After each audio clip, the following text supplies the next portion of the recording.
Check, check. 1, 2, 3. A little bit of a delay.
Good morning, everyone. How's everybody this morning? Everybody doing well? We're going to be kicking off in just a couple minutes. In the meantime, please, if you would, mute your phones. Take your phones out and mute them so that we don't have too many ringtones on during the speakers. Thanks so much.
Good morning. Good morning. All right, good, good. Oh, this is the wrong glasses. Okay, I'm just nice and chilly out there. Well, welcome to the 6th Academic Cybersecurity Seminar. My name is Dr. Alex Kuhang, and I'm the Dean of the School of Computing. All right, I would like to first, recognize the organizing team that put this wonderful seminar, one-day seminar, together. Would you please stand up to be recognized?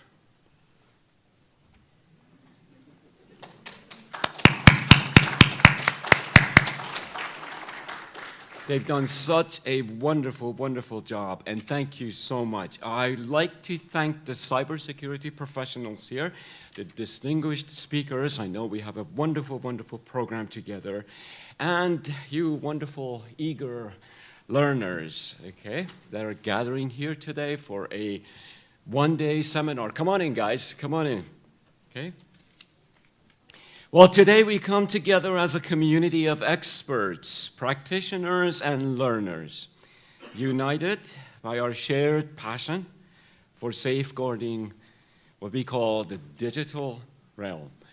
I would have loved to, I was going to, that's my next thing, to introduce the provost, but he is running a little bit late, so I'm going to ask Dr. Kevin Floyd to come forward and take over. Thank you again and welcome.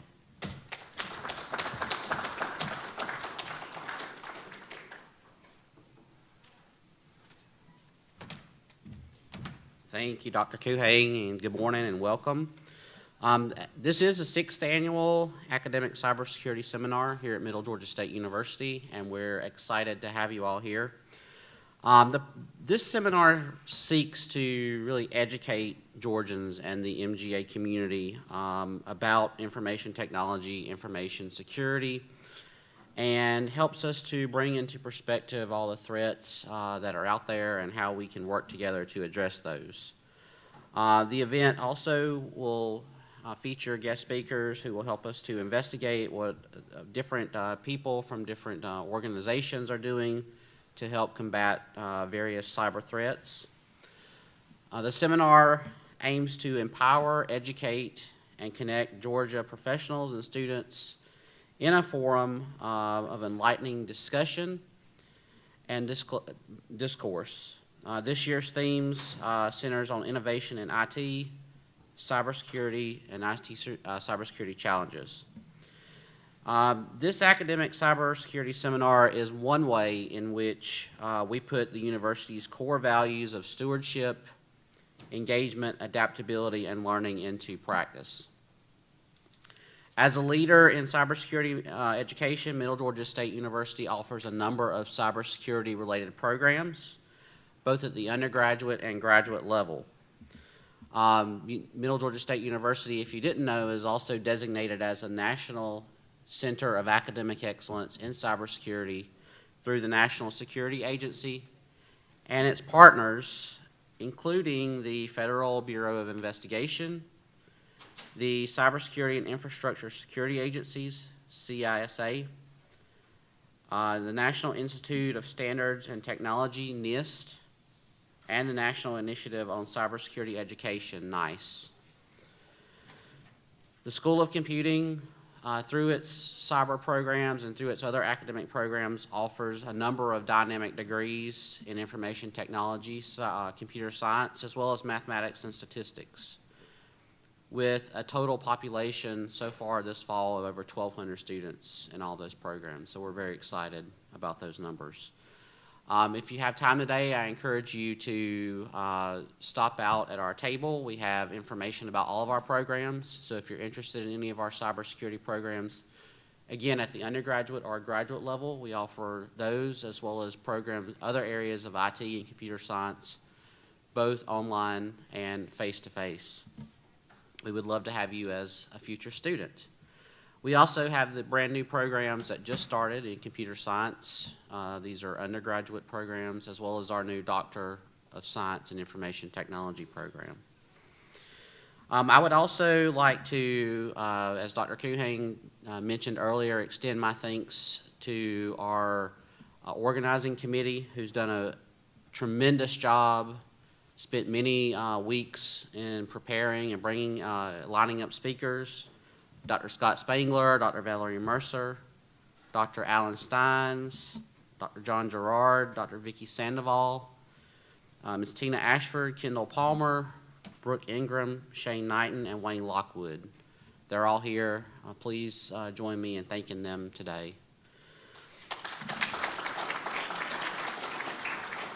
I would also like to thank our very generous sponsors who are outside today. Please, if you have a chance, stop by and visit with them. The Middle Georgia chapter of IC Squared and STN. Thank you again for your generous support in making this seminar a reality. At this time, I'm going to turn it over to Dr. John Gerard, and he's going to get us started for today.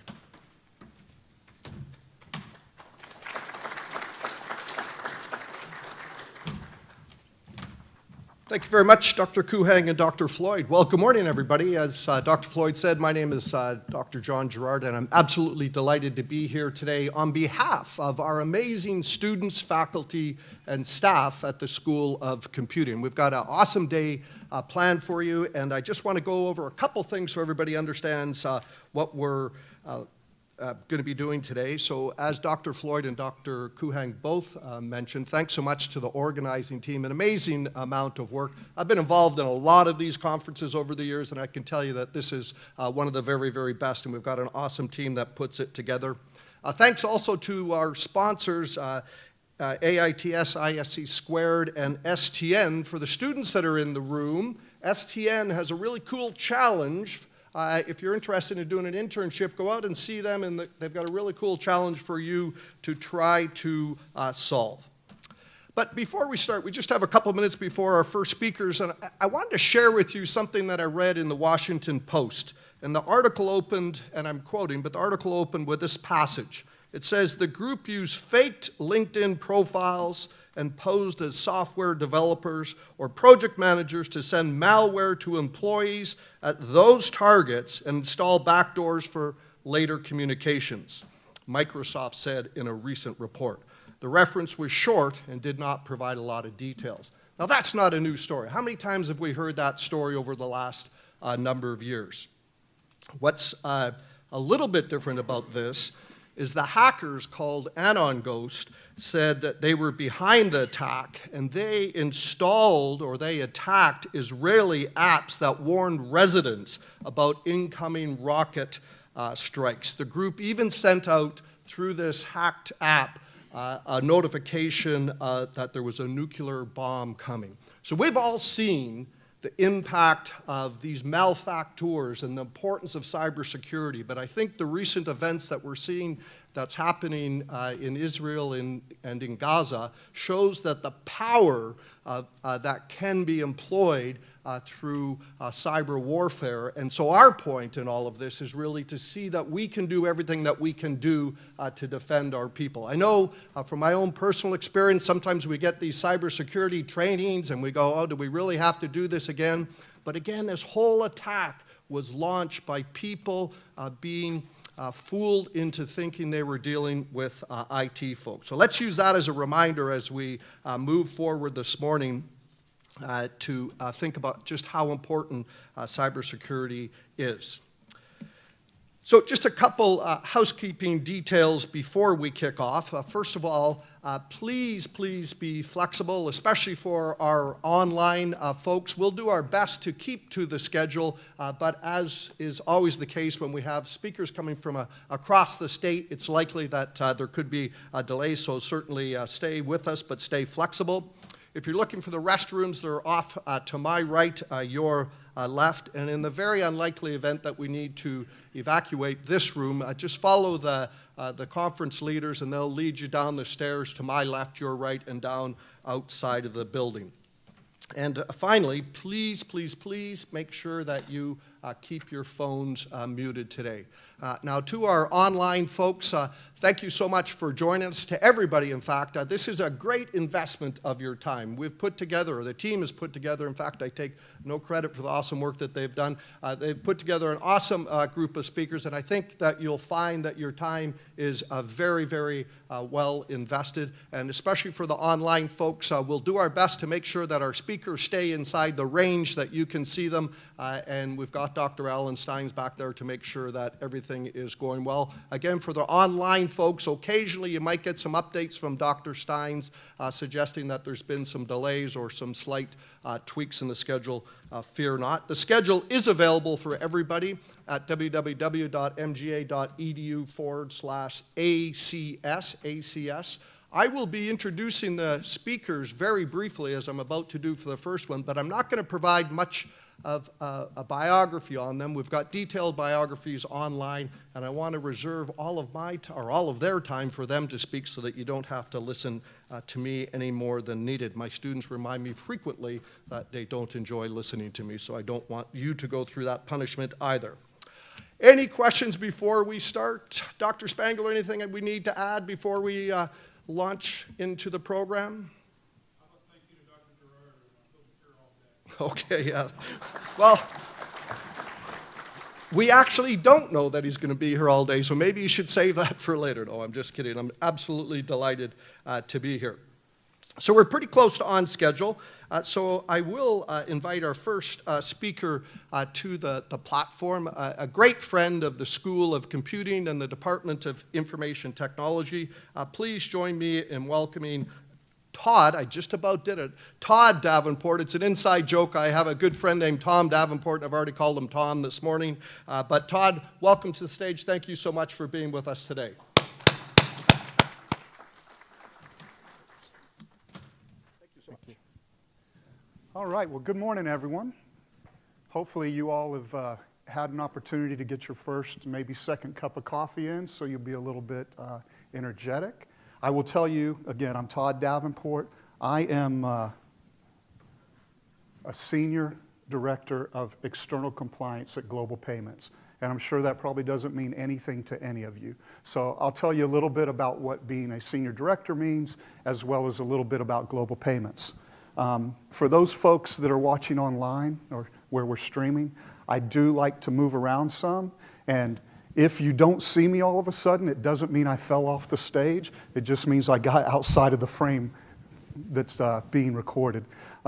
So today, what I'm going to talk to you about is a new type of fraud. And when I say new, in 2022 it became very prevalent.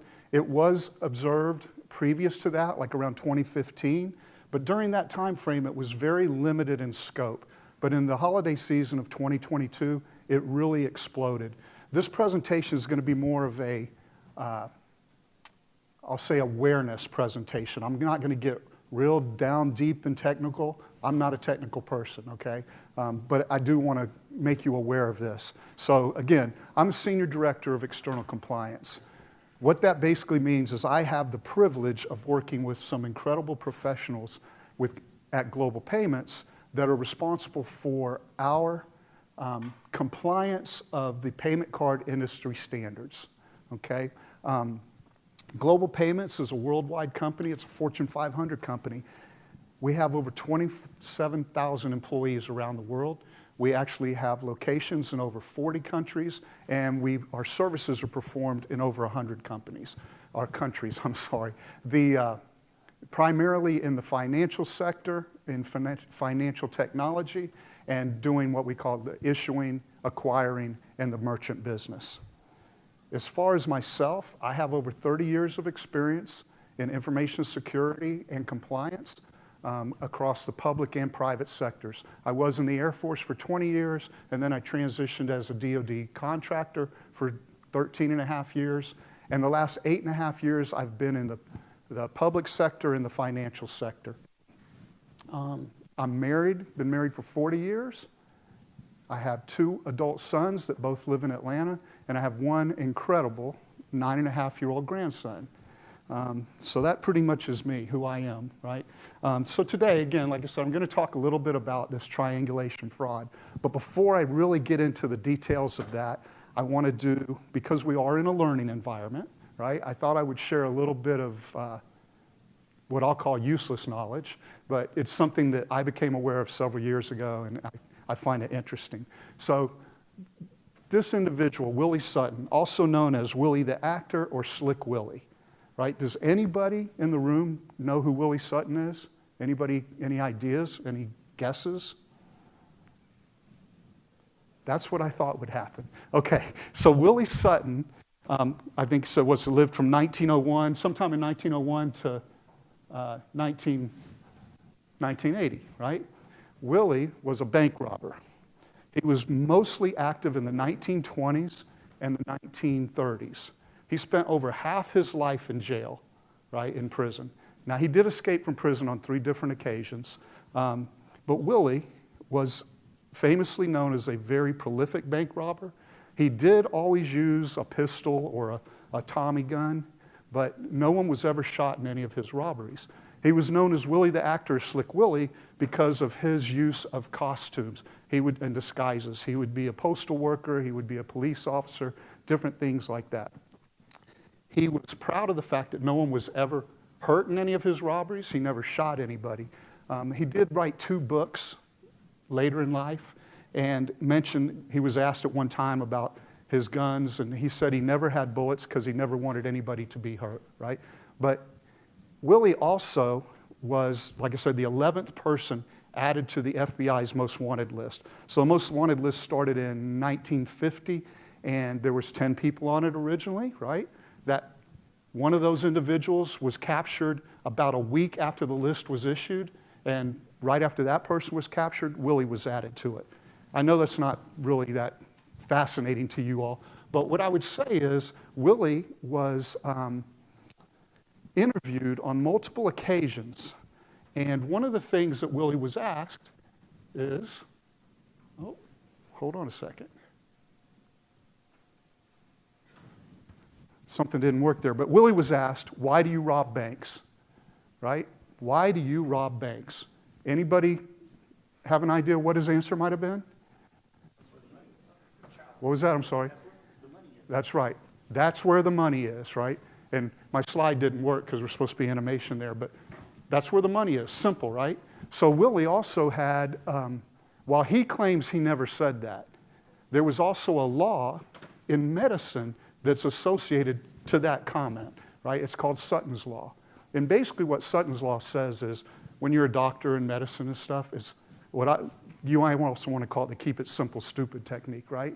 Basically, if a person comes into you and their symptoms are a stuffy nose, it's more likely than not that they have a cold or a sinus infection. They probably don't have some kind of deep down physiological problem that's causing that. So don't try to go too deep. Keep it simple, stupid, right? Or that's where the money is. All right, so when we start talking about, there. All right, card not present. So now I'm going to start getting into more about what the topic's about, right? But when you look at card not present transactions, as it says there in 2019, that volume grew 10 times over what it had been in the past.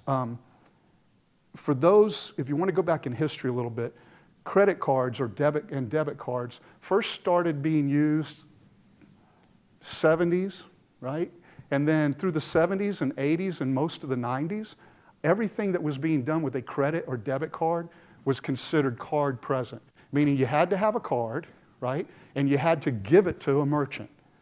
And that would, before there were these point of sale devices where you could swipe, dip, or tap, you had these things they called knuckle scrapers, right? Where you would actually give it to them, they'd set it down, there was carbon copies, and they slice this thing. And anyway, that's how the majority of transactions were performed. Well, in the 90s, obviously, the internet started getting more prolific. We started putting out methods of doing electronic transactions, and that's when you first started seeing some of these card not present transactions. Now, those statistics up there are based on pre-pandemic numbers. We don't have, or I don't have, or couldn't find the numbers for post-pandemic, But understanding what the numbers did during pre-pandemic, I can imagine the growth during the pandemic and post-pandemic is very, very, very large. So again, I would ask the question of, why do you think there's an increase in online fraud? You guys are really smart. It didn't work either. Some reason my animations aren't working. But if it was really working good, you would have seen this flashing thing that says, that's where the money is, right? So you see a trend here, right? Now we go to, all right. This is kind of, I'll call it credit card 101, right? So I'm certain most of you probably have a credit card with you right now or a debit card. So if you do, I'd appreciate it if you would take it out and look at it. And I'm going to talk about the aspects of the card for a minute and then talk about the actual transaction processing. So when you look at your credit card or your debit card, there's two types of data contained on a credit card. There's the cardholder data and there's the sensitive authentication data, okay? The cardholder data consists of what's called the primary account number or the PAN. That's that 16-digit code that's either on the front of your card. Sometimes now you'll see it on the back of the card. There's also the expiration date. There'll be your name, and there's what's called a service code. The service code contains specific information about you. It may contain information about limits on your card, locations, and things like that, things that help identify if fraud is being perpetrated, okay? You'll also see on the card typically the issuer of the card or the bank. Might be Citibank, might be your bank. Mine's a Robbins Financial Credit Union. On the back of the card is where you'll see some additional information. You'll see that magnetic stripe, right?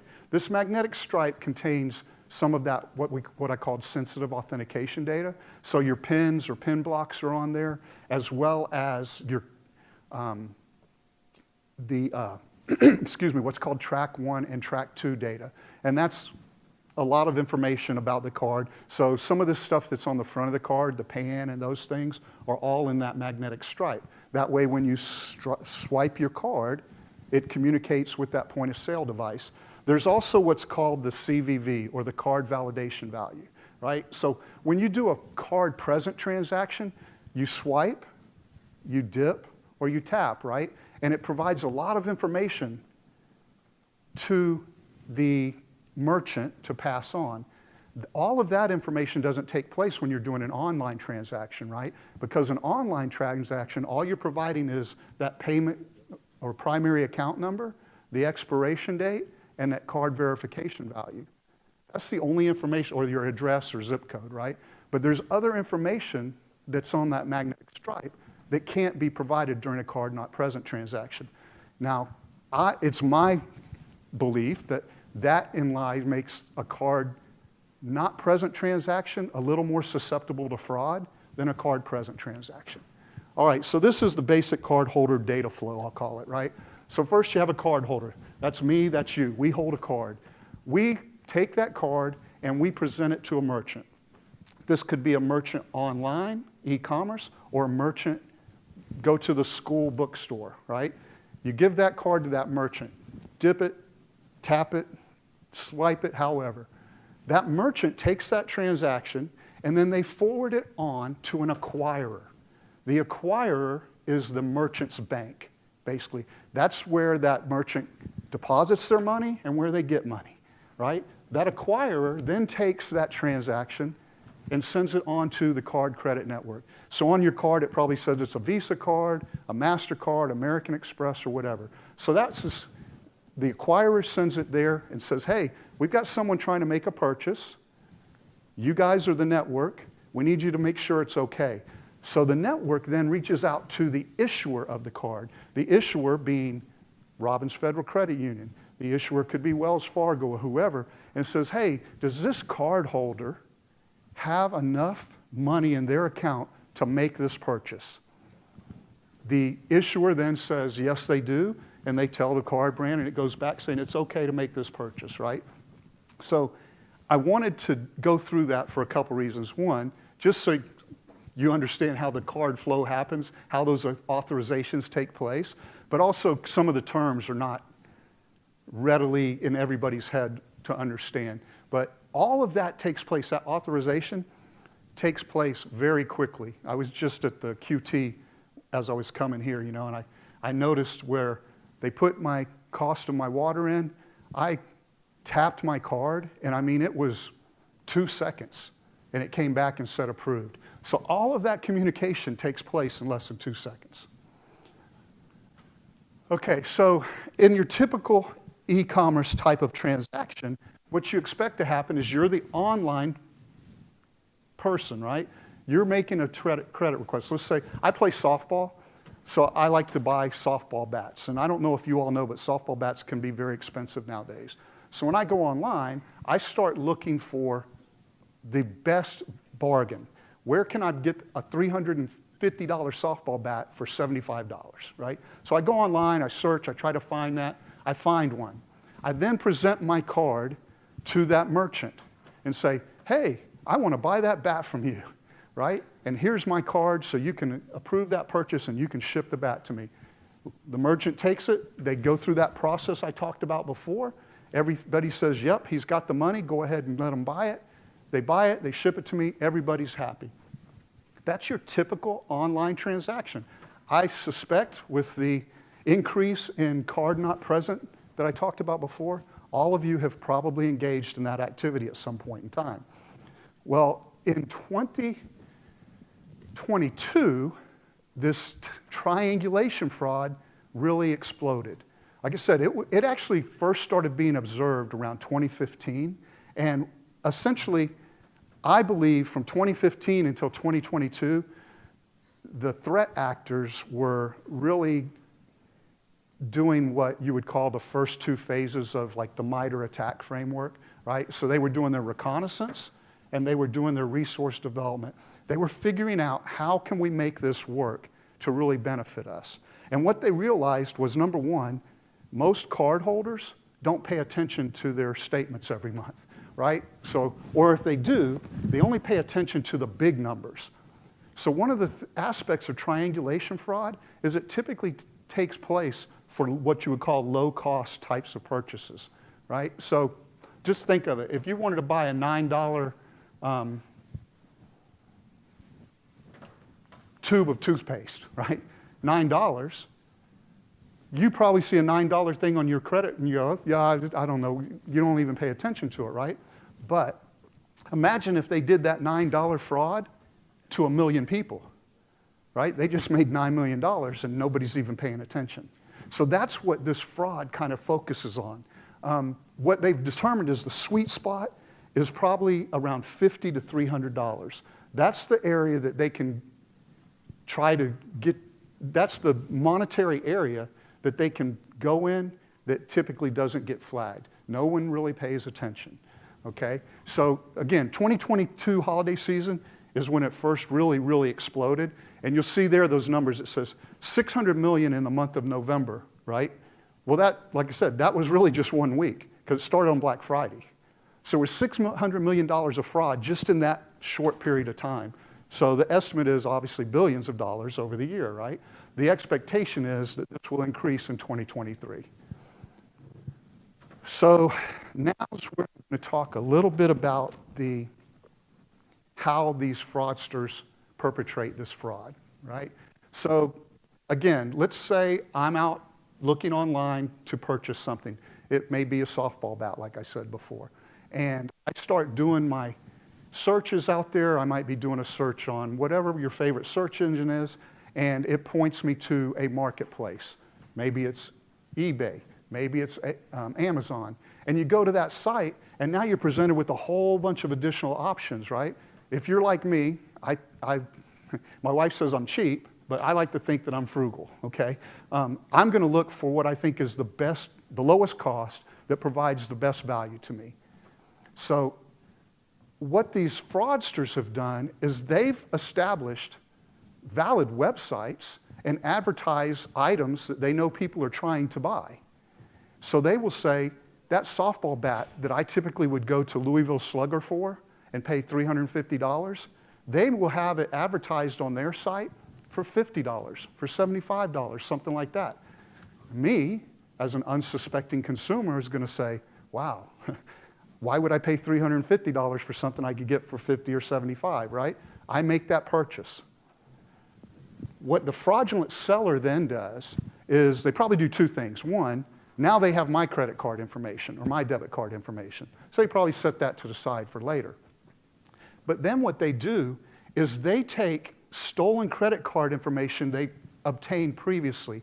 Maybe it was from the dark web, or maybe it was from some seller that had a group of credit cards and say, hey, here's stolen credit card information you can use. They will take that stolen card information and go to the legitimate e-commerce site. So they'll then go to Louisville Slugger and they'll buy that bat that I just purchased from them for $75. They'll buy it with this stolen credit card data for the original price, the $300 and something, right?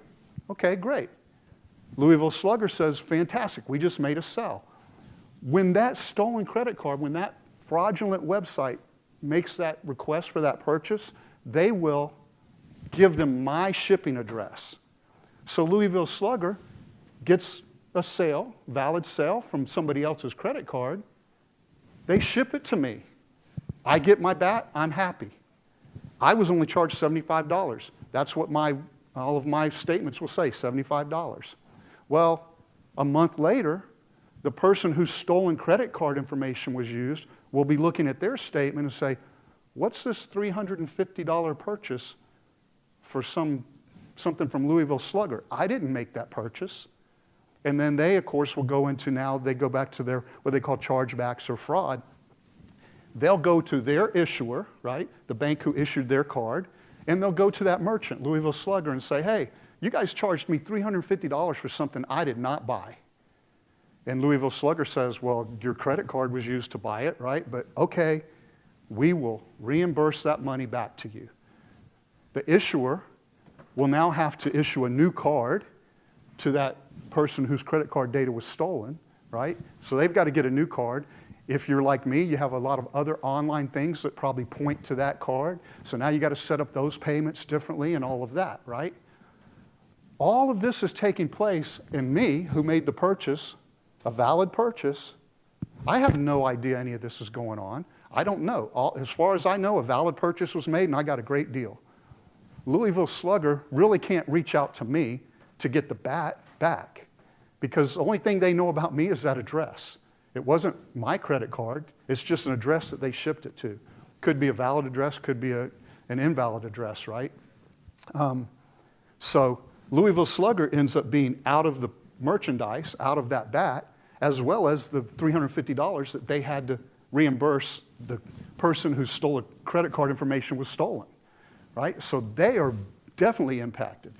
The other impacts, like I said, are the person who had the credit card, because now they've got to go through all that new stuff with their credit card. And then finally, there was additional information looked in like, well, how is this being pulled off? How are they able to do this, right? And there's evidence that shows a large amount of the workforce are victims of human targeting, right? So these people have come in looking for a better life, and now they've essentially been taken hostage. The fraudulent seller uses them as the workforce to set up websites. So if that fraudulent site that I purchased from, if somehow it gets flagged, all they'll do is shut it down and stand up another one right away, right? They've got all these people working for them. The people working for them don't realize it's illegitimate. As far as they knew, they're setting up a valid website, right? As far as they know, they are selling those bats at that cost or whatever the merchandise is. And again, they're victims of human trafficking, so they're trying to work off whatever it is they have to work off to be let go, right? So there's a lot of unintended circumstances and consequences that come from this. There's not a lot you can do to prevent it from happening to you. Obviously, if your credit card gets stolen, you're a potential victim. But as far as being, like I said, me buying the bat, there's no way really for me to know any of this has taken place. So it becomes very profitable for the seller to pull this off. And that's why again, I think they took several years to develop their techniques, and then in 2022 is when they really perfected it and impacted the world with it, and the expectation is it will continue. There are agencies out there that are working to try to figure out how to put this to a stop, right? A lot of agencies working together, FBI, different folks like that, the financial industry. But again, I wanted to talk to you about it because, like I said, it's more of an awareness of this type of fraud, but also understanding the impact. Sometimes you think a fraud is just about the people that got their stolen credit card information and don't understand the true impact back to the merchant. When that merchant is having to give you $350 and not get the bat, what happens? Likely costs go up, right? So all of those things are intended purposes that we don't always see. In the presentation, there's this list of resources that I used to kind of put this presentation together. Again, I am not a subject matter expert on triangulation fraud, okay? I only found out about this in March. And since then, I've been kind of trying to understand it and know a little bit more about it. But there's some resources there that can be used to do additional research. And then I've got a little bit of time if there's questions. If not, I'm perfectly happy to give a little bit of time back. So anybody have any questions? Oh, yes, sir. I wonder why back in the 90s when you tried to ship an item, back in the 90s you used to ship an item that you bought with a credit card. If you tried to ship it to an address that was not yours, a lot of times they wouldn't do it. The credit card companies would decline it. Why has that changed? Because that seems like that could eliminate this problem. I can't really speak to why it's changed, okay? But I can tell you it goes back to some of that, what I said, the information, that track 1 and track 2 data within that magnetic stripe.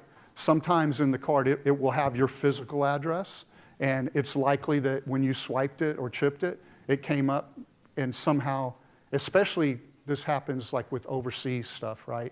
If you've traveled and you try to use your card in Europe, right? And the card brands will flag that and saying, why are you, who live in Middle Georgia, making a purchase in Germany, right? So there's flags in your accounts that say, hey, if you're going to travel overseas, you need to let us know.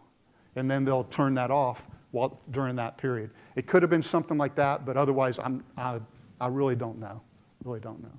I believe you had a question. Yes, sir. Stolen money ever get recovered? Does stolen money ever get recovered? I'm going to say that's an absolute question, meaning ever is an absolute thing. I believe, I don't know, other than if that criminal at some point gets caught, right, then they may find out, oh, he has a bank account and there's money there, and they would be able to recover it. But most of these things are brought out. Like I said, I had my credit card info stolen one time. Still don't know how it happened, but I got my money back, but I don't believe the bank got their money, or the purchaser got it back. It was Walmart where mine was used at. Okay, thanks everyone. Oh, one more question, I'm sorry. Yes, ma'am. To answer your question, I work for Robbins, I work for the credit union, and I work in their contact center. Most of the time, they don't catch the people.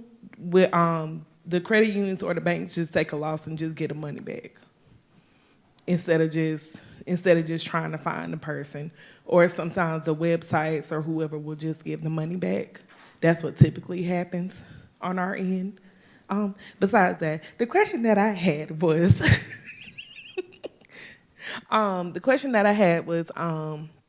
what we've noticed is that, what I've noticed since I deal primarily with card fraud and stuff is that more of the tap pay cards are seeming to get more fraud than if you didn't have it on there.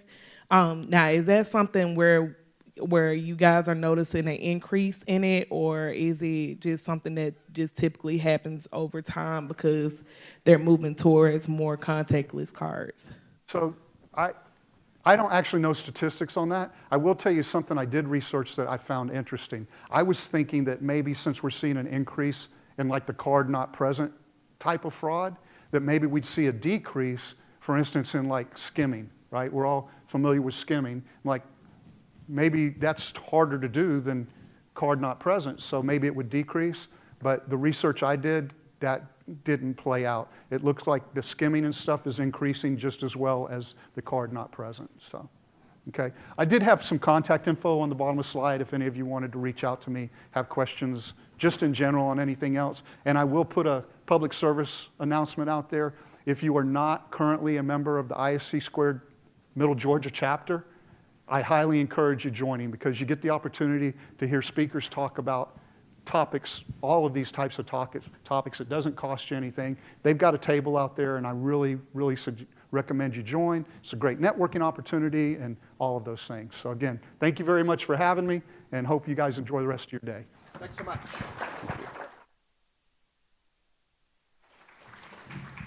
Todd, thanks for an awesome opening talk to get us started, and thanks for staying on time. You know, it's fascinating how much work some of these bad folks will go to try to get access to our funds. Todd's going to be around a little bit. If you have questions, feel free to track him down at our networking break in just a couple minutes. And I definitely echo what he said about ISC Squared. There is a table out there, great organization. I've been to a lot of their events, definitely worthwhile. Thanks again, Todd. Great start to the morning. Well, next is going to be one of my favorite events. I love when we focus on students, and I'm delighted to welcome to the stage one of our student clubs from the School of Computing, Cyber Knights. Come tell us about what you're doing.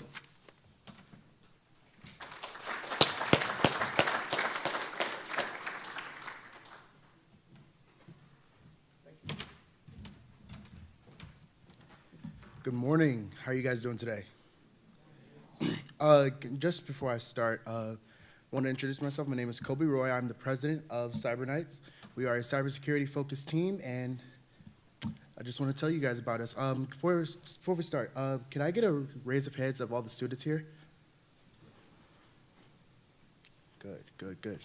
All right, so if you are not a part of this club, you should be. I'm not trying to advertise it because I'm president. I'm saying it because the learning opportunity that you get is too good to pass up. Before, I want to go ahead and say thank you to Dr. Spangler, Dr. Alan Steins,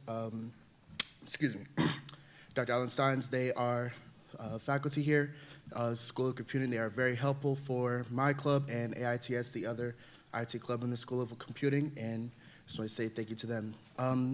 Basically, what we're going to be talking about is competitions. We recently went to the CPTC, the Collegiate Penetration Testing competition in Augusta, Georgia, at the Georgia Cyber Center.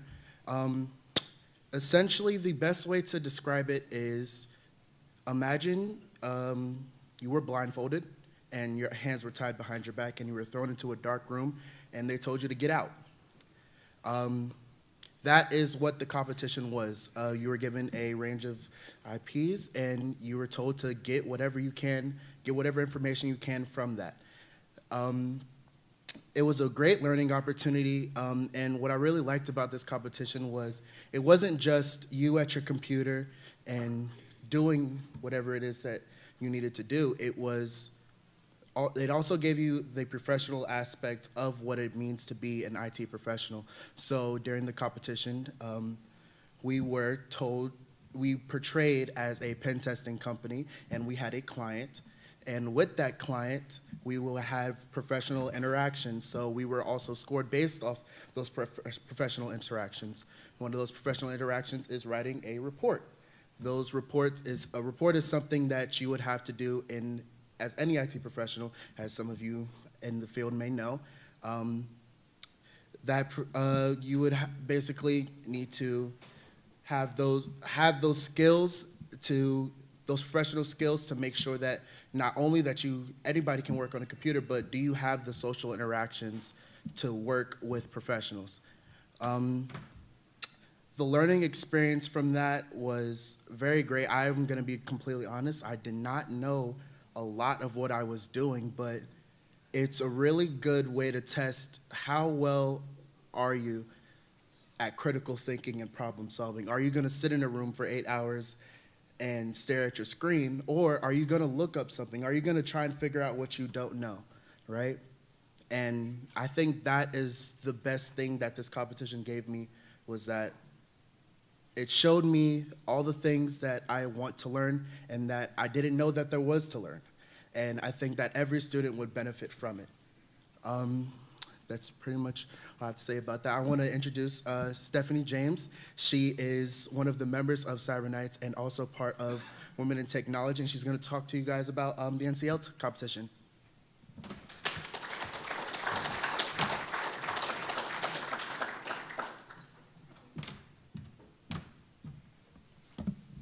Hi, everybody.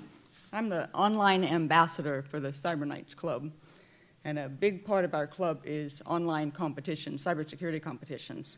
And big one is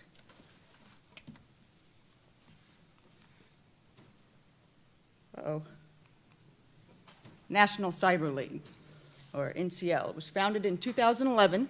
It's grown since then, a biannual competition with nearly 6,000 students competing every season.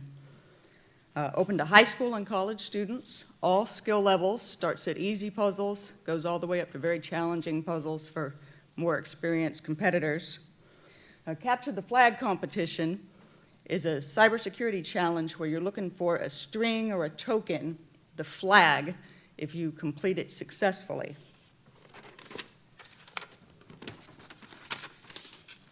Biannual competition, twice a year to go with the school semesters, spring and fall. It's a series of guided challenges in the gymnasium. So that's practice, it's non-competitive. The students can try each challenge, and then there's walkthroughs that tells them how to solve the challenge. So you learn in the gymnasium. Practice game is a non-competitive game. It's optional.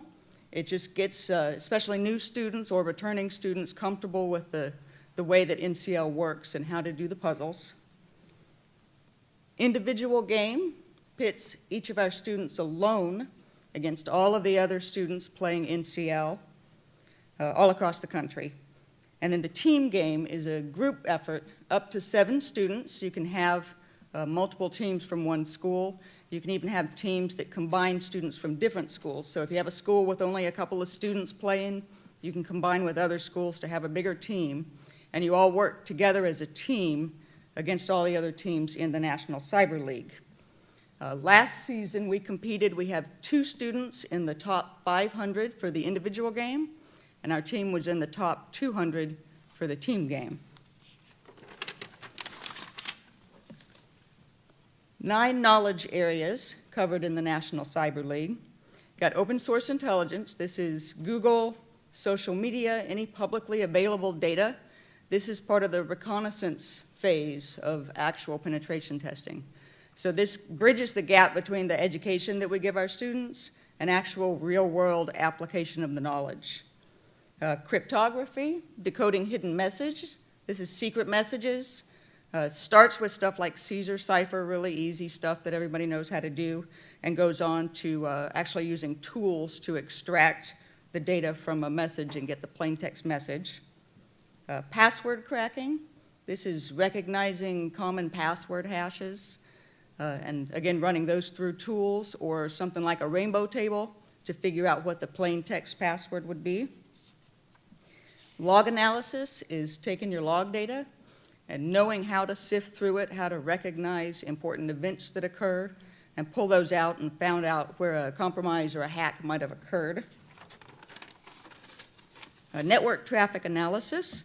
That's looking at a network traffic capture, often with a tool like Wireshark, and finding the events of importance that have happened or patterns that you recognize that are important things that might have happened on the network.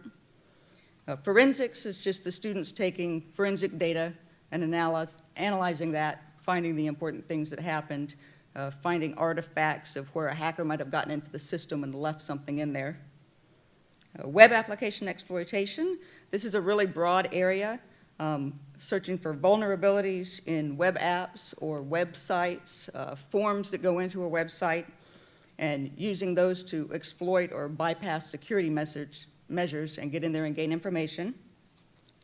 Scanning is the knowledge of network scanning tools to understand exploits and vulnerabilities. And then enumeration exploitation, which actually ties into the penetration testing competition that we just got back from. Gathering information about the network and systems attached to it, and finding ways that you can get into the system and then exploit it or start a command and control thing on there. National Cyber League is a fun way for our students to use their skills, to test their skills against real-world events, and to validate their skills. So it starts off with the easy puzzles so that you get that idea of accomplishment, and then goes on to the harder ones as they go through the years. You can do this every year that you're in school, and you do the harder ones as you get further up in school. Our Cyber Nights Club includes a lot of non-traditional students. So we're a mix of normal residential students and then fully online students, part-time students that have a job and take one class in the evening.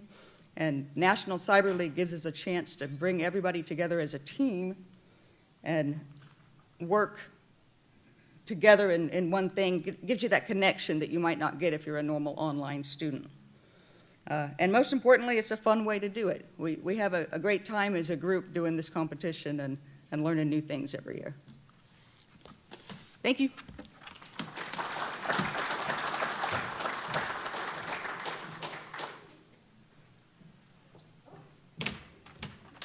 All right, great job, Cyber Nights. For the students that are in the room, do seriously consider getting involved with our student clubs. We have some awesome student clubs, including Women in IT and the Cyber Nights. You know, when we talk to employers, they're super happy with the education that you receive here, but what they're really looking for is the extra things that you might do, like being part of one of our clubs and being engaged in Cyber Nights is a great way to do that. The internships that I mentioned earlier, so do make sure to visit STN out there and do their challenge, or be involved in something like an international experience, and you can speak to Dr. Spangler about a great opportunity coming up in Germany. Thanks again, Cyber Nights, great work.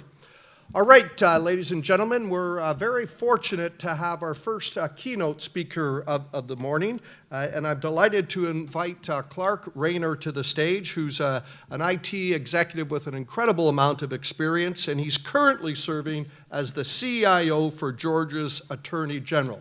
Clark, welcome to the stage.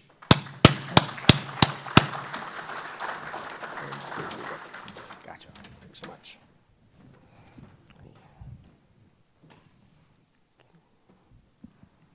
Get set with a few things here. So today I'm going to talk a little bit about sort of my experiences in real life along the way throughout my career in terms of cyber incidents that I've actually dealt with. And this is the real deal that have happened. You've probably seen a few of these things on the news. They have an impact on our society and our democracies. Some of these things do. At any rate, this is me. Start out with a little background. So back in the day, back in 1973, I was born. Just a little bit of some context here is that Richard Nixon was the president. A new home cost about $45,000. Postage stamp was 8 cents. And The Exorcist was the #1 movie in the country. And I think the second version is actually the #1 movie today. The U.S. was currently withdrawing from Vietnam War. And I grew up as a non-digital native. I grew up as a latchkey kid with a bicycle and a BB gun. But then in around 1978, the Atari 2600 came out.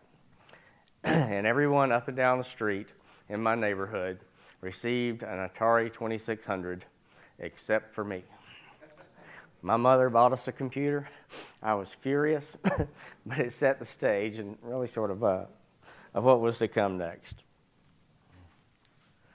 These are a few of the places that I've worked over the years and a few of the accomplishments I've done.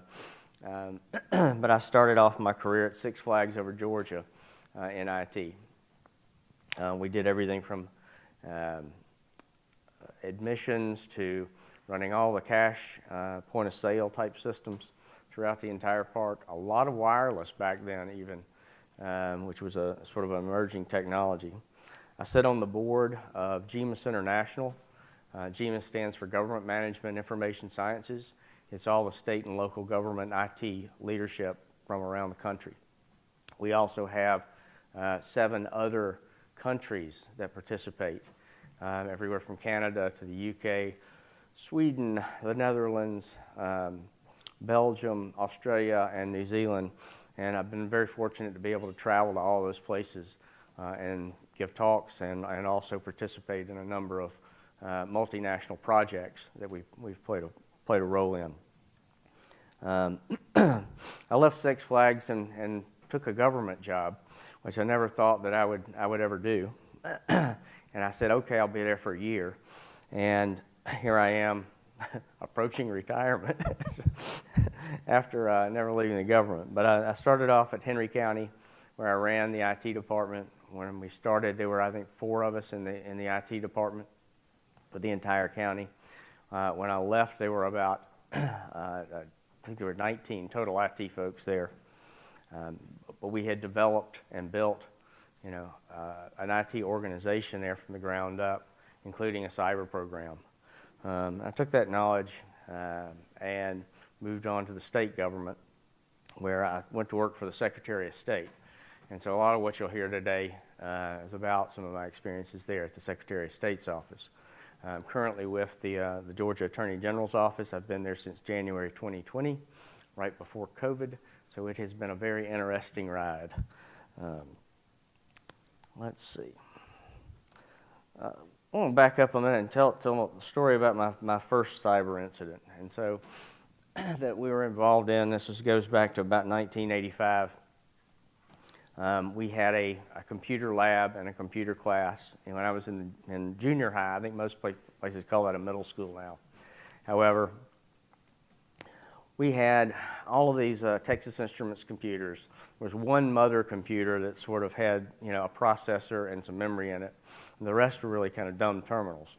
But we figured out how to crack into the mother computer and actually script out how to make the mother computer tell all the dumb terminals to scroll different messages across the screen. Again, we were, 13, 14-year-old boys in this class doing what 13, 14-year-old boys do, aggravating the stew out of that poor teacher because she couldn't figure out how in the world we were doing it. But at any rate, that was sort of my first delve into any sort of hacking and coding and that type of thing in that little class. But it turned out that it certainly made it fun and interesting, that's for sure. The second cyber little story that I want to tell you was back in 1998 when I was working at Six Flags over Georgia. I'd grown up there actually working in the cash control and auditing department, where we counted as much as, sometimes a little more than $1 million in cash a day. We did used to use the old knuckle breakers for recording credit cards there, but most of what we were dealing with was cash bases. The back gate at Six Flags back then, which is closed now, was run, all the registers were run on token ring. And that means that if one register had a problem or a hiccup, they all went down. And then we would take off our badges and get in our private cars to ride back there, because the last thing we wanted to look like was a Six Flags employee, because these people had been waiting in line now for hours with not being able to check in. Six Flags was owned by Warner Brothers, which created sort of an interesting dynamic. Warner Brothers really didn't want to make any money. They wanted to break even, basically. What they really wanted out of Six Flags was a target marketing audience, so that if they could get every kid in the world to not only come and experience all things Warner Brothers, Bugs Bunny and Tweety Bird and Sylvester the Cat and all of those things, not only that, they could win one at a game or buy one in a gift shop, and then they take it home and they've got one sitting on their shelf. And so Warner Brothers is advertising every day to that kid, every minute, and then they woke up. And at any rate, so they weren't so concerned about cybersecurity, and they weren't so concerned about some of the other practices that maybe a financial institution would be. But my office was right next door to the CEO's office. And we ran, well, I say we ran, Six Flags ran its own website back then. It wasn't farmed out or anything. And it was fairly basic. Back then, most of the websites were informational. There wasn't a whole lot of like transactional stuff that happened on the website. It was more, you know, one-to-many, just sort of direct advertising. However, the CEO comes knocking on our door and goes, "What is the squirrel doing on the website?" This is the squirrel up here. So there was a dancing squirrel. I could not find the exact copy, but the dancing squirrel, which was it was basically a defacement of the Six Flags website, was anatomically correct, but very disproportional. I'll just say that. But this squirrel was dancing all over the Six Flags website. Of course, the CEO, you know, we just kind of thought it was funny. The CEO, however, did not think it was funny. He was deeply concerned because their target market audience, you know, are kids. And now all of a sudden he's got an anatomical thing going on the website. So we ended up taking it down, and it ended up taking, you know, 2 or 3 days for us to figure out how to fix it. And, you know, so Six Flags went with 2 or 3 days without having a website. At any rate. And I don't think I'm going to try the other animation there, but you can check it out later. It's kind of funny.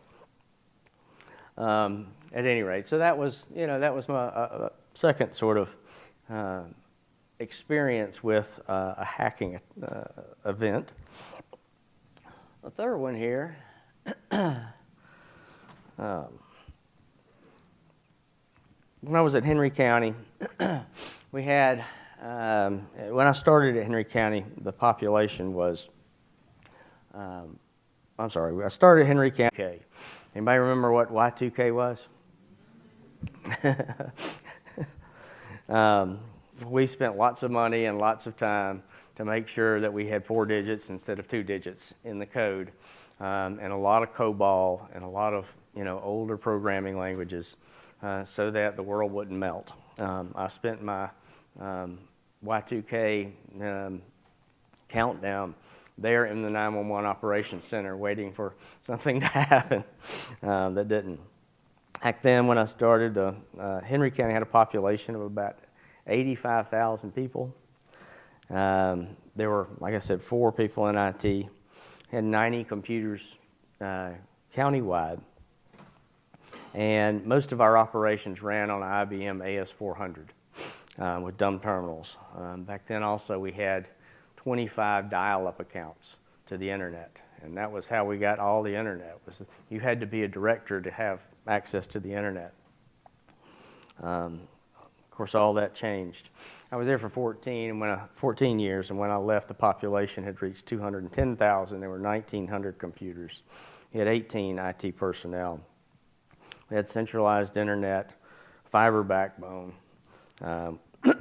We, you know, had installed various firewalls, endpoint protection, managed security services. We had developed an IT program, including incident response plans and disaster recovery and all the things that you would typically have in a more mature IT department. However, in 2018, after I had left, the organization experienced a ransomware attack. And it took them, it took every single computer throughout the entire county down. You know, and it took them about 3 months to really get back to a point of recovery. They refused to pay the ransom, which I'm proud of them for that. But it did. It took down every computer, every server, and encrypted, you know, encrypted every single endpoint and every single server throughout the whole organization. And the reason that happened is we had a philosophy, even when I was there, and it had not changed. That the philosophy is that because somebody was a, you know, background checked, trusted individual in the network, we assumed that, you know, they should be trusted throughout. What we didn't count on is, a bad actor getting access to a single device, escalating their privileges, and then being able to take that one device and basically take over the entire network. And these things don't happen, in an instant or overnight. These things are happening, much more where it's taking months and months, where bad actors are sitting on your network, sitting on an organization, sometimes several months, sometimes 6 months. We're scared that they're even moving further and further into years of surveilling and gathering more and more information. And so that when they do something, they have all the toys, all the good stuff, and all the information. The thing about government information is it's all your information. It's all your PII. It's all of your private information. It's your address. It's your tax information. It's your driver's license. It's all of the things that you need that you think is private and secure. And the government's in a sort of a unique position too. And this is a big difference in government and what you'll find in the private sector. And that is that in government we're subject to the Sunshine Laws or Open Records Laws, Freedom of Information Act stuff. And so it's a tightrope that we have to walk in government, because in one hand we want to be open and transparent to everyone with all the information that we have. On the other hand, some of that information is still, you want it to be private. And so when one citizen asks for information and it crosses the line into asking for information that might be somebody's private information, it creates quite a dilemma. And there are a number of different cases out there where that exists today. Freedom of Information Act also creates a situation for bad actors to be able to use that information to then gain access and gain knowledge with ever having to set foot into a network. They can just ask for the information. And I say that because it leads me here to the next little story that we'll talk about. And that moves on to, Secretary of State's office. So here's a little bit of backstory on this. In 2010, Ryan Kemp was appointed as Secretary of State of Georgia. One of the things that he did when he started as Secretary of State is he identified that a lack of structure and a lack of maturity in the IT part of the organization was a real weakness and a real vulnerability. Now, this is a man that is thinking about running for governor. And so he understands that from a political standpoint, he doesn't want to be in a position where he gets hacked and be in a bad position. He had hired 5 different CIOs within 2 years, and all 5 of them either quit or left or just decided not to do the job. One of them, I think, lasted less than 24 hours. It was a bad situation. When we got there, every IP address in the entire organization was a public IP address, directly routable to the internet. There was not any server or any firewall under maintenance. It had not been updated. A number of the switches, it was a Cisco shop, but a number of the switches had just been taken out of the box and plugged in, never configured, never put an IP address on them, nothing. So this gives you an idea of sort of what we were walking into. It was sort of an afterthought. It was a best effort. About half of the IT staff back then were old mainframe folks, programmers, that had been thrusted into a Windows world, and they weren't ever given the opportunity to retool or to rethink things. Half of the IT department was eligible to retire, but were still coming to work every day. Nobody had ever had a conversation with them. They could literally make more money by not coming to work than coming to work. So that's sort of where we were.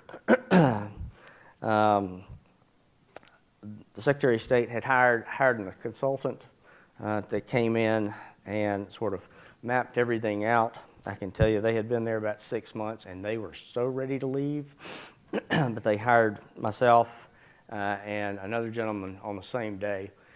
He had a lot of experience in the private sector of being a fixer, or going into projects that had failed and resetting the team. And resetting the team means basically getting rid of everybody and starting over fresh.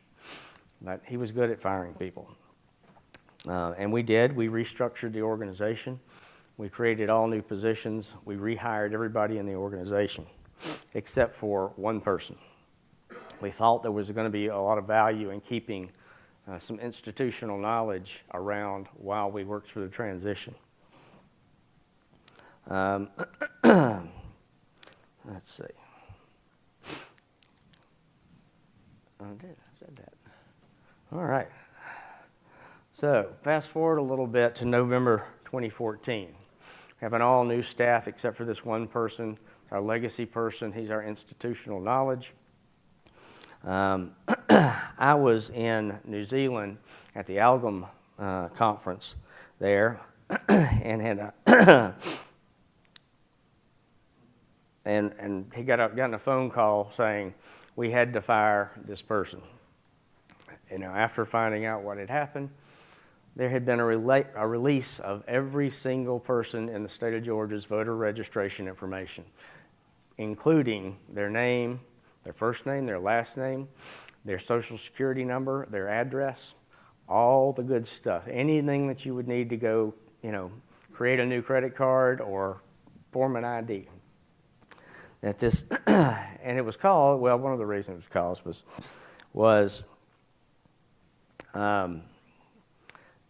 we produced a version of the voter registration list, which we're legally required to do, and we're legally required to make it available for sale.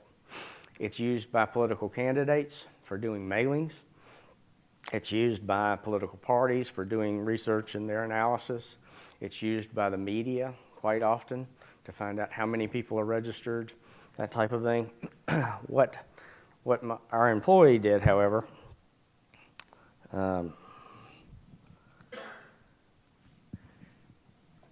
is that he had received a request from another agency who had rights to receive all the information, including social security numbers and addresses and birth dates and all of the good stuff. I think it was the Department of Revenue. However, what he failed to do is that he emailed the vendor of our database and said, hey, I need you to add this information into our voter registration file so that I can give it to the Department of Revenue. Okay? Emailed it, shot an email, lobbed it over the fence, kind of forgot about it for a couple of weeks until somebody came asking about it. And Gary said, yeah, I asked for that. Let me go see where it's at. Why they haven't, put this file out here yet. Well, what they had done is they had overwritten the public file with the good information file in the same place with the same file name. And our elections office that distributes that information because of a weekly subscription, distributed it to the Atlanta Journal-Constitution, WSB, all the major news outlets in Atlanta, the Democratic Party, the Republican Party, the Green Party. About 12 different CDs basically went out with all of this information on it. The editor of the AJC calls the Secretary of State himself and says, hey, I think you made a mistake. So it's not great. But this is a case where human intervention certainly failed. And not only that, once the person realized what he had done, he had called the vendor and said, no, rewrite it. And so he rewrote it, didn't tell anybody about it. And so that was even a bigger mistake than making the mistake to begin with. It's not owning up to it and not, being transparent and trying to work through the problem, but trying to sort of fix it himself. Let's see if I covered most of that. Yeah, anyway. So the end result of that little snafu. Let's see. We could pass its request. The vendor replied, all the stuff I just said. AJC, investigation ensues. employees is fired.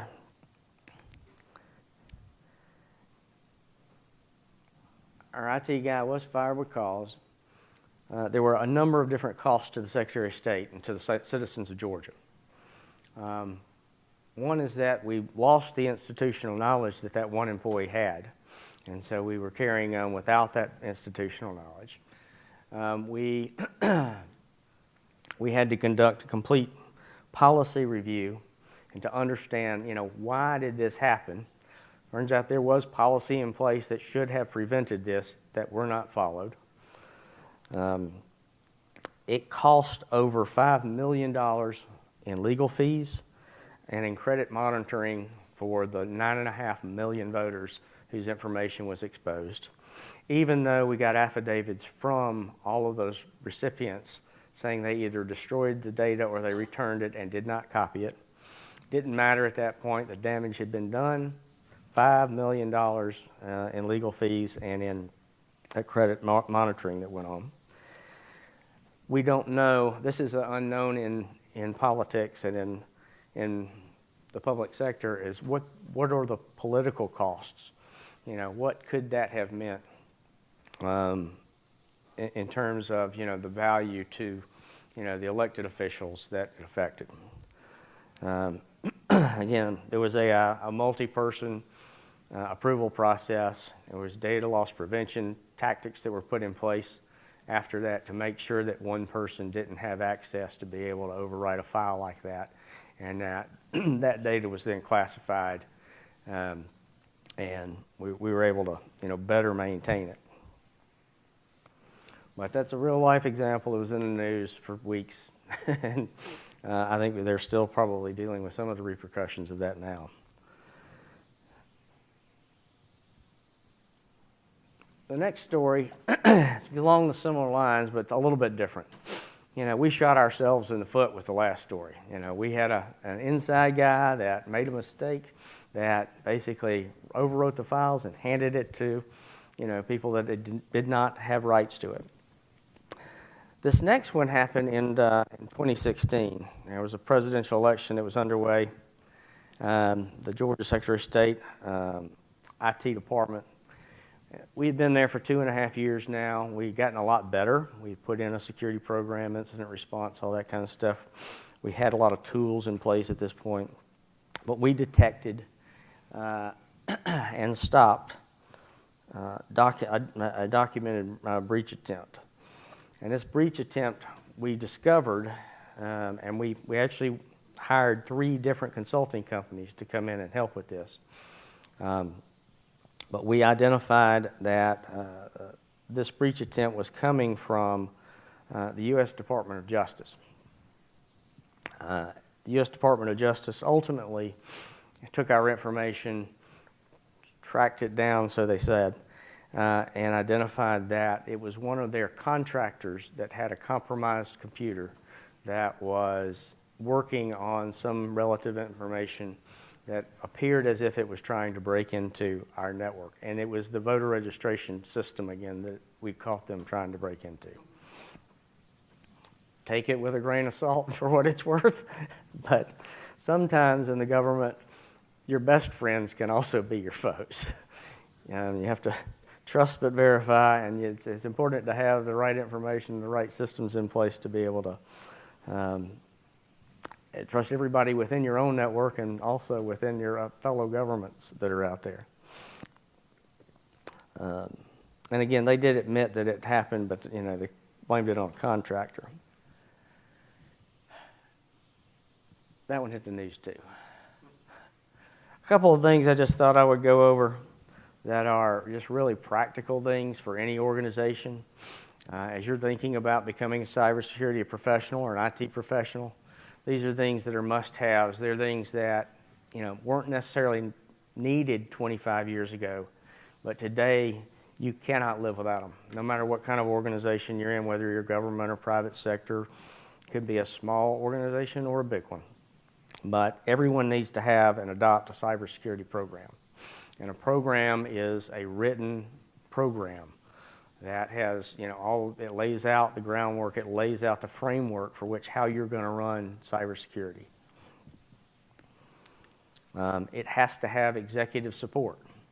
A number of years ago, the common thoughts were if I hire an outside cybersecurity firm or I rent a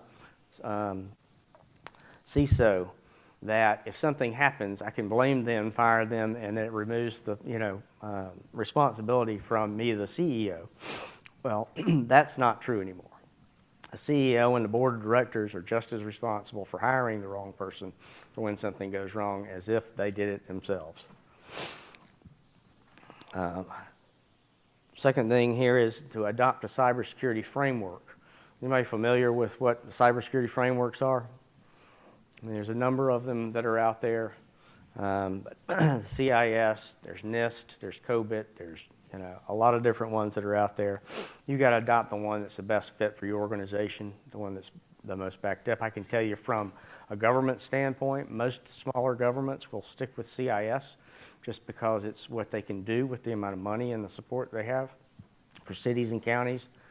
The next one that's sort of up the chain is NIST. If you have more time and ability and that sort of thing, it's a much more expanded, much more detailed framework. And then there's a number of different ones. ISO is another very, very popular one that's out there. It's based on international standards. It's backed by ANSI. The next thing, another practical thing, is to create a vulnerability scanning program. And that means that you're doing regular vulnerability scanning on your entire network to see what's out there, to see where your vulnerabilities are. So you see what's not been patched. You see what has one of those critical vulnerabilities. And I can tell you, we're doing them almost daily now in our organization, trying to stay on top of it. If you ever start one of these things in an organization that's never done them before, there's a huge gap too. And so you've got to play catch up to at least get to the point of where you can manage it on a day-to-day basis. Otherwise, because they're coming out every day, additional vulnerabilities, while I've been standing up there, there's probably 20 or 30 of them that have come out. So you got to stay on top of it. The next, of course, is to have and practice. And practice is really important here, but to have and to practice an incident response plan. And this is a written plan with written documentation so that you handle an incident the same way over and over again, that you have a good documented series of events that happens during the response. And it can play a big game in actually getting cyber insurance to pay for your event if you have cyber insurance. And then the same goes for having and practicing your disaster recovery plan, having backups and having a great way to restore your data to a set point in time. And I can tell you we are keeping backups at least up to a year now. As we move things to the cloud, that'll grow even more, just because the feasibility and the affordability of some of the cloud services of how we can keep backups out there is a little more doable for our budget. Next thing to do, y'all mentioned several of them today, is different IT organizations, associations, networking. Huge, huge, huge. I'm a member of this group called GMIS. It's Government Management Information Sciences. They do have a student membership as well. It's all government focused. However, the amount of stuff that you learn here together by networking, by attending any of these organizations is of huge benefit, and I really encourage everybody, even if you're just starting out as a student, to get involved and join one of these organizations. Participate in one of the ISACs that are out there. In government, in state and local government, we have the multi-state ISAC, which is an organization that's backed by CISA. There's different ISACs for all the different critical infrastructure sectors out there. There's one for power districts. There's one for water authority type of organizations. They're out there for food and food and beverage type organizations. There's lots of them. But go research and pick an MS ISAC that works for you, because they're an essential organization that provide, and they're backed by federal funds. And so a lot of the services that they give are free to you. They'll come in and do a number of things directly for students as well, including training and tabletop drills and all sorts of stuff. So the next thing I have on my list is hire a CISO. Someone has to be in charge of security in your organization. And that has to be somebody who's accountable and who reports either directly to the CIO or directly to the CEO, whoever that is, or elected official or board of directors. They need to have, that top level cabinet type position and authority in your organization. The next is to know your IT assets. You've got to know what you have before you can protect it. There's so many organizations right now that are out there that they don't even know what they have because it's grown organically over time, and they're unaware of what's actually out there. And never stop learning. I mean, that's something that, I do. I was actually down at another conference in class. I came up here to give this speech, but I'll be back down there by the end of the day, back in class, because everything changes. The technology changes so quickly today that you never can stop learning. Next thing, I think we kind of went over a few of these things, but going back to the incident where we gave away the discs, I think I misplaced this slide, but we'll talk about it briefly. But, what went wrong with that situation? And there were so many different times in the chain of events of that particular story that could have been stopped, that could have prevented that from happening, that it was easy to identify, lots of different fixes for it along the way. But giving one person that much access and that much authority was probably the biggest thing. All right. I thought I'd cover this. I got a couple of minutes left. Just a couple of different initiatives that are going on at the state right now. One is the mandate of zero trust infrastructure and for cybersecurity. And that's a paradigm where really nothing is trusted. Security is focused on protecting resources, workflows, and code execution rather than protecting individual network segments. It's not just plopping a firewall, on the edge of your network and expecting the whole network to be protected. You have to protect every single thing along the way, along the chain. The other big state initiative right now that's going on with your government is a cloud first initiative. That if it's possible to move any kind of service to the cloud, and it can be any of the public clouds. The state currently has contracts with AWS, Microsoft, Google, and Oracle, I believe, for their cloud services. And many of us are looking at multi-cloud approach so that we have our stuff in multiple vendors so that we're not being beholden to a single vendor at any place along the way. It gives us better negotiating power later on as we need it as well.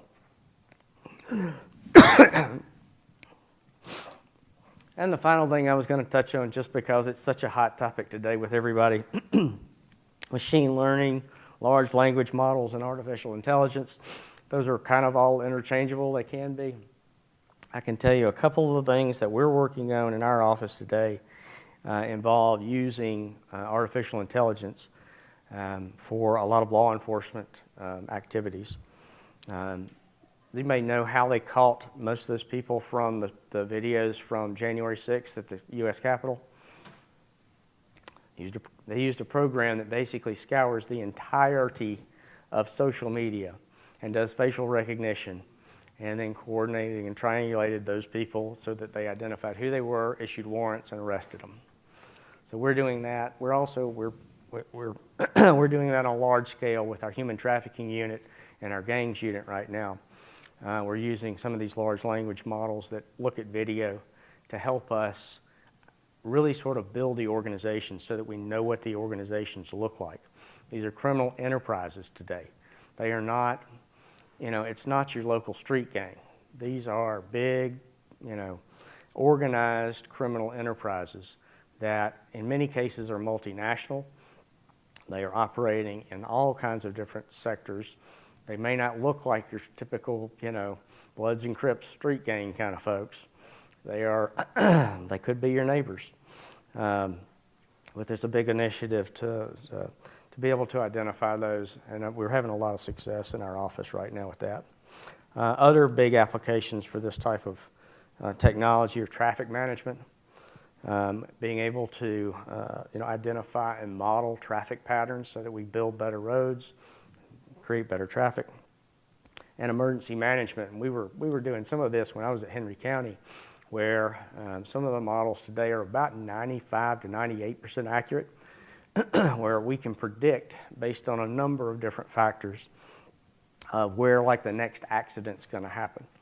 And so for public safety, that's really valuable because we can then do things like pre-position an ambulance at a place before the accident happens, so that we're saving time on getting them, services and needs. And then my job in the Attorney General's office, I think AI is going to have a profound effect on the legal practice. Our attorneys aren't real sure about it right now, but I think it's going to have a profound effect. Here's some information about me, a link to the GMIS site, and shameless plug here, I did write a book, published it a few years ago, on how to build an IT department. So with that, I think we got a minute or two for any questions. A minute for question. Any questions?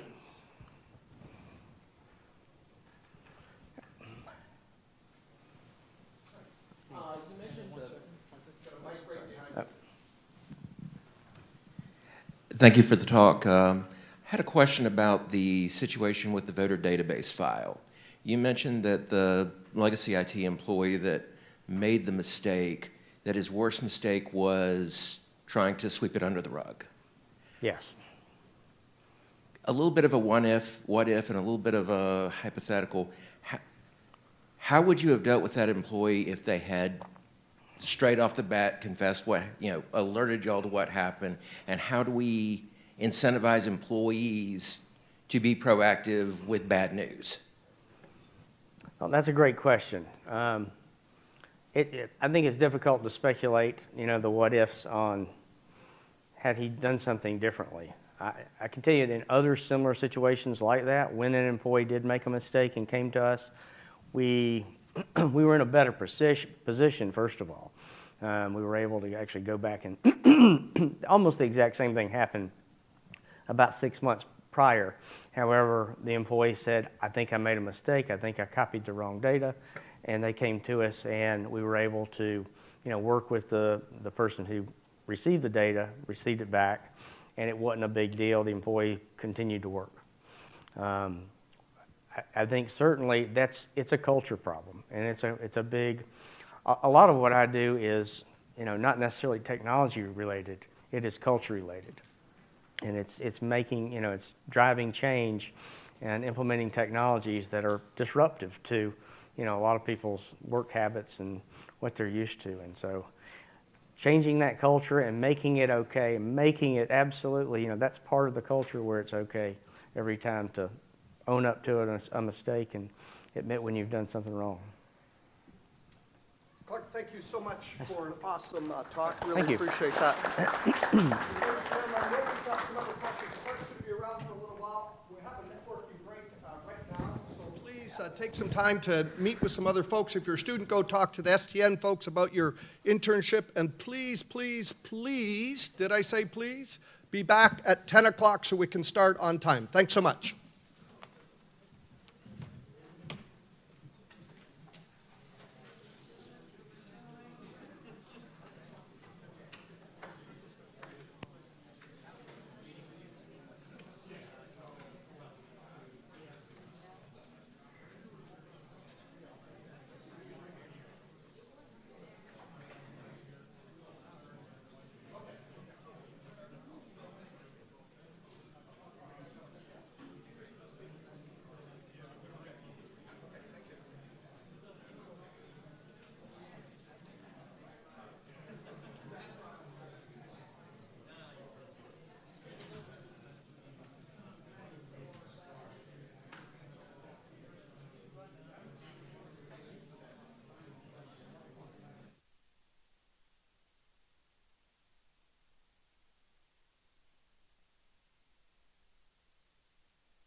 All right, well, welcome back, everybody. You know, our last speaker reminded us of how culture can play a big role in everything that we do, and sometimes it's as important to understand the culture in which you are operating as it is to understand the technology. Sometimes technology is the easy part. If you're looking for a really good reference on this, I'm a huge supporter of a guy, an author named David Logan, who wrote a book called Tribal Leadership. And it's fascinating in his book because he puts everybody, all of us that work for organizations, into one of 5 categories, ranging from those who really don't want to be there at all, that he equates to being like gang members, all the way up to people that, you know, completely believe in the organization.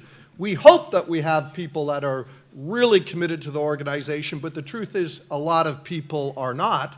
And as Clark mentioned, you know, there's some sort of telltale signs. If you walk into somebody's office, as he was referring to some of these folks that were ready for retirement, and I should preface that by saying I'm ready for retirement and this is my last year, so I could be one of those people. But if you walk into somebody's office and you see a coffee mug that says, "I would rather be fishing," or whatever else it is, you might know that they're not really as excited about the organization as you are, and we have to be very, very careful with that. We all want to work in this trusted environment, but the truth is not all of our team members can be fully trusted, and so we need to make sure we're looking out for them.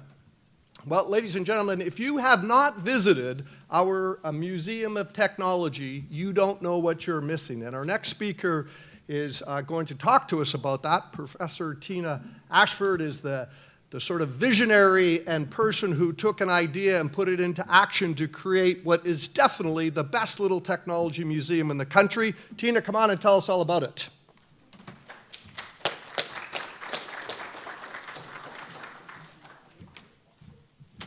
All right. Hi, my name's Tina Ashford, and I'm the faculty curator of the Museum of Technology here at Middle Georgia State University. We are located in the first floor of the library building, and we have, well, right now it's actually in a state of disrepair because there's some construction going on up there, but our exhibits are open. The hands-on portion, we have over 12, I'm getting feedback here. Okay. Technology. Can't live with it, can't live without it. We have 12 units up there that you are all more than welcome to take the short walk on this beautiful day. Go out the main steps of the Jones building and turn to your left, and up the hill you'll see the library building. The exhibits are open for not only faculty and staff use, and for students to use, but also for the community. So we are a free museum. We rely on student labor and faculty labor, and also from donations from the community of not only equipment, but also of cash. So if you have some old things laying around that you would like to give new life to, please look me up. I'll be in and out throughout the day. Also, we have brought a few of our systems to sit out in the lobby, so over lunch, feel free to take a look at those as well. And we strongly encourage you to use them because that's their sole purpose in life, is to be used by users such as us. Okay, just to give you a little bit of background about the Museum of Technology, we got started in the fall of 2018, and we are just focusing on personal computing technology of the 70s to the 2000s. So we try to cut off anything that is newer than 20 years old. We've got 9 display cases full of different types of artifacts. How many of you remember the Pets.com sock puppet from way back when, during the 90s? Okay, we've got one. He still talks. He's in one of our display cases up there. We have original vacuum tubes, silicon wafers, all the sorts of stuff that you would expect to find in a museum. We probably have at least one on display up in the library. We usually have an LCD panel that's running that will display different commercials over the years. We all remember the 1984 Super Bowl, right? Who played in the 1984 Super Bowl? I don't remember, but I certainly know what commercial played during the 1984 Super Bowl, and that was for the, do I have to say it? Apple Macintosh, right. So we do have commercials that are running to take you down memory lane up there. We also have a bunch of research documents. We've got magazines, newspaper clippings, all sorts of things for students and faculty, and of course just the community members to come in and take a look at and do some research with. Speaking of the community, we often run seminars. We haven't this fall because of the construction that's going on up there, but in the spring, if you're local, be looking for our Tech Talk seminars. We have ran 3 of those to great success last fall. We are big on our Facebook presence, so Facebook is probably the best place to get the most up-to-date information from us, or X. I really don't like saying X, it's Twitter, and it will always be Twitter, and I said it. But you can also get information from X as well as Instagram, and I'll have some links for you in the presentation a little bit later on.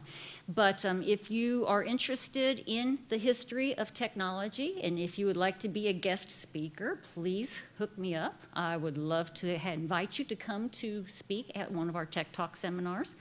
One of our alum had an Altair 8080, it's hard to say, an Altair 8080 that basically was destroyed, but he donated it to us, put it on permanent loan.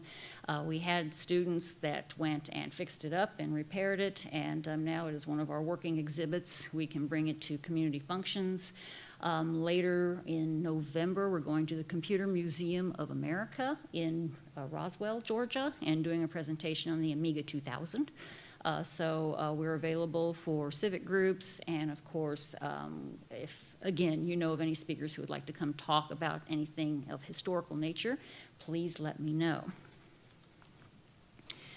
And finally, there's a QR code, and since this is a cybersecurity conference, and you're all probably wondering why is she talking about the history of computing when really cybersecurity wasn't even a thing for most of those, the QR code is not a quishing. I think you all have heard of quishing, right? That's the latest thing now with QR codes, to where you scan a QR code and it doesn't take you where you thought it would take you, but I have verified that this code is actually legit. Oh. They changed the slides on me. There, the QR code there, that one, aha. That one will take you to our main page at mga.edu, and from there you can jump off to visit our different social media that we have. So, not gonna be quished. I told you I could tie this into a cybersecurity conference, and that is my contribution to that. And I think I'm maybe getting close to time, but if there's any questions about the museum, please look me up, and I'll try to, yes? I just want to know, I'm a fully online student, but I've got a lot of interest in the history of computers. Is there anything that a fully online student can do to support or help with the museum? Sure, there's always a lot of research to support. So when we get a new system in, then we want to go and make sure that we can find out the information about it. So we always have people who want to do online research for us, and always looking for volunteers for that. So that would be great, yes. Anything else? All right, thank you very much. Thank you so much, Tina. Hey, Tina, do we have a TI-99 in our museum? Yes, we do. All right. Well, that's a great segue to our next speaker, who tells me he learned reading using a TI-99, and I'm sure he'll tell us more about that. But please join me in welcoming Eli to the stage.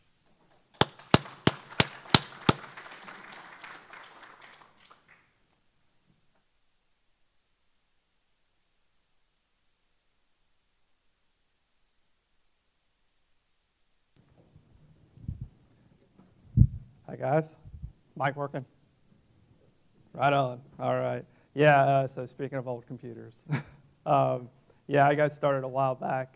You know, we've already heard some tales of brand new Atari consoles, and you know, who got computers and who got gaming consoles. I was on the receiving end of the computer, and I do not regret it. I was disappointed at the time, but it has helped to further my career in IT for sure. So a little bit about me. I I'm the IT director for Silverfine Software in Warner Robins. We do web applications for insurance companies, a bunch of boring insurance stuff I won't take you through, but I've been in IT well over 20 years, and that's just counting from when I graduated high school. Through high school, I ran a small computer shop out in Roberta, Georgia, if you guys are familiar with that. So I've been with Silvervine for the last 13 years.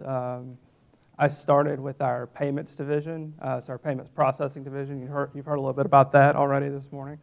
And we ran a small software development and IT team there, and it was really easy to implement changes and be a cohesive team. So what I'm going to be talking to you guys about today is DevOps, but specifically security and DevOps. If you guys will bear with me, I'm not a public speaker, just a computer nerd. I don't know if you guys can relate. But I hear you guys have a really good Toastmasters program here at MGSU, so might check that out at some point. Oh, and here's this. I guess we can go through a little bit of this. Years and years ago, I got my MCSE from Microsoft and went ahead and got my security endorsement along with that. I wanted to plug ICS Squared as well. Ton of great material there. Working on my CISSP along with a lot of my colleagues out in the general IT and security industry. Of course, CompTIA Security Plus is great. We also run a PCI DSS payment processing function as part of our whole suite of applications for our insurance companies. And we also run SOC 2 Type 2 data centers and cloud presence. So we got our hands full for a 5-6-man IT shop. So I'm going to go over a few things and let you guys know what we'll be covering. I'm going to whip through this because there's really a lot of content here. I don't expect to teach you all of it, but I do want to just expose you to this stuff, and that way you can take back and do research on your own accord. I'm going to talk about security from the perspective of a software development business, and in particular related to DevOps. I think it'll be good exposure for both IT and software students, and maybe some good exposure for other businesses in the area as well. We're going to be talking about some DevOps basics, which DevOps, of course, being the underpinnings of DevSecOps, and look at some common flaws in traditional security approaches and explore some challenges you might run into, and then show you how you can leverage DevOps to address your security challenges. So what is DevOps? We'll go through that real quick. You guys are probably familiar. Anybody familiar with DevOps and DevOps processes? Got a few out there. Well, I'm glad I got a primer. So this might be a refresher for some. Some people think DevOps is like a job role. There's a DevOps guy, or just doing automation, or just operating in the cloud. But DevOps to me was born out of the need to break down silos between the IT people and the software people and work as a cohesive unit. There's huge efficiency gains to be had there. So basically what you're doing is building multidisciplinary teams with all the ingredients for success. And here I'll be talking about how to not just incorporate IT people and software people, but we'll also talk about how to make sure the security folks are involved as well. DevOps is process-driven for quality and speed, So DevOps is basically development operations. Here we're going to integrate security. We're talking about quality and speed, best practices, and also using the best tools to get those jobs done together. Essentially, we do security well in DevOps by doing DevOps well. So if you got a good, solid DevOps process, then it should be easy to integrate security along the way. So some of you might have seen this, and this might jog your memory for those of you that didn't quite know what I was talking about when I was referring to DevOps, but you've seen this DevOps lifecycle. This is a software development lifecycle with a bunch of the tools that you use in DevOps, and this is something we can really get behind, some core values that DevOps tries to support. You got honesty, communication, accountability, lack of blame, which is really important to me. That way you can have blameless postmortems and get those problems out where you can actually address them. All right, and real quick, I wanted to mention a few of my heroes here. DevOps came from lean process. So if we got any business people out here that understand lean, this is where all the concepts of DevOps came from. I won't get too crazy into this right now, but there's some really good read material out there I'll expose you guys to in just a minute. But basically, if you substitute manufacturing for building software, that's lean to DevOps. So there's some really cool guys, super smart guys that made all this stuff happen in the lean world that helped to translate this stuff into the current technology in DevOps world. And I'll tell you how to read a little more about those guys in a minute.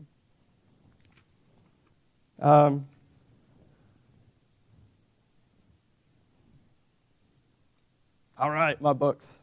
It went too far. Okay. So if you're interested in DevOps and you don't know or just want to learn more, the Phoenix Project, start here. If you like the Phoenix Project, want to implement that stuff and want to understand the technology behind it, DevOps Handbook. If you want to go further, Accelerate is awesome. And if you want to learn about the guys, the lean process guys and all of that, I highly recommend Beyond the Phoenix Project to learn about Taiichi Ono and Edward W. Deming and those guys and how we went from lean process to DevOps.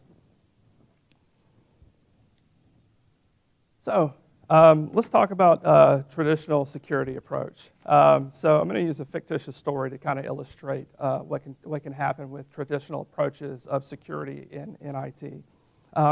Let's say I've landed a brand new job, a dream job as the director of an IT business, but I'm having to move my family to a sketchy part of town where I'm going to have to build a house to protect my family. Let's go with that. So I have to build the house, and it has to be secure. That's the point. So I'm starting at the planning phase, and I'm working with the architect to produce the blueprints for the house, right? I'm working with the contractor who's getting together the skilled labor. We're buying materials. Got windows, doors, and we're building. We're putting the finishing touches on the house. The house is built. It's beautiful. And then we bring in the security professional to look at the security of the house. The security expert points out that there was no data cabling infrastructure put in the house to install the security system. The doors and windows can easily be overcome by a bad guy, and that's just not going to fly. It's all installed. The house is about done. So next thing you know, we're ripping out windows. We're cutting sheetrock, cutting in boxes to put in the security system, ripping out doors, windows. So it's a whole expensive venture. You got a whole crew that's upset because they just put all this thing together, and now they got to go redo the work. I have to pay for the work. We got to buy new materials. So basically, my house isn't ready to move into, so my product's not done in time. It's insecure. It costs me a ton of money to redo, and everybody's mad at each other. That is a typical, the way a typical IT, security approach happens in general IT, and especially in the software industry, because you're building a product. It's not necessarily built to be secure at inception, and you try to do it afterwards, and this is what happens.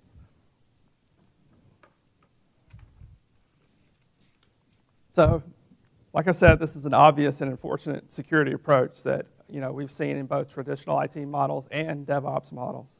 Going forward, we're going to be talking about how you can integrate security as part of a DevOps lifecycle. So we're talking about reducing risk, increasing speed and efficiency, making sure to take care of your regulatory compliance up front, and like GDPR, PCI DSS that I showed you guys, HIPAA, SOX, FedRAMP.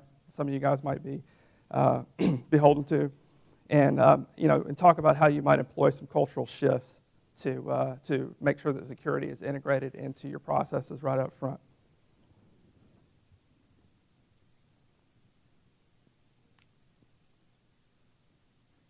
All right, so we're going to talk a little bit about culture real quick. You don't have to go sell it to everybody. You can start doing simple things. Like including security scans that we've already talked about into your daily development workflow if you're a software development company, but doing those scans early and often, and looking at that during the development process and not wait until you have stuff in production, where it's hard to pivot and everybody thinks you're already done, right? You're having to go back and retool. You can do threat modeling as part of a routine process, as part of your planning, and we'll talk a little bit about threat modeling if we have time. And just having security discussions is part of your normal processes. And we'll talk a little bit more about how to do these things. So real quick, I'm going to mention the concept of shifting security left as well. Just the same things I've been talking about, including security at the conception of your project, making sure it's part of your development workflow, and because the IT and security guys can't magically make something secure after the fact. It kind of has to be built in, right? And one more point too, the later you address security, the more expensive it's going to be. So if you think security is expensive, when you're addressing it here, it's going to be exponentially more expensive. And so another point I want to make here too is cybersecurity is a team sport. When we talk about cybersecurity in general, you're hearing about the security teams, the compliance people, and the development infrastructure people. But it's not just for them, right? You have people that control the resources that are allocated to develop a project. You got other stakeholders that need to know about the security of the product and make sure they're invested too, and make sure they know what they're paying for. You got systems architects, project managers that control the people. All those people need to be present in your security conversations. So how do you create the team?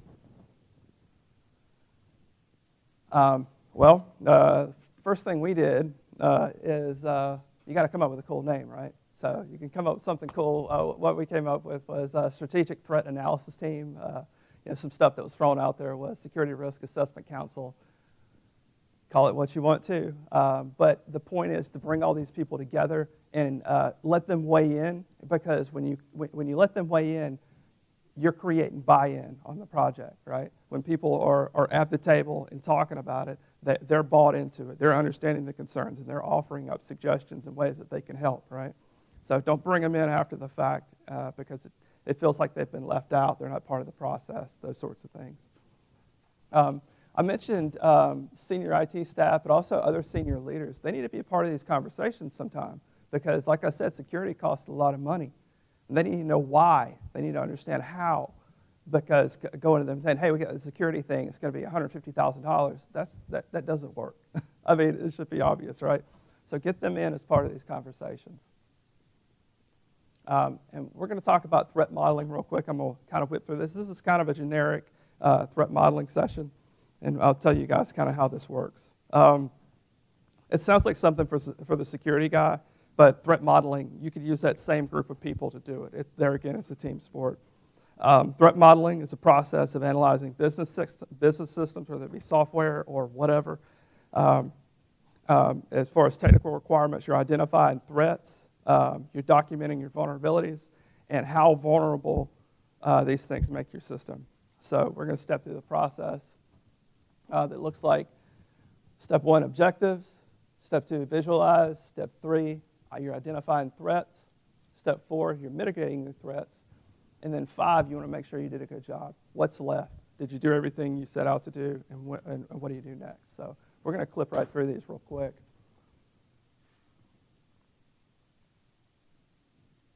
Maybe.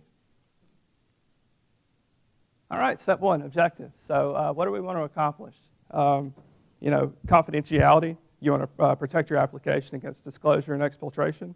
You want to make sure that the integrity of the application is maintained. You want to make sure that people can't go in there and make changes to the application.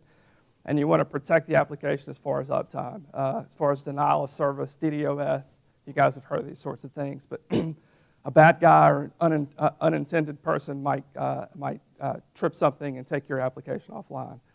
Is it really secure if it's not available? It doesn't really matter because you can't use it, right? Step 2, you're going to take a look at your data flow or process flow diagrams and visualize what those threats look like. So you've got to understand what you're building, and especially for the non-technical people in the room, just draw a picture. It'll make sense, and then you can illustrate how to identify those threats next here. All right, next you want to talk about what can go wrong. You want to take a look at the diagrams, understand how the threats might get in, how can your application or platform be compromised, and who might be attacking you, right? And the next bit you want to do is what are you going to do about it? In some cases, the threats are going to be so small, you're not going to go make a huge change to your application for a small threat. You have to weigh those things out. Sometimes you're going to start pulling features out of the application. Sometimes you're just going to turn stuff off. And sometimes you're not going to do anything. So you have to measure that stuff out. And a lot of times you'll have those code and infrastructure people at the table to help tell you what the fallout might be. And last step is validate. Did you do a good job? Have all the threats been addressed? Is there anything left? Are the residual risks clear and documented? That's kind of a cover your butt too, but it's also like you want to take those residual risks and you might want to move them down the line to your next threat modeling session. What are your next steps? And importantly, when will your next meeting be? Is it going to be a date? Is it going to be a critical release of your application, a CVE or hotfix release? You need to have a trigger for your next threat modeling session. So there's a ton of threat modeling frameworks out there. You guys have heard a little bit about some of it already. I followed kind of a generic version of Stride, Microsoft Stride, but there's a ton of threat modeling frameworks out there. You'll have to figure out what works best for your business. But the point here is to go out and do some research and figure out how these things work and what's going to work out best for you.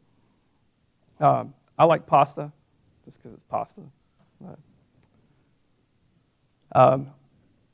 So another big part of security in DevOps is continuous learning. You've seen some people mention these guys already, which I thought was fantastic. We're all on the same page here. But applications are changing, attacks are changing, and the only way you're going to keep up is constantly educating yourselves, and not just educating yourselves, but those of you who run businesses or leaders at businesses. Make sure you're building learning organizations. One of my favorite quotes from the DevOps handbook that I showed you guys earlier was, you're either building a learning organization or you're going to be losing to someone who is. And that really stuck. I can see it play out in the marketplace all the time. So how do we create learning organizations? We've talked about some other stuff. Here's ISC Squared again. CIS that we talked about earlier, the SANS Institute, OWASP, all these things are free resources out there for the most part. You can get certifications and that sort of stuff, but there's a ton of free resources out there for you to use. And those of you that are business leaders, make sure that you have some solid platforms out there for your employees to use, kind of a free-to-them platform to go continue their educational journey, whether it be in cybersecurity or IT or something else. So we use Precipio, but there's a ton of them out there.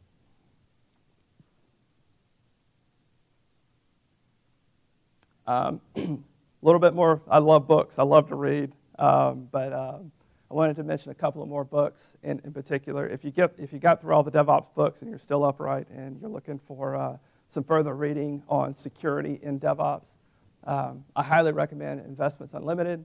It's basically the Phoenix Project of solid narrative about how you integrate security into your DevOps process. And also Securing DevOps is pretty well self-explanatory. Also great books. And that may be it. It looks like it's it. Let's see. Any questions for Eli?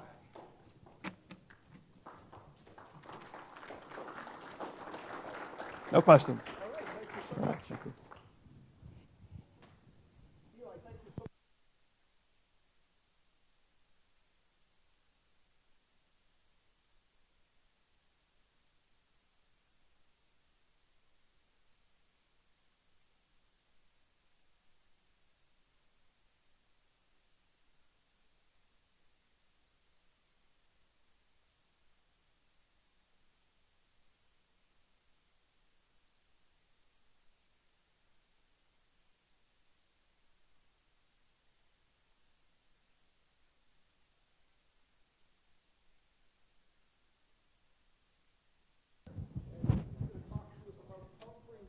Challenges along his journey. So please join me in welcoming Adam.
big challenge for us is we went in from converting DOS space, which I was not trained on, by the way. I had to learn that on my own.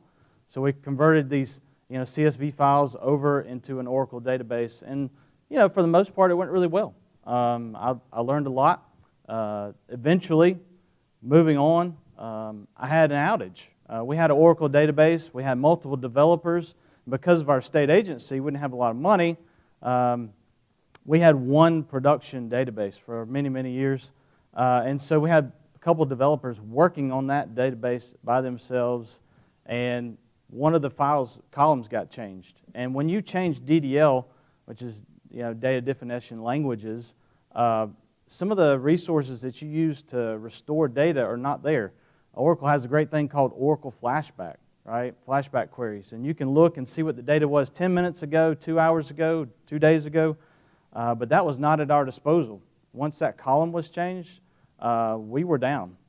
And basically, she went in there. She was trying to add a column, but instead, we actually changed the column. And so all that data was missing. And what did that mean? What did that impact for our agency? So we had 1,500 users who constantly register students for classes that can no longer register. And so my boss is kind of over there. I'm a young DBA, and he's over there over my shoulder and saying, Adam, when's the system come back online? I'm like, I don't know, right? When's the system going to come back online? I don't know. But nevertheless, we're sitting there, and he's a great boss, by the way. And so he leaves me to my piece, and I sit down there, and I am literally creating a new instance of the database. I'm restoring from disk back to another database. And through simple export, import, we're able to get the data back that we need. And so I just began, that early challenge was kind of a beginning for me to really understand how important my role was, right, in managing and protecting our data. I had other challenges that came our way, later on, and I'll get to those in a minute. But some of the challenges wouldn't be possible, without people such as my team. I have a team of about 12 different individuals, and I will say almost half of those are alumni or faculty of MGA, so I greatly appreciate them and what they mean and what they bring to the table. Later on in my journey, I didn't always start out as a DBA. I didn't start out as an IT manager. I was actually went to Georgia Southern University, graduated with a, yep. So as you can see, we're having a technical Sure. issue. The whole system is shut down. It's a good lesson for us in technology. Right. We're getting it restarted. We'll reserve the time that we had for you once we get. You want to take a break, or you want to take a break? Is it close? You can continue, or Sure. I'll continue. Fine. okay. Thank you so much. But didn't always start out as a chief technology officer. I went to Georgia Southern University, and I thought I had a pretty good resume. I was graduating in computer science, right? I was president of the ACM, kind of like your Cyber Knights over there, for 2 years. Did a lot of fundraising through that effort. Had that chance to go to programming conferences in Seattle, Washington. We actually won the conference, built an entire e-commerce platform in the literally of 2 days. So I thought I had a pretty good resume. I actually worked for the Writing and Linguistics Department as the IT support operations. So thought I had a pretty good resume, but when I graduated college, I literally sat at home for 2 months thinking, what do I do, right? I applied to every organization that would take my resume, just hoping somebody would give me a shot. Finally had the opportunity to start working at a consulting agency, consulting programming, thank you, department down in Savannah. Blessed by that effort, thankful that they took me under their wing and gave me that opportunity. But know that that was a challenge for me, right? I'd done all this up until that point, and all my career, and here I am as a new programmer, not even having a job. So just know that, even while you have those high peaks and you hear these great presentations today, and you'll hear some more stories here later, know that your career will have those highs and lows. we'll have those highs and lows for it. It's not always sunshines and rainbows.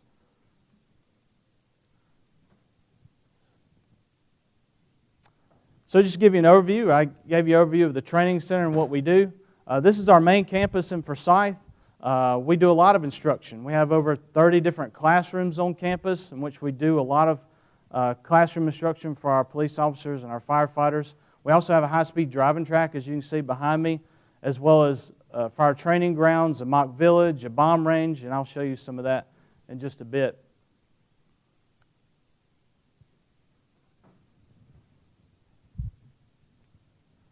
So this is our core customers, which I mentioned earlier.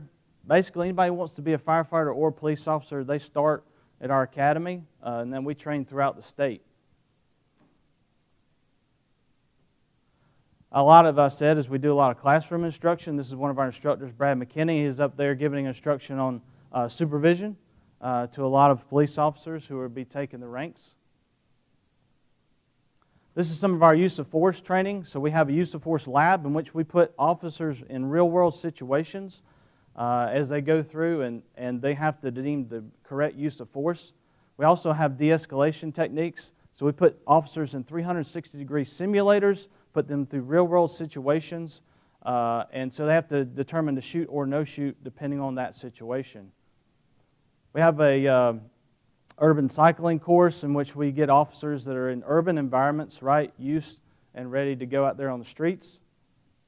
We have underwater rescue. We have almost an Olympic-sized pool in which we do underwater rescue, and so they literally have to pull people out of the car. You can see behind, as a part of this, their face masks are blacked out, right, because they're in lakes and visibility is terrible.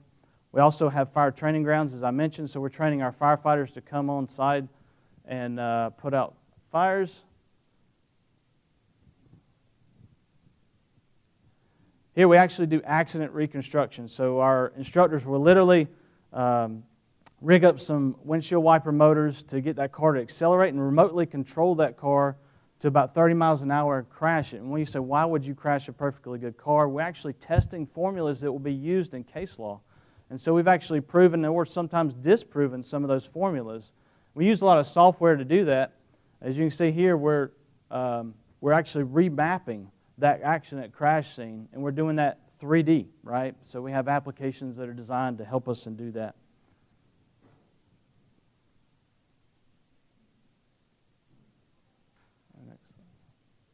Well, there we go.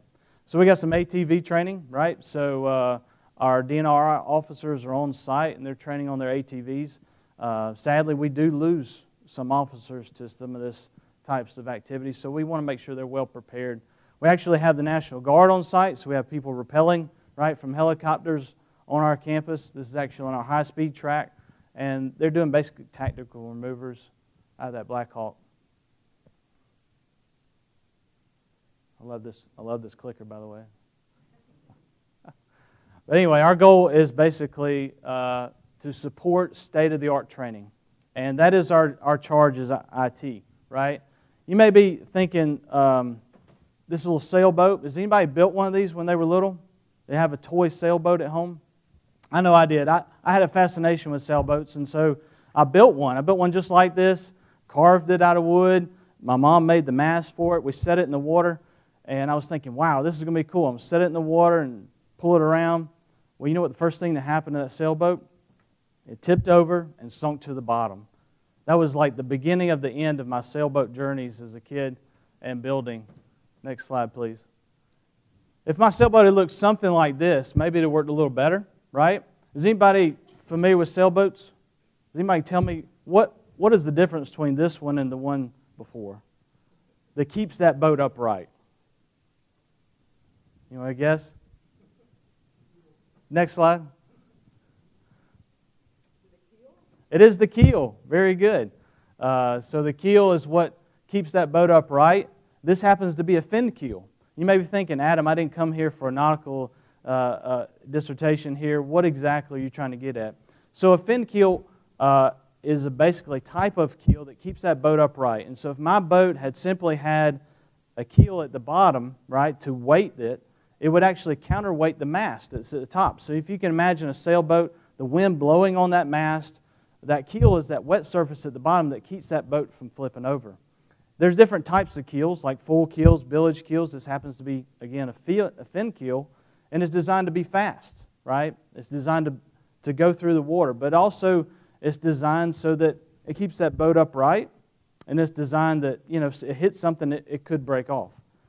So that is, and you say, what does that have to do with IT, Adam? Well, when you think about what happens in IT and what happens in an IT organization, right? Think of that organization as the ship, and that IT section as the keel.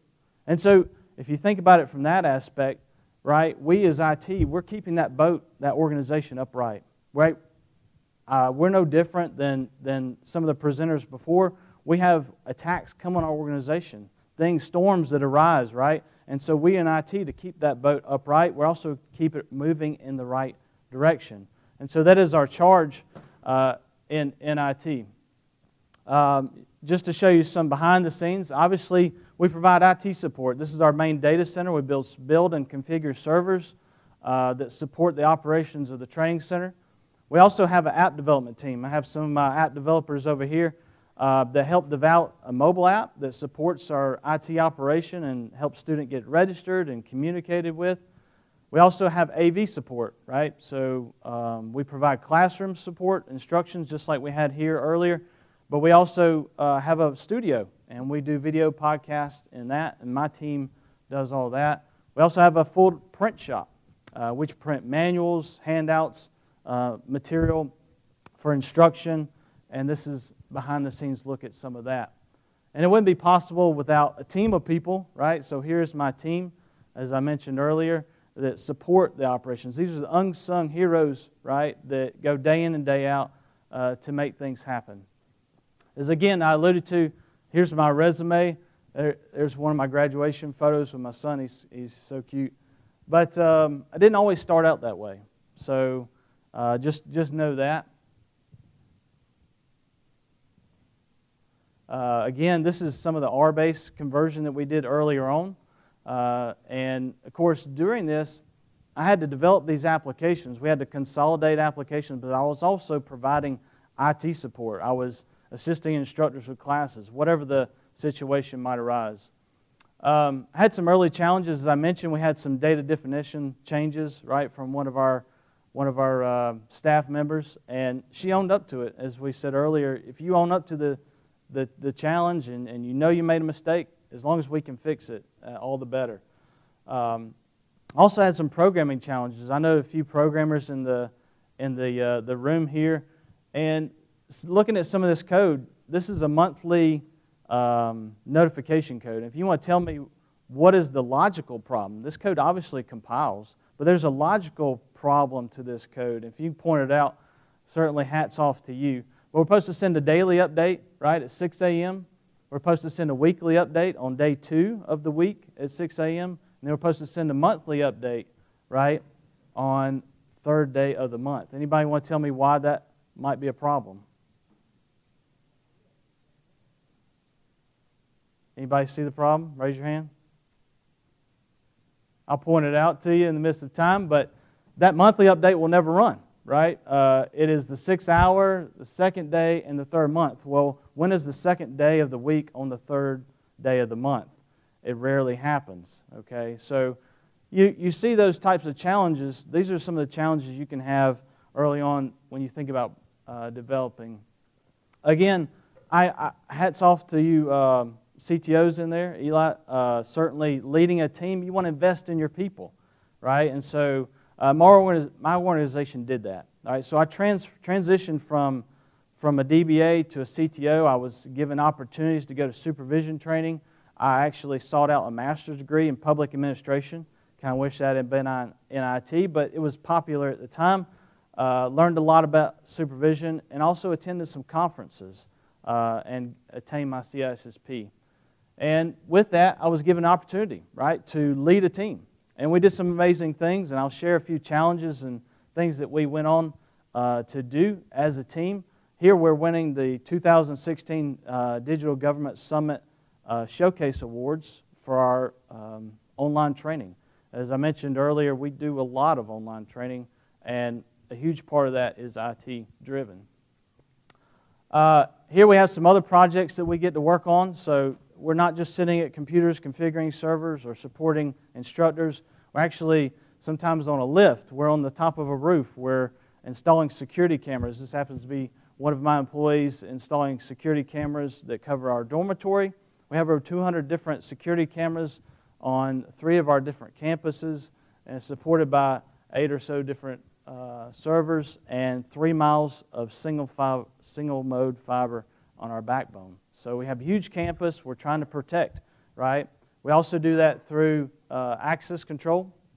So we've installed a number of different readers. We work with, obviously, contractors to come on site and assist us in this, but we support those operations. Again, security is a big paramount to what we do. So if you're thinking, like, what do you do day to day, Adam? Well, this is a part of that. Now to talk about some of the challenges. Just this past July, we had a big challenge ahead of us. One of our Instagram pages was hacked. And so they posted up this nice little photo for us for all of our constituents to know. And you say, well, how did that happen? Well, how did you respond, Adam? Well, our main response was, obviously, let's try to recover. Let's do our recovery efforts. Let's see if we can recover via email. Let's see if we can recover via Meta's recovery process. That obviously was not the case. It was not happening. We couldn't reach the vendors. We'd reach out to them, open a support ticket. Wasn't getting much response. The attacker had basically gone in, taking one of our Gmail accounts hostage, changed the password so we're no longer allowed access in. And so vendors were unresponsive to our efforts. And the Gmail account was set up by a former staff member, and that Gmail account was a free account, so there was no two-factor authentication enabled on that account, and the password hadn't changed for years. This is what we call shadow IT. It's when people decide that they can do IT without including you. And so it's not a fun time, right? Because why? Because the CEO is looking down and he's saying, hey, Adam, when are we going to be back online? When are we going to be back online? And I'm like, we have no prayer. So, I mean, and to our credit, we had set up a social media management platform, right? So we were constantly posting messages, right, through another third party. So the actual Instagram account was hacked, was the actual Instagram account, was not the management software. The management software that we used to actually schedule these posts had two-factor authentication. So, those are just some tidbits there. Good news is we recovered our account. We have partners, thankful to the GBI for their resources. They actually knew somebody at Meta. We filled out a form. Next day, we had control back of our account. So just some challenges early on, and the importance of multi-factor authentication in our world today. But that wasn't the biggest challenge that I faced. And this would quite handily be the biggest challenge of my career, I hope, to date. It was Sunday afternoon. I was sitting by the pool when I got a phone call, and it says, Adam, our systems are inaccessible. It would actually turn out to be the worst day of my life. I text all my team members. I say, look, I need you on site ASAP. I just remoted into our servers and witnessed this. We said, what's going on here, Adam? Well, actually, this is a picture of all our files are encrypted. They're encrypted with Ryuk, right? And so I log into server after server. I log into our backup servers. They're all encrypted. They're all encrypted. Everything's encrypted. Not only that, but they left us this nice note. It says, Ryuk, okay, we know what happened. Here's some emails you can contact, right, if you want to see if they can pay money to unencrypt the software. What we didn't know at the time is this was actually being played out across a number of different state agencies by another nation state. And so this is the ransom note we left. We did not contact the attacker in this case. This is the attack life cycle. So if you look at day 0, we have 19 servers offline, over 230 endpoints that could be potentially compromised. So what do? We initially look back and we say, well, let's find patient 0. Let's find out how this happened so it doesn't happen again. So our team constantly goes to work. We're shutting down the network. We're isolating endpoints. we send out messages, thankful to communication. We send out a text message to all of our employees letting them know, hey, here's what you need to do. You need to bring your computer and IT. We need to look for the culprit. We need to identify your machine as clean. And what we learned is when we found patient 0 that obviously client attack, they had downloaded, they clicked on a suspicious document. It opened up Emotet.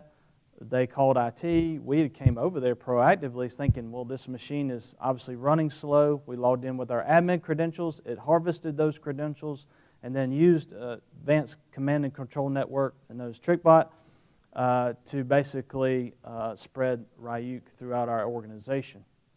And you may be saying, well, I know the previous presenter said this happens in sometimes months. What we found is that it merely happened in a matter of days. And so these attackers are becoming very good at scripting what they do, and so they're able to go through and move through your network quite fast. What we found is we have a very flat network. So when that document was actually downloaded, it was a matter of days before they were able to use those credentials and spread and schedule that to run all of our organization. What was the root cause, right? Obviously, somebody clicked on a low-quality message. Spam filter wasn't that great. Our antivirus solution at the time wasn't catching that. And so those were some of the initial issues. We also had a flat network, so we didn't have great segmentation. We had a SIM tool, but our SIM tool was looking for failed attempts, right? We were looking for people trying to brute force. So we were looking for the wrong thing. We weren't actually looking for successful authentications of a system privilege account throughout our network. So you can imagine we had some issues there. Obviously, remediation. We shut down, isolated the network, found patient 0, started building a clean network. Our backup servers were miraculously restored. So we actually recovered just fine, didn't lose maybe a day's worth of data, thanks to a great team.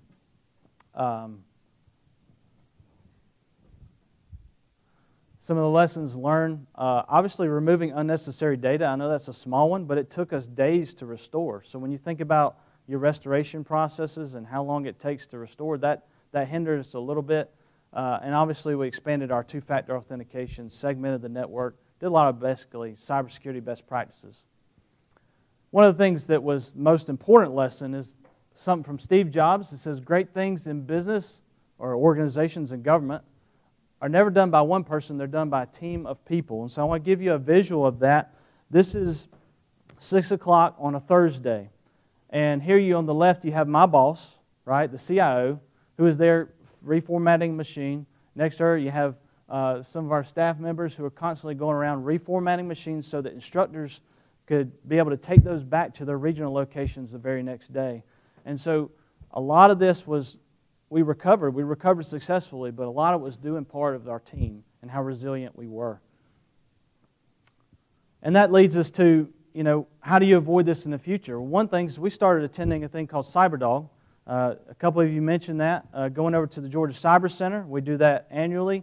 This is our team of people. We got to participate in an exercise, red team versus blue team. It's a week-long exercise, and we're given a partial network map. And we have to submit change orders that we'd like to do through a white cell. Like I wanted to lock down the firewall and just block everything, but they didn't allow me to do that.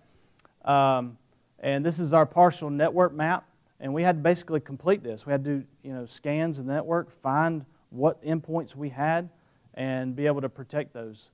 And we got some top honors here, so I'm proud of my team. A few of those got certificates.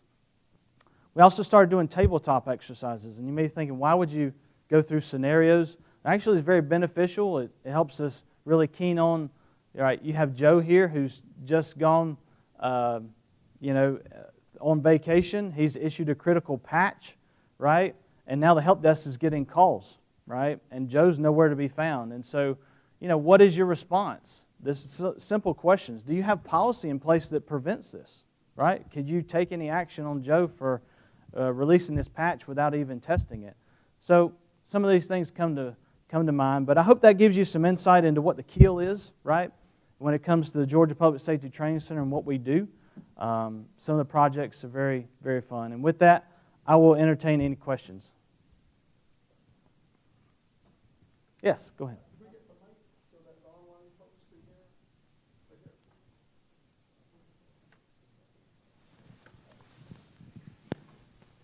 Thank you.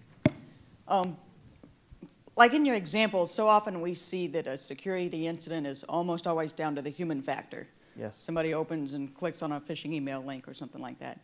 Do you feel like organizations spend enough time and money on training and educating employees rather than everything that comes after that in the actual software and hardware? You know, it's a great question. So end-user security training, cybersecurity awareness training, it is National Cybersecurity Awareness Month, right? So thank you for that plug. As a part of that, we train our employees on that very topic. The state, since this time, the state has issued mandatory training to all state employees, right? So we have to go through that cybersecurity awareness training. So we have to go through about 4 hours every quarter on basic cybersecurity hygiene, and it's great. I've gotten rave reviews from some of our instructors who have actually let their kids watch it, let their grandparents watch it. So I agree. That has been a huge focus for the state. Any other questions? Yes, sir.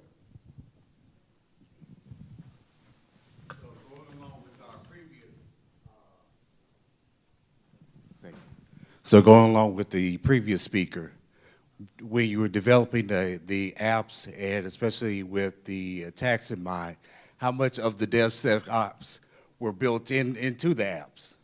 Yeah, no, that's a great question. So it's basically how much DevSecOps do we build into our applications? Well, obviously we build it secure, right? And so we actually do an MVC, Model View Controller, so that no data lives on the front end. Everything's passed in encrypted traffic, right?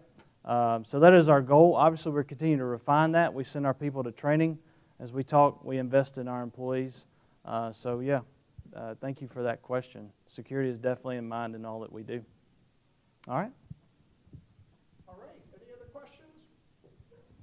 Thank you so very much for being patient while we sorted out our technology.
Hello.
As I was saying, if everybody could take their seats, we're going to get started in just a couple minutes.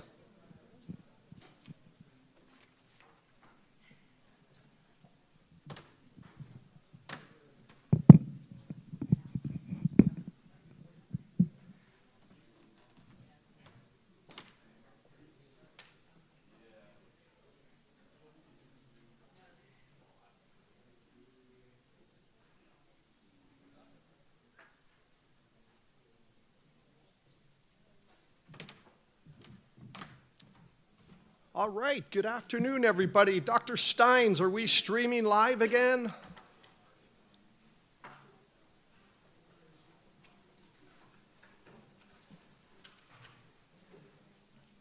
Okay, welcome back, everybody. Hope everybody had an enjoyable lunch. We've got a jam-packed afternoon for you, so let's go ahead and get started. And so now I'd like to introduce the chair of the Department of Information Technology and my boss, so be kind, Dr. Limberbach.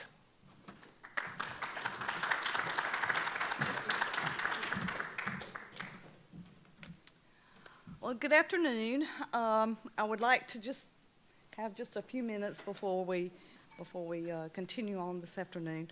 I hope you had a great lunch break, and I trust you've all had some engaging discussions and networked with some engaging people here.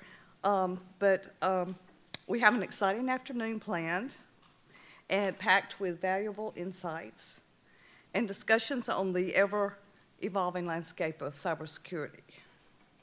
First and foremost, I want to extend another heartfelt gratitude to our sponsors, ISC Squared, STN, and the Middle Georgia State University Foundation. They have greatly and generously supported this event, making it possible for us to gather here and share knowledge. Their commitment to cybersecurity education and advocacy is invaluable, and we thank them for their ongoing support. Okay, and I would like to have a round of applause due for our esteemed guest speakers who have dedicated their time and expertise to enlighten us on critical cybersecurity topics. Their insights have been invaluable and have set the stage for meaningful discussions.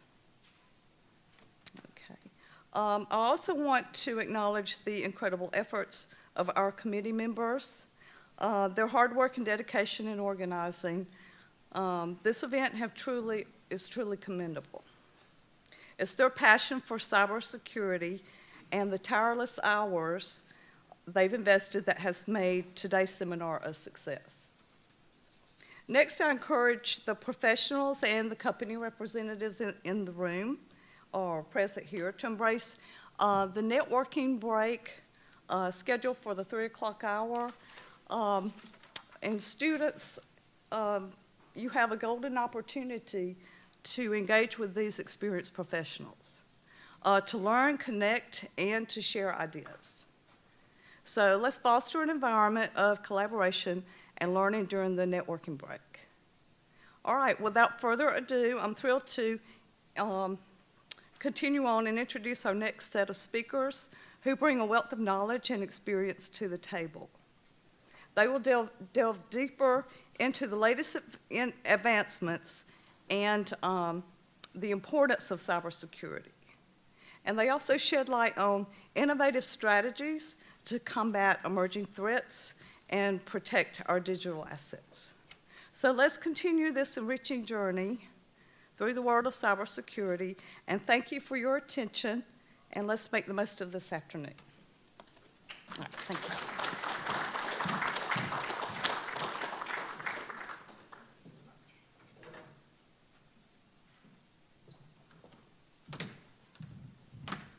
Thanks very much for that. Well, our next speaker works for one of our main sponsors, STN, so again, thanks very much for that.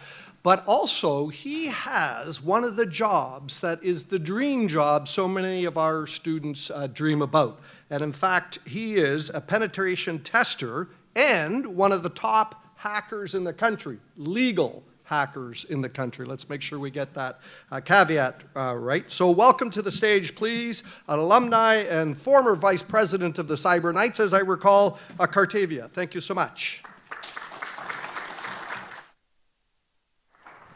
Thank you, sir. Thank you. All right. Good afternoon, everybody. And thank you for being here. My name is Kartavya Trivedi, and I am a lead penetration tester at STN Inc. Today, we are going to talk about social engineering and just learn what it really means, what some of the attack vectors look like in the field, what can attackers really do, and how we can test some employees through these tests. Before I start, as I said, I am a lead penetration tester. I hold a lot of certificates in the security and the networking space. And apart from that, I specialize in assumed breach scenarios and social engineering. As most IT people like to put on their resumes, apart from this, I also do hiking and kayaking and occasionally fight sharks with my bare hands. But without further ado, why social engineering? And as you guys have heard a lot about today about phishing and vishing and all the other elements, why is it important to talk about this one aspect of cybersecurity? One of the quotes that I read online said, there is no patch for human stupidity. And a lot of people have either said this or heard from somebody else that the weakest link in cybersecurity is just humans. We can put as many EDR solutions out there. We can put SIM solutions. But at the same, and if a user is going to click a malicious email, click a malicious link, answer some phone call, or give an information out, it's leaked, it's out there. There's no solution to that. In its simplest terms, social engineering really means getting information from a person knowingly or unknowingly, which can be used for malicious purposes, and trying to see if they can get their way in. Some of the techniques that I've used in the past would include on-site masquerading, phishing, vishing. We can also do impersonations or tailgating. And I can go into theories about all these and explain the meaning of them as we have done in books. But I thought, let me do it a little different way. Let me tell you guys exactly how I do it. I've used it for certain clients that I've at STN. And without giving enough information about my client or exactly what happened, give you guys one or few attack vectors, right? So I could have come here and spoken about Kerberos roasting or spoken about how to mitigate ransomware attacks and how STN works with it. But I thought, while those topics are very interesting, it might be more fun to know exactly how people break in and how you can just swoop people to give you information which they don't even know they're giving. So this one client that I'm talking about, it's a big hospital firm. I'm not going to say where. I'm not going to say who it is. But it's supposed to be HIPAA compliant, which means that they cannot give personal information out about the clients, about any other PHI-related data, or ePHI information as well. So when I started this engagement, what was I preparing for? Well, I bought a fake domain. So I saw that their domain name ended with .com, and I changed it to .co. At the same time, STN Inc. ends with stninc.com. If it ended with like stn.inc, I could have changed that to stn.in, right? Just depends what that ending is there, and we can just change according to what we need. Or can change to OR as well. So there are a lot of different subdomains that you can work with. Try buying that one domain. I try to use phishing, but not in the technical sense of what a lot of phishing emails look like. So most common phishing emails that you would have seen look like, hey, click on this, or go to this form, or you have this one DocuSign, click on this link. Well, a lot of users know about that now. So when you see an email which has a link in it, you're inherently suspicious of that email. Why start with that suspicion? I would start off with a normal conversation with my coworker and have that fake email. So with that fake domain, I'll create a fake email and have fake conversations with that person. It's me talking to myself, but at the end, what I'll do is, if I want to phish the secretary of there, I'll bring that secretary in, and when they open it, they'll see a long chain of emails between their boss and a completely external third party. They see the banners which say, oh, this is an external email, please do not, this is not safe and stuff. It's OK, because their boss has responded at that point. So that creates that credibility in the environment. I get forged authorized letters. So a lot of people have some form of signed documents out there. So if you know exactly what to Google, what to look for, there's ways to get signatures. But at the same time, let's say if you don't get, like if you want a CEO signature and you cannot find it online, how many employees really know how their boss signs a paper? A lot of us don't. So it doesn't matter what you do, just scribble on there resembling their name and forge a paper on the company letterhead, and you have a forged authorization letter. So when you go in person to this place, you'll be like, hey, this is what your CEO gave me, and I have the authorization letter. Stereotypical attire. So if you're going to walk in as an IT person, look like an IT person. I would have my backpack, I would be in my khakis and a shirt, just like a typical IT person would do. Because if you're not dressing up for the role that you're going to play, they might start questioning why is there that difference. You don't want them to have any form of suspicion, or it might throw you off your confidence, or when you're talking, they might ask you that question, and then you might have other thoughts in your head. Carry fake or real ID. I've tried both. Both of them work. It does not hurt. When people ask me when I'm on these engagements on what my name is, I've given them my driver licenses. Instead of me giving my STN card, I would pull out my wallet, give my driver's license. What better way to create credibility in front of these people than to just, yeah, you can have my driver's license. I don't really mind you having that information. When they say, can you please sign in, I would probably write a different name when I'm signing in, because they've seen my ID, but they have no record of me being there when I signed that paper. And lastly, toolkit. So the night prior, I would sit in the hotel room, spin up Wi-Fi Pineapple, or Hack Wi-Fi Pineapple, and all the other toolkits, test the malicious code that I have. Not going to say where I get it from. And yeah, just make sure everything's ordered. So when I'm in that engagement at that time, when I plug in that malicious USB drive or spin up Pineapple, I don't have to configure stuff, or I don't have to sit there and worry, oh, what if this does not work? It's tested.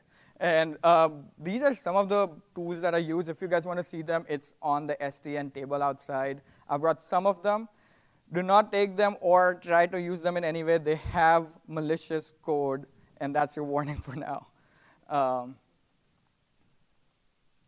So as I said, right, just giving you a little example of the preparations that I do. So that's the forged letter that I have. It's between STN and the president of the company, right? This is the exact information. So Chanel is my boss, and I had her signature, as I put it there.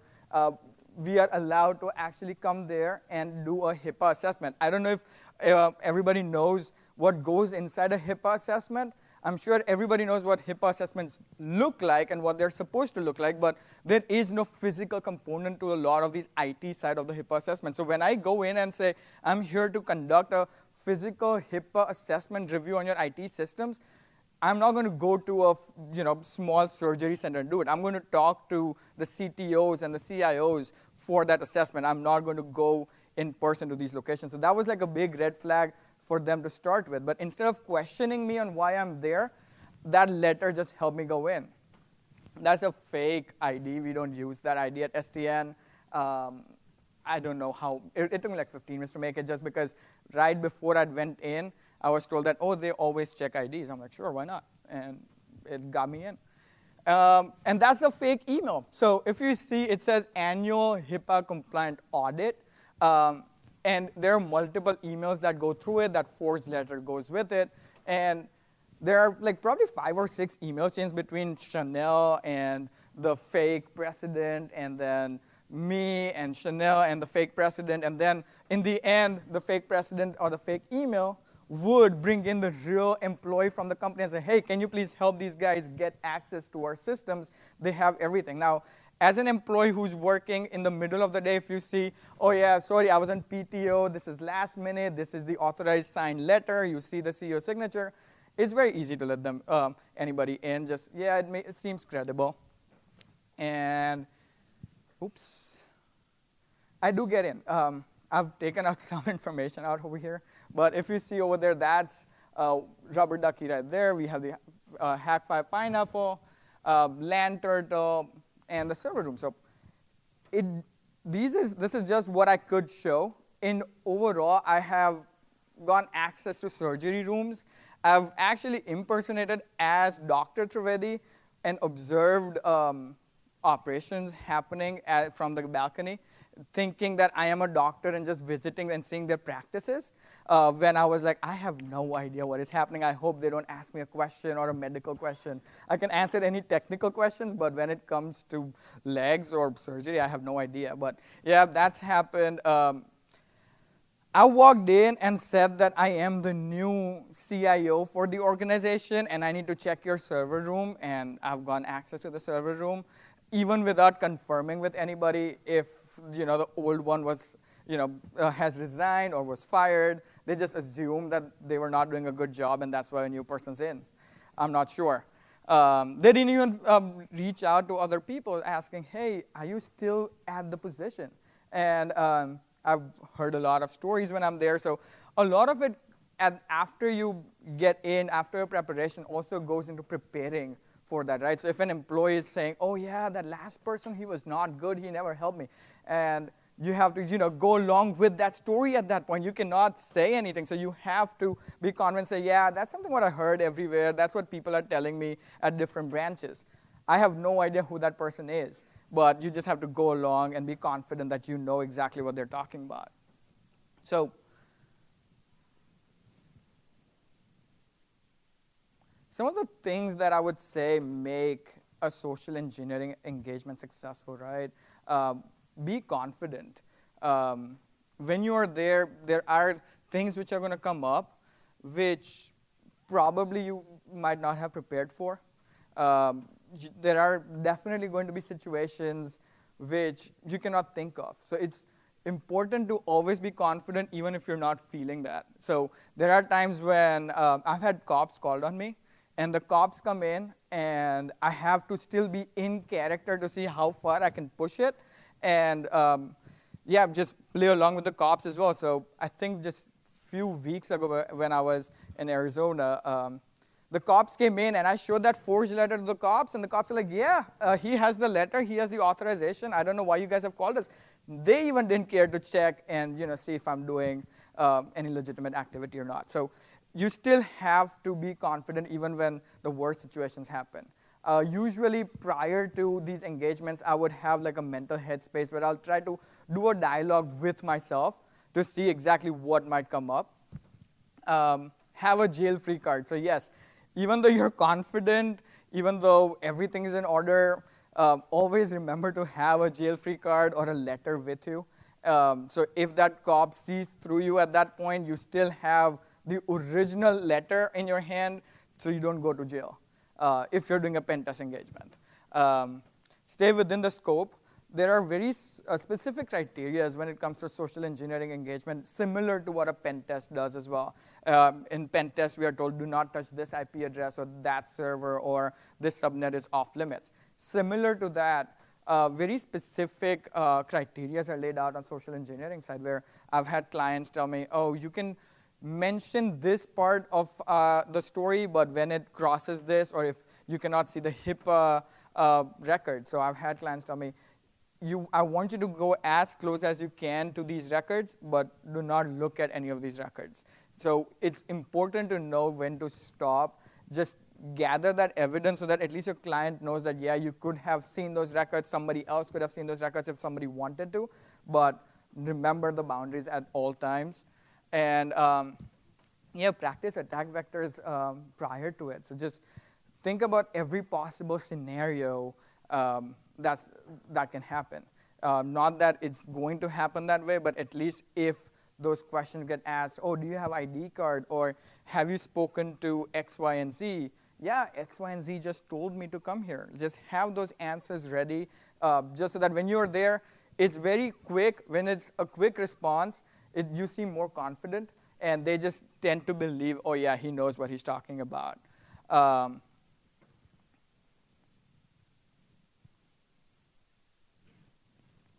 right. As it's a defense conference and cybersecurity, let me talk a little on the defense side as well. Cyber training and cyber awareness. So it's very important to go through that. And I know almost everybody who's gone through a cyber training hates it, that 5 minutes or 15 minutes or 1 hour seem like hell, and we make fun of it. But in a longer run, it really does add up. So even though when you see an email with a link now, you are suspicious about it, slowly when you go through these trainings, a lot of that awareness is going to come in, those external banners, or asking people, hey, wait right there, let me go out and check with my boss or email somebody. All that will start happening. So even though those 5 minutes seem like a lot, they do really add up. Perform non-automated exercises. And what I mean by that is, in my experience, I've done automated tools like KnowBe4 or the Microsoft Security Center for their, I think they call it this red team testing or something of that sort. It's good. I'm not saying it's a bad exercise to have. It takes 5 minutes to set up.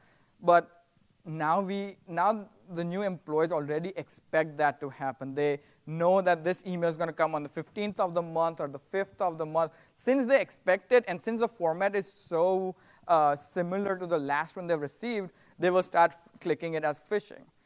When that happens, it's counter-effective to the organization itself as well, because now, because they're expecting it, they're going to flag it, which means the score is going to be good. But when a real phishing attack happens at a completely random time and hour, they might be thrown off by that. So have a non-automated phishing attack. And what I mean by that is buy a $2 domain similar to the one that I bought for my client and just send out an email.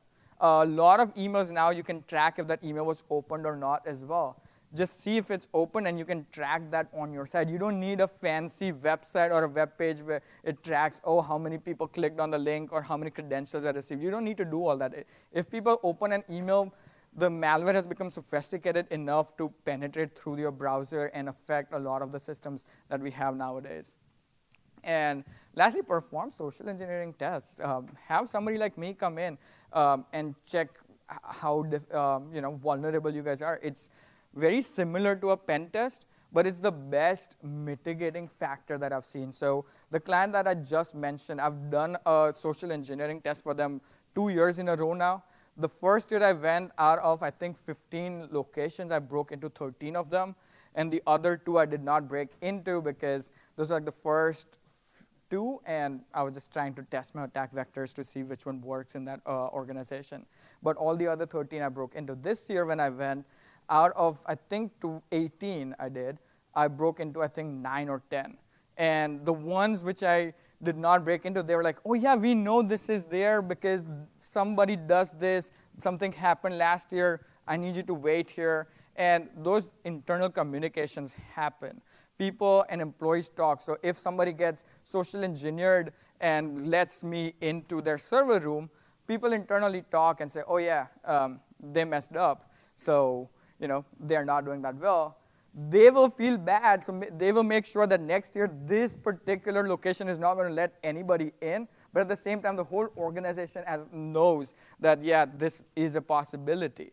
I've had, right after my Arizona trip a few weeks ago, the client responded to one of the emails and said, now the location is also checking this weekly or daily janitorial staff, even though they're regulars. So even though they are coming in every day, they're going through that scrutiny, and that's exactly what we want. If you're not supposed to be at a location, we don't want you there. So when it goes to that physical side, the social or the phishing and the vishing also strengthen, because now they're alert on all aspects. It doesn't matter if it's an email coming in or a phone call coming in, they know what to expect, what is the intended behavior, and what seems out of the ordinary.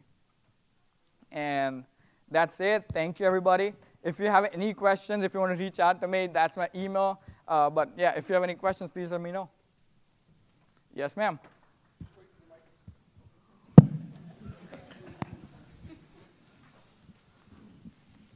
Okay, you were talking about the get out of jail free card. Mm-hmm. Have you personally ever had the police called on you? I have had the police call on me. I have never had to use my jail free card. The 2 times when the police were called on me, I was able to convince the cops that I'm doing what's intended, and that my client actually signed off on this. So I used my forged authorization letter to get out of that situation. Yeah. So a follow-up on your get out of jail free card. Yes, sir. If you're using a forged letter to get in, why don't they just think your get out of jail card is forged? I've had that contemplation and that thought in my head for a really long time. It scares me that if I use this and I use that attack vector and the cops get called on, they might not believe me. Luckily, I've not had to use it yet. Fingers crossed. If that happens, we still have like my clients on speed dial when I'm doing these engagements, so they can directly call. I'll just tell them, hey, call him or call her, and they will do it, and they will get in contact and then say, yeah, he's okay. So. Question over here. Yes. In your experiences thus far, what has been, I suppose, the demographic that has been most easiest to socially engineer? I think it depends. It's been easier to do younger crowds as well as the mid 40s, mid 50s. The older people are more difficult to social engineer because they question everything you tell them. I don't know what it is. It's just anything I say is responded back with a question, and I'm like, okay, I don't know how to respond to that one. But yeah, I think the younger crowd, which is just easiest because when you show a little bit of confidence and authority, they just believe what you're saying. And if you're dressed properly, they're like, yeah, it seems legit. They don't do that check, at least in my opinion. All right, any other questions? All right, thank you, everybody.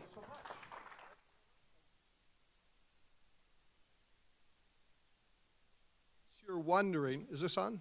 Yeah. In case you're wondering why it is the older people question everything, it's called wisdom. All right, thank you very much. That was awesome, and I can see why so many students are keen to become hackers and penetration testers. The idea of walking with confidence is, it's an age-old tactic. When I was traveling with some students in Vietnam, the roads are very, very busy, and the advice I was given there to cross the roads was just to walk with confidence. If you walk out, you have to have a leap of faith that the cars will stop. I'm not sure that's a good tactic or not. Well, ladies and gentlemen, another dream job for many of our students, our graduates, is to become a forensic investigator. And who better to share their experiences as working forensic investigators than Ryan and Megan. So welcome to MGA, or welcome back to MGA, and welcome to MGA. All right, how does this work? All right, good afternoon, everyone. My name is Ryan Bennett, this is Megan England, and we are digital forensic investigators with the Georgia Bureau of Investigation. We work in the Child Exploitation and Computer Crime Unit, and we're here today to talk to you about what it is our unit does and what we do on a regular basis. Before we get too deep into it, I wanted to give a little bit of background about ourselves. So myself, I've been at the GBI for about 5 years now, a little under 5 years, and I've been a digital forensic investigator the entire time I've been there. Before that, I was a network technician with the Houston County Board of Education for about 1.5 years, just fixing whatever needed fixing, smart boards, printers, laptops, anything and everything that ran on electricity. It was my job to make it work again. Before that, I was here at Middle Georgia State University getting my bachelor's degree in information technology with a concentration in cybersecurity. So pretty quick background. Megan? My name is Megan. I have been with the GBI for a little over 3 years now. I've only been a DFI for 1.5 years. Before that, I was our Georgia Internet Crimes Against Children Task Force Coordinator for a little under 2 years.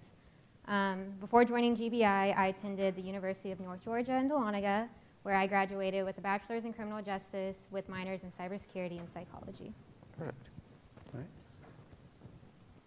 Oopsie. All right. Megan's going to start us off. To start us off, we're going to talk about what the GBI SEAC unit does. So we have 3 main missions. We investigate child exploitation cases and domestic minor sex trafficking, as well as forensically process digital evidence for law enforcement agencies across the state of Georgia. We do have other priorities, such as internet safety presentations and other presentations and seminars that we provide. And we also investigate other crimes, not just child sex crimes, against the state of Georgia and other technology-related crimes. About 8 out of 10 cases for us are child exploitation related, but we also do murder, theft, fraud. Anything that can be done with a computer or a phone, it might come to us. We do have a sister unit in Augusta, Georgia. It's the Georgia Cybercrime Center, and they do a lot of our general crimes such as sexual assault, murders, and drugs. But more about GBI SEAC, this is the breakdown of our unit. We are a specialty unit, so we are a little bit bigger than our regional field offices. We have one main supervisor, a special agent in charge. We have 2 assistant special agents in charge. And then we have a digital forensic program manager or digital forensic investigator manager who is the supervisor over the DFIs. We have 16 special agents and 9 digital forensic investigators in our unit. And then our administrative side of the unit is we have a cyber tip program manager who triages the cyber tips that come through. We have a part-time cyber tip processor who assists her with that task. And then we have 2 admin personnel, the operations support specialist who handles a lot of our subpoena information, and then the ICAC task force coordinator who handles coordinating events for our task force. So how do we receive cases? We are a request-only agency, so we receive cases from local law enforcement, state, government, or federal law enforcement, the governor or district attorney offices. We do have original jurisdiction in a few areas such as child sex crimes, online exploitation of children, corruption, drugs, and gambling. We often receive calls from concerned citizens, just members of the public, directly to us asking, telling us, I've been hacked or something like that, and they're like, help me. And unfortunately, we can't do anything about that, so we just direct them to their local law enforcement agencies, and they do that. And if they can't handle it, they need specialized equipment or specialized knowledge and training, then they can forward that to us and get put on our wait list to be handled at that time. So when I said internet crimes against children, it is only online sexual exploitation. We do not have original jurisdiction for child molestation. So a little bit about the Georgia Internet Crimes Against Children Task Force. There are 61 task forces across the United States. Several states do have multiple task forces like Florida, Texas, California. Georgia has one and is housed in the GBI SEAC unit. So in 2003, GBI was awarded the ICAC grant, which funds our task force. With that, we are able to provide equipment, tools, mentorship to our agencies that are affiliates. We currently have 220 federal, state, local law enforcement agencies a part of the task force, and that also includes prosecutor offices, district attorney's offices, and even Army CID. With the task force and our agencies, we like to hold quarterly meetings and training so we can coordinate and collaborate a lot with cases. In order to become an affiliated agency, the agency has to sign an MOU, an equipment agreement, which in turn, they're agreeing to work all cyber tips that resolve to their jurisdiction. We do assist with search warrants and stuff if they do need our help, but generally they handle the stuff that comes back to their area. So types of ICAC investigations, the big one is child sexual abuse material, whether that's possession, distribution, manufacturing. We do have commercial sexual exploitation of children. We do have a HEAT unit, which is the human exploitation and trafficking unit. They handle adult trafficking, and recently they have taken on the child sex trafficking, but we do assist with that as well. We do proactive investigations occasionally. We do undercover chat operations, peer-to-peer operations. The last two aren't as popular anymore. We don't really do them as much, but hotel and house operations as well. I just want to give a quick note that child sexual abuse material is the current preferred nomenclature for child pornography, if you didn't pick that up. And we're trying to get away from that term due to pornography kind of implies consent in some way, and children cannot consent, so it is child sexual abuse material. Okay, so NCMEC and cyber tips. We receive all of our cyber tips through NCMEC, which is the National Center of Missing and Exploited Children. They serve as the clearinghouse for information related to online exploitation of children or missing children. They do work with local law enforcement, and we have a system where they provide the cyber tips to us, and that's where we are able to triage and review them and assign them out accordingly. So this is the cyber tip line. They have an online forum, or you can call them and make a report. So this is available to the public to make a report, or for ISPs, internet service providers, or electronic service providers to make a tip that there are reports of suspected online exploitation of children, enticement of children, misleading words to children. So these are just examples of some of the reports they receive that the SEAC unit and task force will investigate. So ISPs are required to report if there is child exploitation material on their platform. Not all ISPs have individuals who actively search for this, but some companies do have employees who are proactively looking for presence of child abuse material on their platform. But if they do come across it, they have to make a report. It is federal law, obviously. So some common ISPs that do report to NCMEC, I'm sure a lot of these y'all have seen, if not all of them. Some big ones like Snapchat, YouTube, Google, Discord. These are very popular ones that we get a lot of tips from. Speaking of cyber tips, this chart ranges from 2008 to 2023.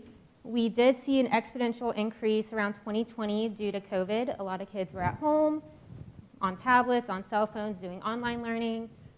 So they did have a lot of interaction with technology. We are on track right now, I believe, to reach the roughly 21,000 we did last year. And just so y'all put this in perspective, we have 1.5 people who basically view all of these.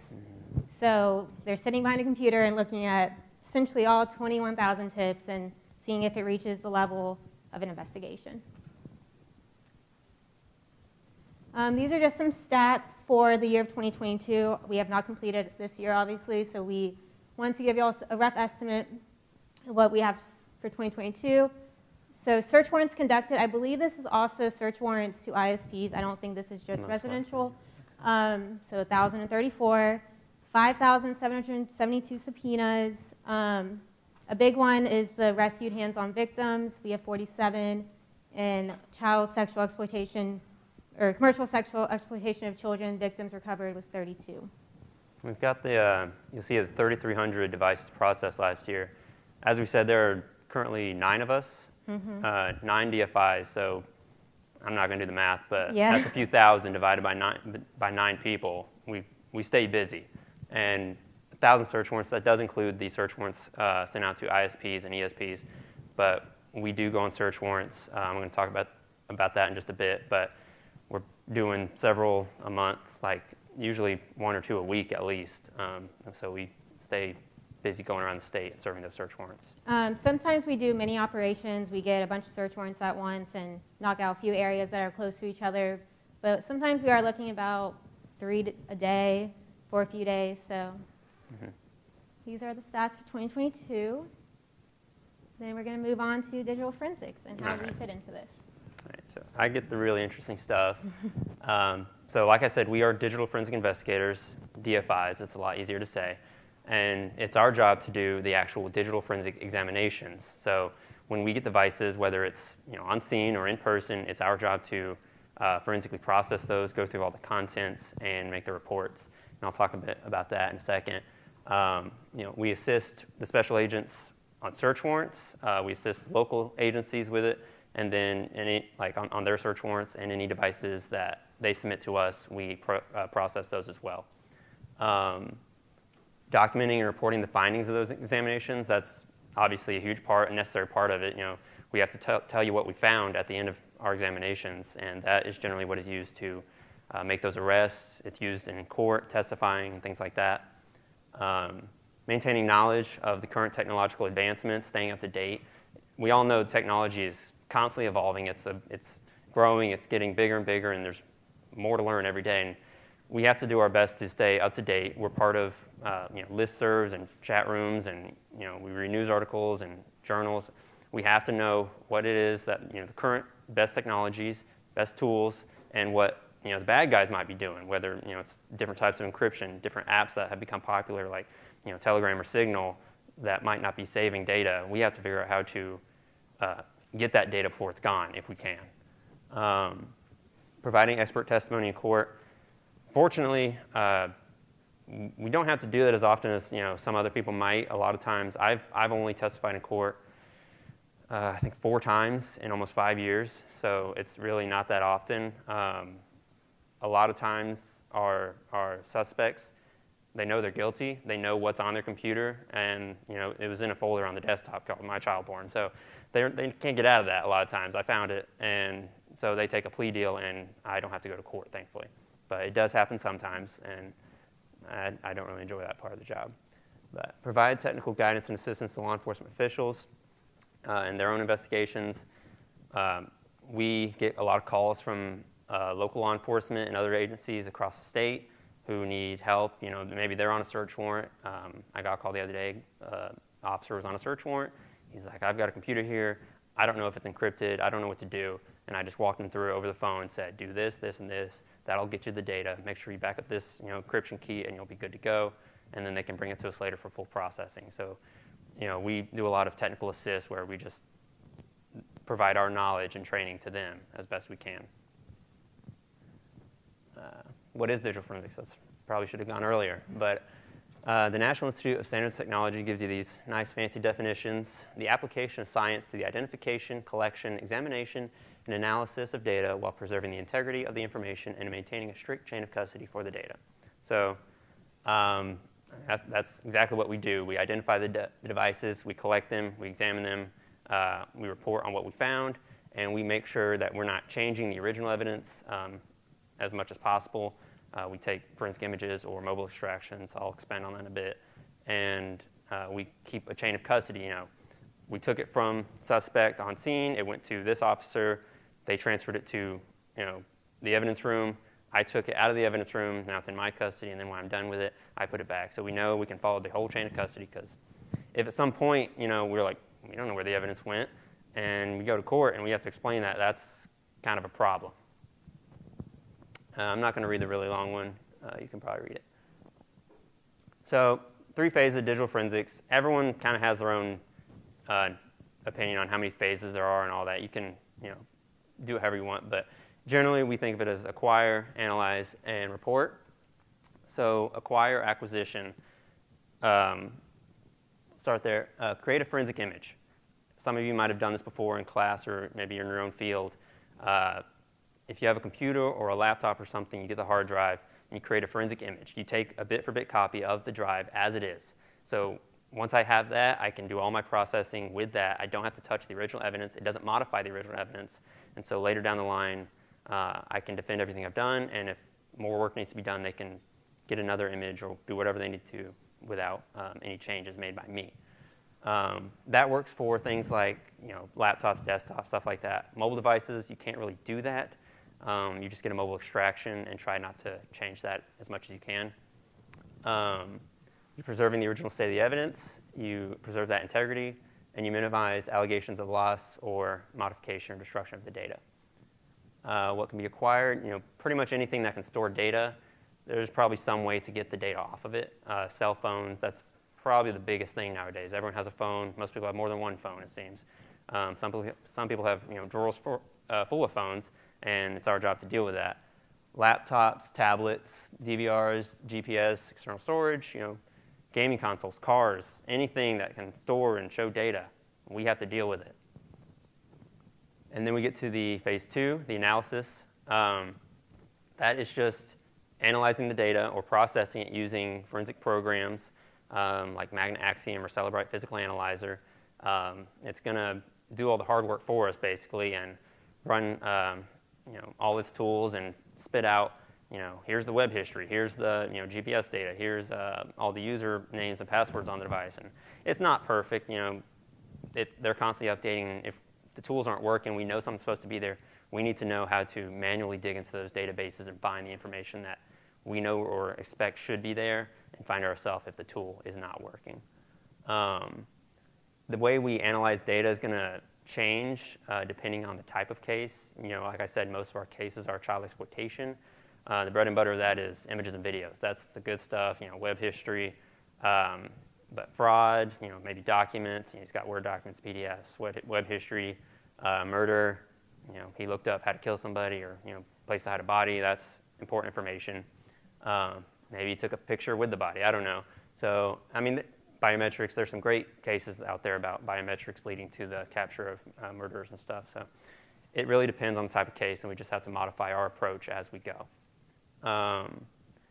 It's not just our job to find the evidence, pointing, saying they're guilty. We also need to find or do our best to do an impartial analysis. If we find exculpatory evidence, meaning this proves that he's not guilty, we are obligated to report that as well. He was accused of murder on this date and time, but I've got GPS data and web history and whatever else saying he was over here at that time, and I have to report that. It's not just I can ignore that he's guilty, he's the bad guy. I have to be impartial. And that brings us to reporting, phase 3. We take photographs of the original evidence, the state we found it in, so we show that we didn't modify it or break it or anything like that. We tell you about what we found. I found 50 hits for keywords related to CSAM. I found 2 GPS hits for this place. I found a password to his account that was used to log into this bad website, things like that. We put it all in a report and we give that to the case agent, along with, we tell where we found the evidence, whether it's the desktop, the recycle bin, documents, unallocated space, meaning it was deleted, but it's still there because nothing's ever really deleted, and we were able to carve that and get it back. And we put that all in a report and give it to the case agent, and our job is mostly done at that point.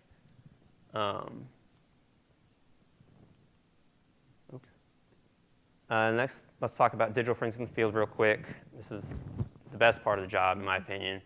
Just a couple pictures of what we might see in the field. That's just a few of our people working at the suspect's kitchen table. If it's a good day if we can find a nice clean kitchen table to work at on a search warrant. If not, we have to do our work in our cars, and that's a 2012 Chevy Impala. I don't know if it's not a big car. So it can get pretty tight in there. That's just a pile of somebody's mobile devices and phones and tablets. People don't throw away their stuff. I don't know why, but we find stacks and stacks of stuff, and we got to go through all of it because we don't know if it's on this phone or this phone. We found evidence on phones that were buried in the closet, just in an old shoebox full of a dozen other phones. How are we supposed to know without actually looking at it? If this looks familiar to you, maybe go home and clean out your drawers. Unless you have evidence on it, and talk to me after, and we'll figure something out. This is a picture of somebody's house. It's really not that bad, that one. It's just a bit of a hoarder house. It looks relatively clean, but we deal with that kind of stuff a lot. So it's a little different in the field than it is in the lab. In the lab, it's acquire, analyze, report. In the field, it's identify, preserve, preview, and collect. So we identify the devices. We've got a laptop, we've got a phone, tablet, DVR. We got to collect those in the proper forensically sound method, airplane mode, disconnect this properly, whatever. And then preview it using whether it's a tool, that we have specialized tools we bring into the field that can do a lot of work for us, or if we have to, we'll just manually do it, meaning we just poke around, trying our best not to change anything, but sometimes the tools aren't up to date or whatever, and we have to manually just look ourselves. And then collect, take it with us, document all that. I just talked about all of this. So identify, before you even go on the search warrant, think about what you might find. We all have search warrant kits with our tools, and we take that with us. If we look at the information we have beforehand, we can kind of plan, like, oh, I know I'm going to deal with a Mac computer today. Let me bring this tool that is really good for Macs. Find the devices on scene. This is important, relevant devices, generally like cell phones, tablets, computers. Irrelevant devices like headphones, mice, VHS tapes. I've never had a case where a VHS tape was relevant. I don't have any tools to look at a VHS tape. We actually got rid of those recently in the lab. It's not impossible that could be on there, but nowadays that's really probably not going to happen. Preserve, protect the crime scene. We photograph everything before we touch it. We have to say where we found it, and it was not touched or modified in any way before we get our hands on it. We want to prevent changes to the data for mobile devices. That's generally we put it in airplane mode, and we disable Bluetooth, or we put it in a Faraday bag, or wrap it in tinfoil if you don't have any Faraday bags. And those are meant to block the outside signals. If, you know, two neighbors are collaborating, they both enjoy CSAM together, and neighbor sees us hit his other guy's house, and he's like, oh shoot. He can send like a remote wipe signal to the iPhone and wipe it before we get our hands on it, unless we can get to it first and block those signals. And so we have to make sure no outside signals can come in and change the data anyway. That's never happened to us. None of our people yet. We've been lucky. Yeah. But it is possible, and I've heard stories of other people dealing with that. Write blockers are for like hard drives and flash drives. So just an external device you connect it to, then that's connected to your computer, and it prevents any changes to the device, and you can still view it. These are just a couple pictures. That's a write blocker, airplane mode, Faraday bag, and that's a device wrapped in tinfoil, good 5 or 6 layers, maybe 5 if you got the good stuff, 6 if you got the cheap stuff. Previewing, I talked about it, using tools or manually previewing it depending on the type of device. I do want to emphasize that previewing is not an exhaustive search.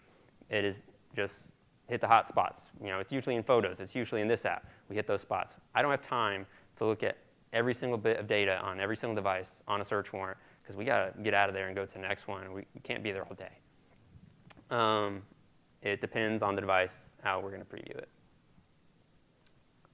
Collecting, it just depends on the type of device. You know, we say it depends a lot in this field. It depends on the type of device, the method on how we're going to collect it. These are a couple pictures that I actually took of search warrants.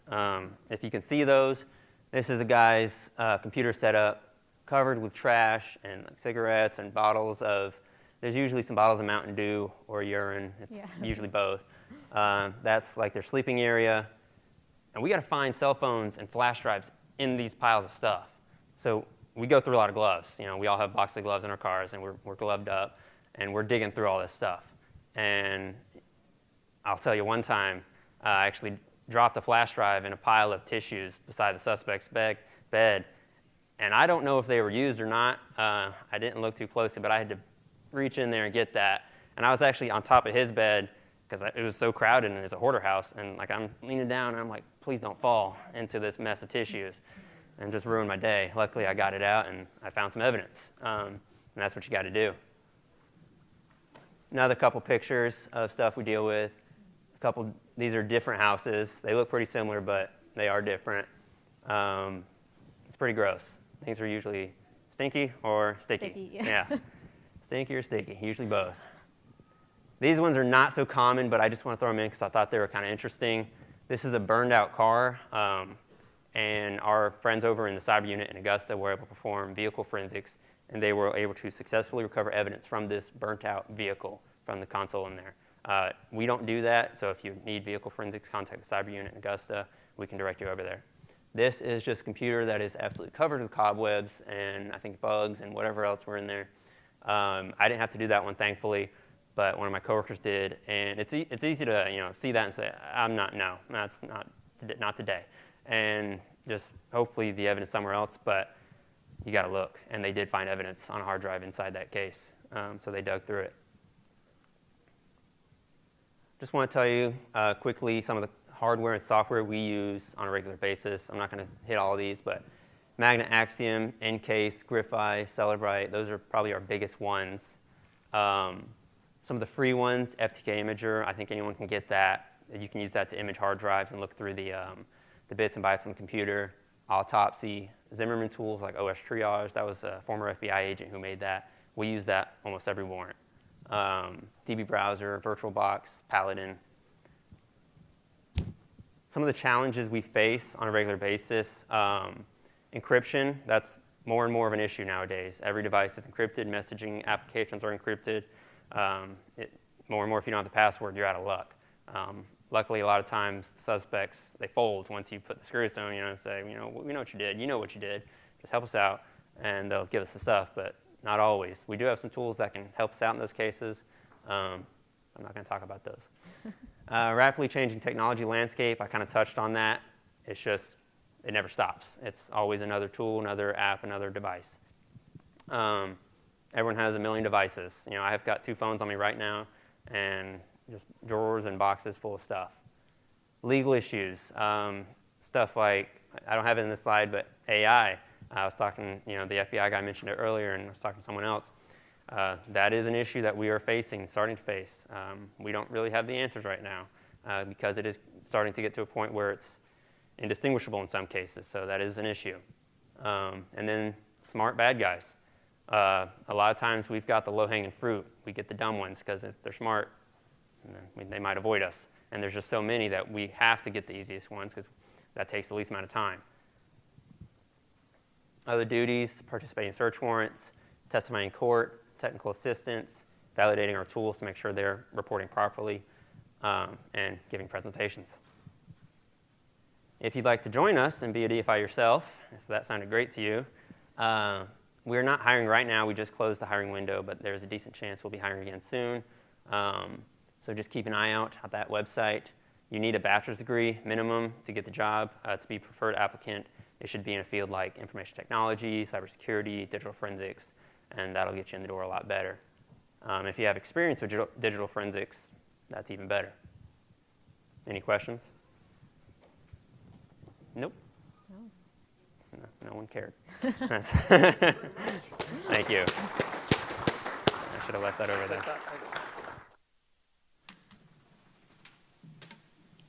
Brian and Megan, thank you so much for that, and thank you for the work you do, genuinely. This is very important work, especially the work you do to protect children and other vulnerable people, so thank you so much for that. Great presentation, but thanks again for the great work that you do.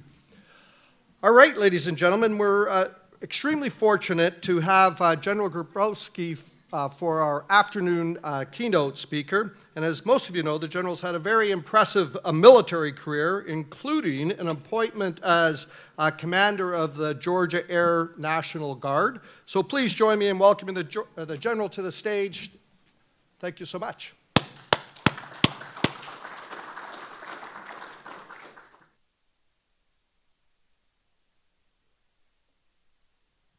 Well, what a treat to be back at my alumni. I'm actually a graduate circa 1987 of the Cochran campus.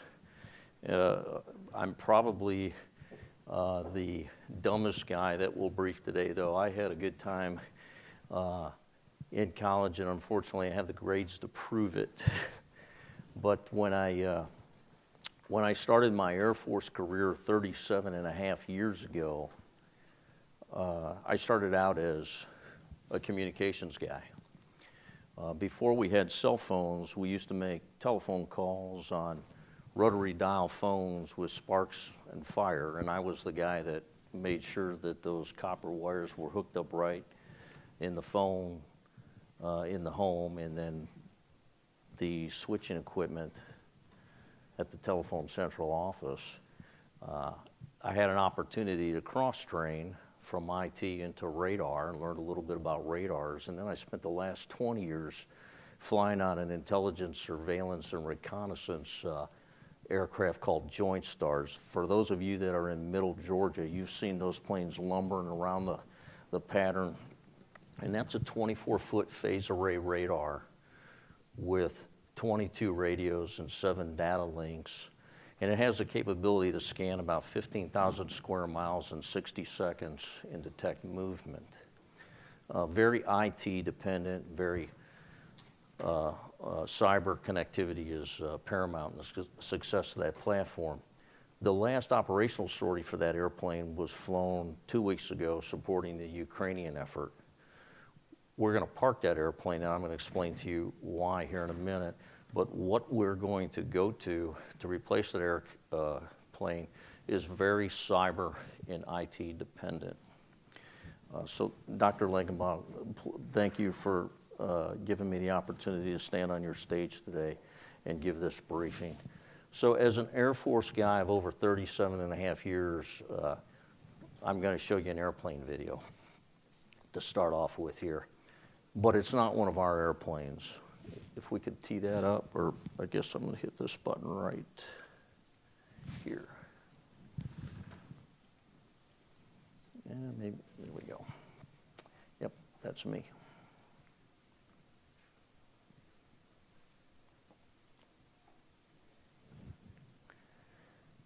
So this is a Chinese bomber It's called an H6. There's some audio that goes with this.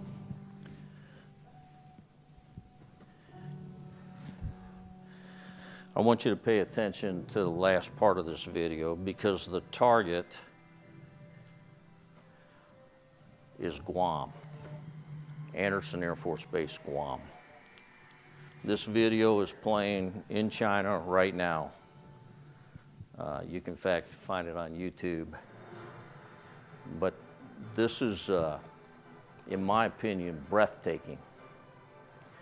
That the Chinese People's Liberation Army and their Air Force Division would develop a video like this with a U.S. Air Force base as their target. And I would submit to you that our next Pearl Harbor moment will probably be Guam, because it is the first piece of U.S. property in the Pacific if we were to get into a mix-up over the Straits of Taiwan. That, my friends, is Anderson Air Force Base, Guam. Now just imagine if the United States military was to develop a similar video with our B-1s or our B-2s targeting Beijing. So this is no longer, hey, we're playing I Got a Secret. They're actively preparing for a conflict with the United States. Oops.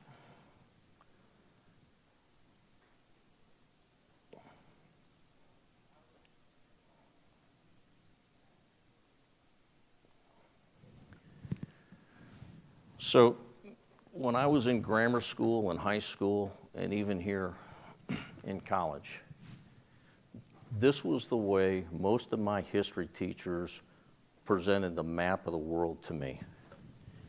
And I would argue that probably most of you, when you were in school, when a map was displayed on a wall, you saw it like this. And we're 2-0 in world wars, right? We won World War I, and we won World War II. And it's my opinion that we won those two wars because of geography, or what I call friends and fish. So we had friends to the north, and we had friends to the south, and we had two oceans in the east and west. So we were protected, if you will, by geography. Here's how I wish the world map was displayed today, because it gives Americans an appreciation for a couple of different things. First of all, the tyranny of distance in the Pacific. The Pacific is twice the size of the Atlantic. And also it gives you appreciation for the connectivity between Russia and China, and that 2,600-mile border that they share.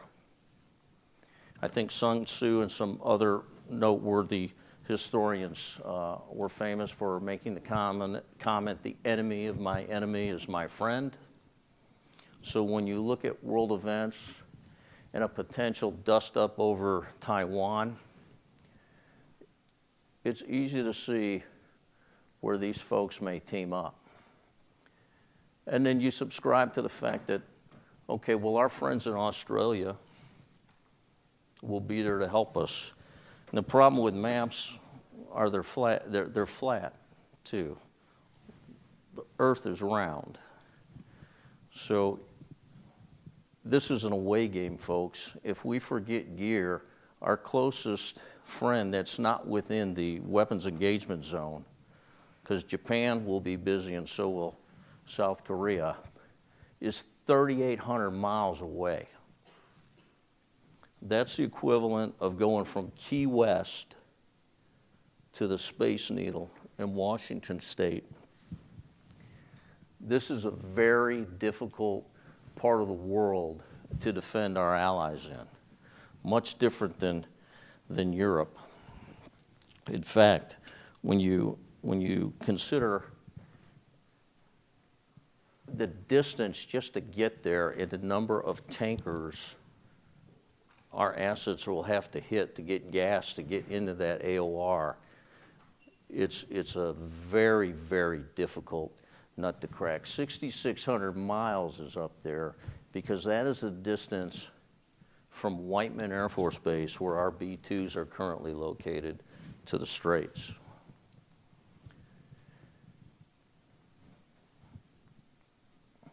Here's a guy that knows something about fighting in that AOR.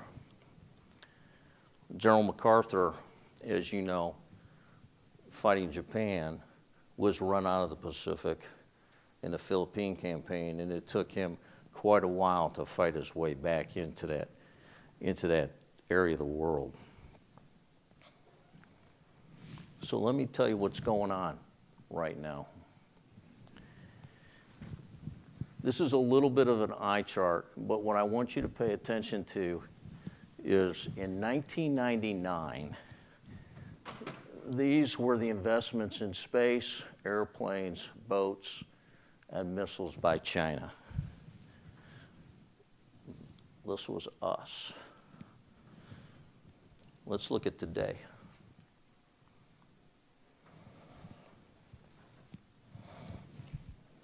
This is an unintended consequence of spending the last 30 years in the CENTCOM AOR while China was building up their military.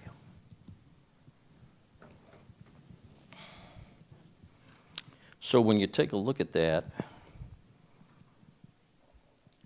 you also need to understand that a lot of this stuff that they built is not cheap Chinese stuff. Their J-20 fighters and their naval vessels were built with what you hear folks say technology transfer, or what I call theft of intellectual property. So that is a very capable military, because a lot of those weapon systems were built on U.S. weapon system technology. And I tell you that to tell you, when we fought World War II, we lost roughly 4,000 airplanes in the Pacific. 4,000 airplanes. Right now, we are building about 48 F-35s a year. During World War II, we were producing 96 airplanes a day. So I'm not really good at math, but I would argue that we probably don't have enough airplanes right now to go toe-to-toe with them. And then the second piece of this is, yes, we won World War II. But how did we win it? We dropped 2 atomic bombs, Fat Boy and Little Boy, off of 2 B-29s on Hiroshima and Nagasaki after we lost 4,000 planes and 200 boats, and Japan surrendered. Had we continued to have to fight like we did in Europe, we certainly would have lost probably double that and 250,000 people. So when we say, well, hey, this is no big deal, we know how to fight in that AOR, we've fought in that AOR, that area of operations before, we did. But we ended it very abruptly. So here's the dilemma.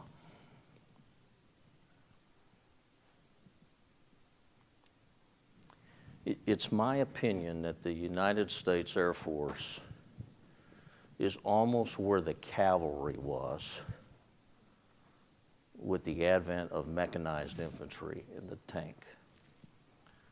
The cavalry didn't want to give up their horses. Everybody loves a horse.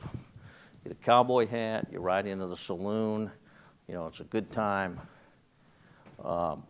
But they were in denial. We did not give up our last cavalry division or company until circa 1947. We were still on horses.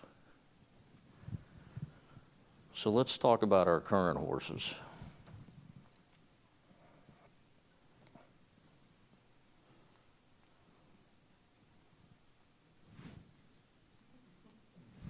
These are our current horses. These are your fighters that the United States Air Force currently flies. So you've got your A-10 Warthog, which is an air-to-ground, F-22, F-35, two variants of the F-15 and the F-16. So the question is, in an anti-area access denied environment where you have to fight your way into the Pacific in basically a curtain of missiles, can these guys get through?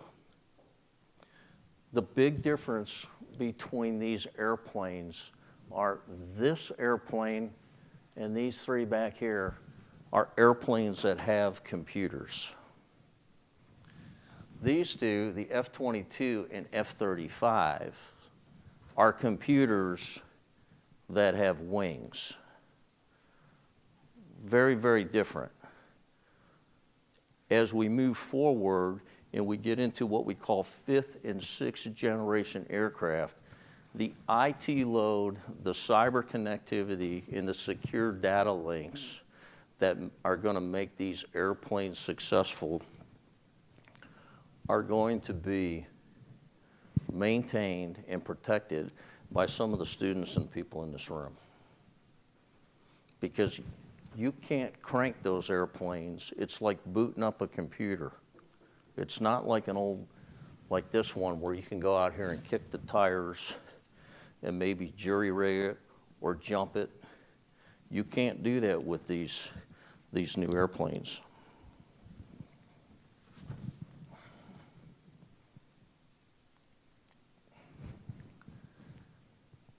So if these airplanes are link dependent and cyber dependent, are we ready to fight a cyber war against China? Right now, CISA's got a bulletin out that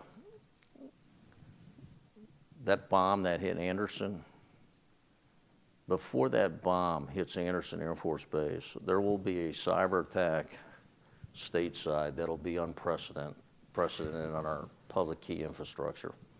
So they're going to go after pipeline, they're going to go after rail, they're going to go after the FAA, they're going to go after the banking system. Right now, the FBI will tell you that for every one of these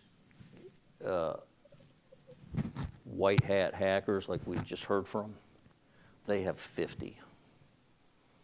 And they are very, very focused. They look at cyber as a actual military branch.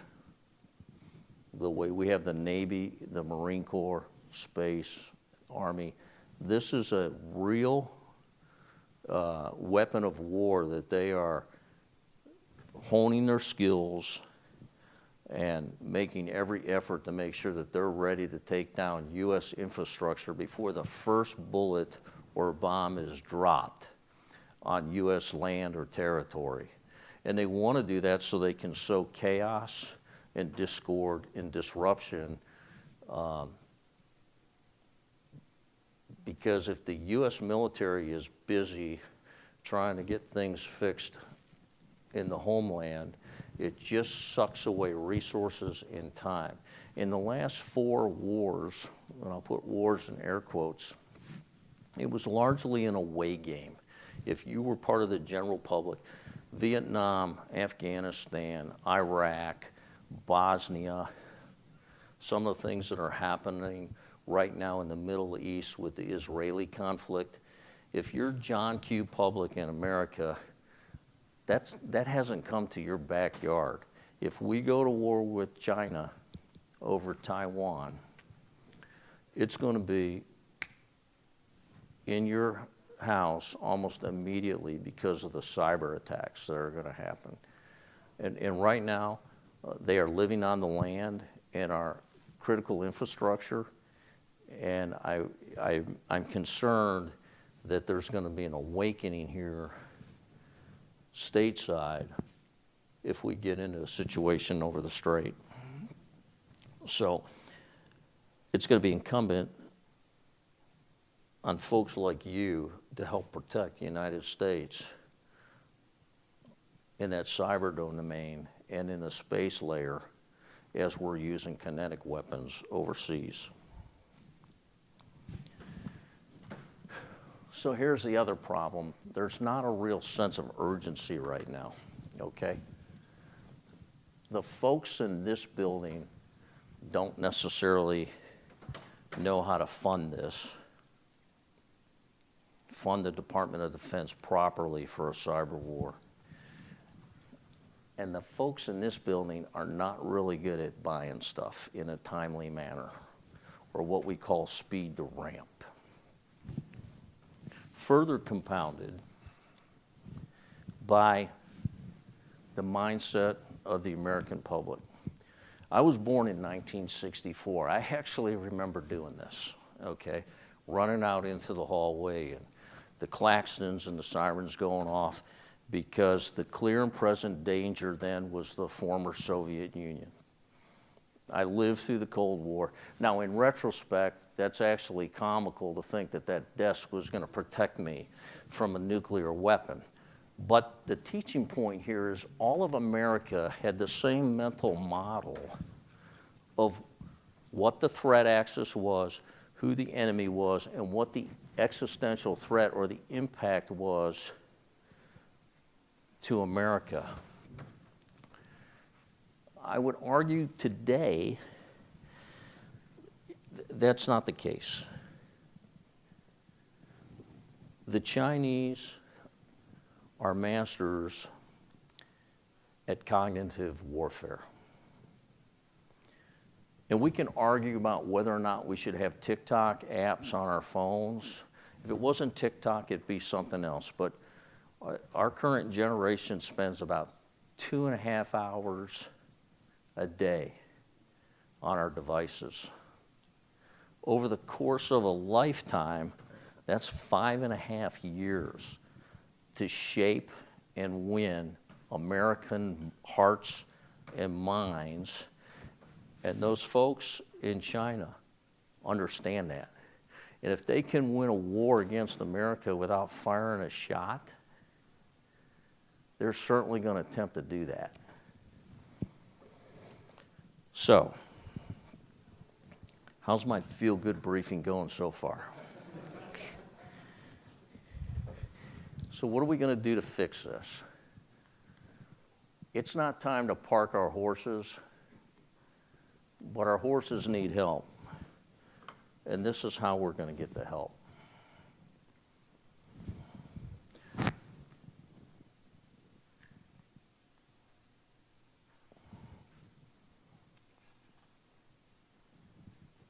There's some volume with that too.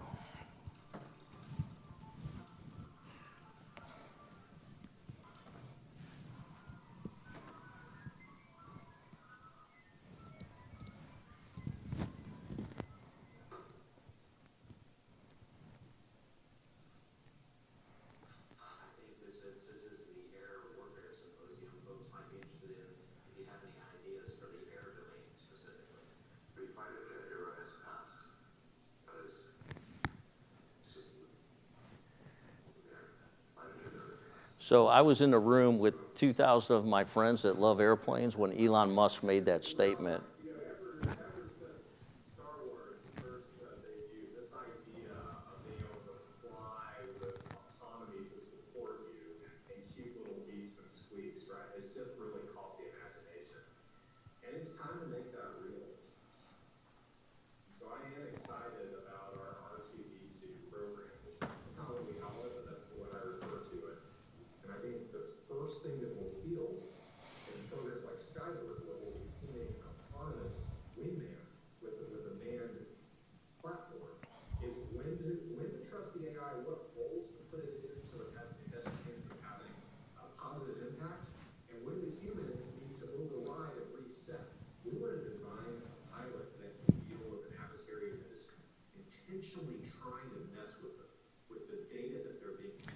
This is Dr. Will Roper. He's actually going to be speaking at the Museum of Aviation this Friday. I really want to see where does it break, where does it not. And my expectation is this next generation of pilots is not going to be ready to hand the reins over completely to R2D2, but neither will they be willing to go into combat without R2D2 if R2D2 is available. And I expect, just like pilots in the era of stealth had to develop an instinct for stealth, for radar cross sections, even if they didn't understand the fundamental physics, they had to get a sense for it, just as if it was inherent to their body. I expect that the next generation of pilots will have that instinct for AI. So drone wars, that's what we're going to probably go to, because we don't lose an American if we have a drone shot down. The problem with drones is it takes a lot of IT, it takes a lot of cyber, and it takes a lot of space to make it work. And once again, it's an away game for us. So if something gets screwed up, it's a little hard to fix it when the fight is over 6,000 miles away.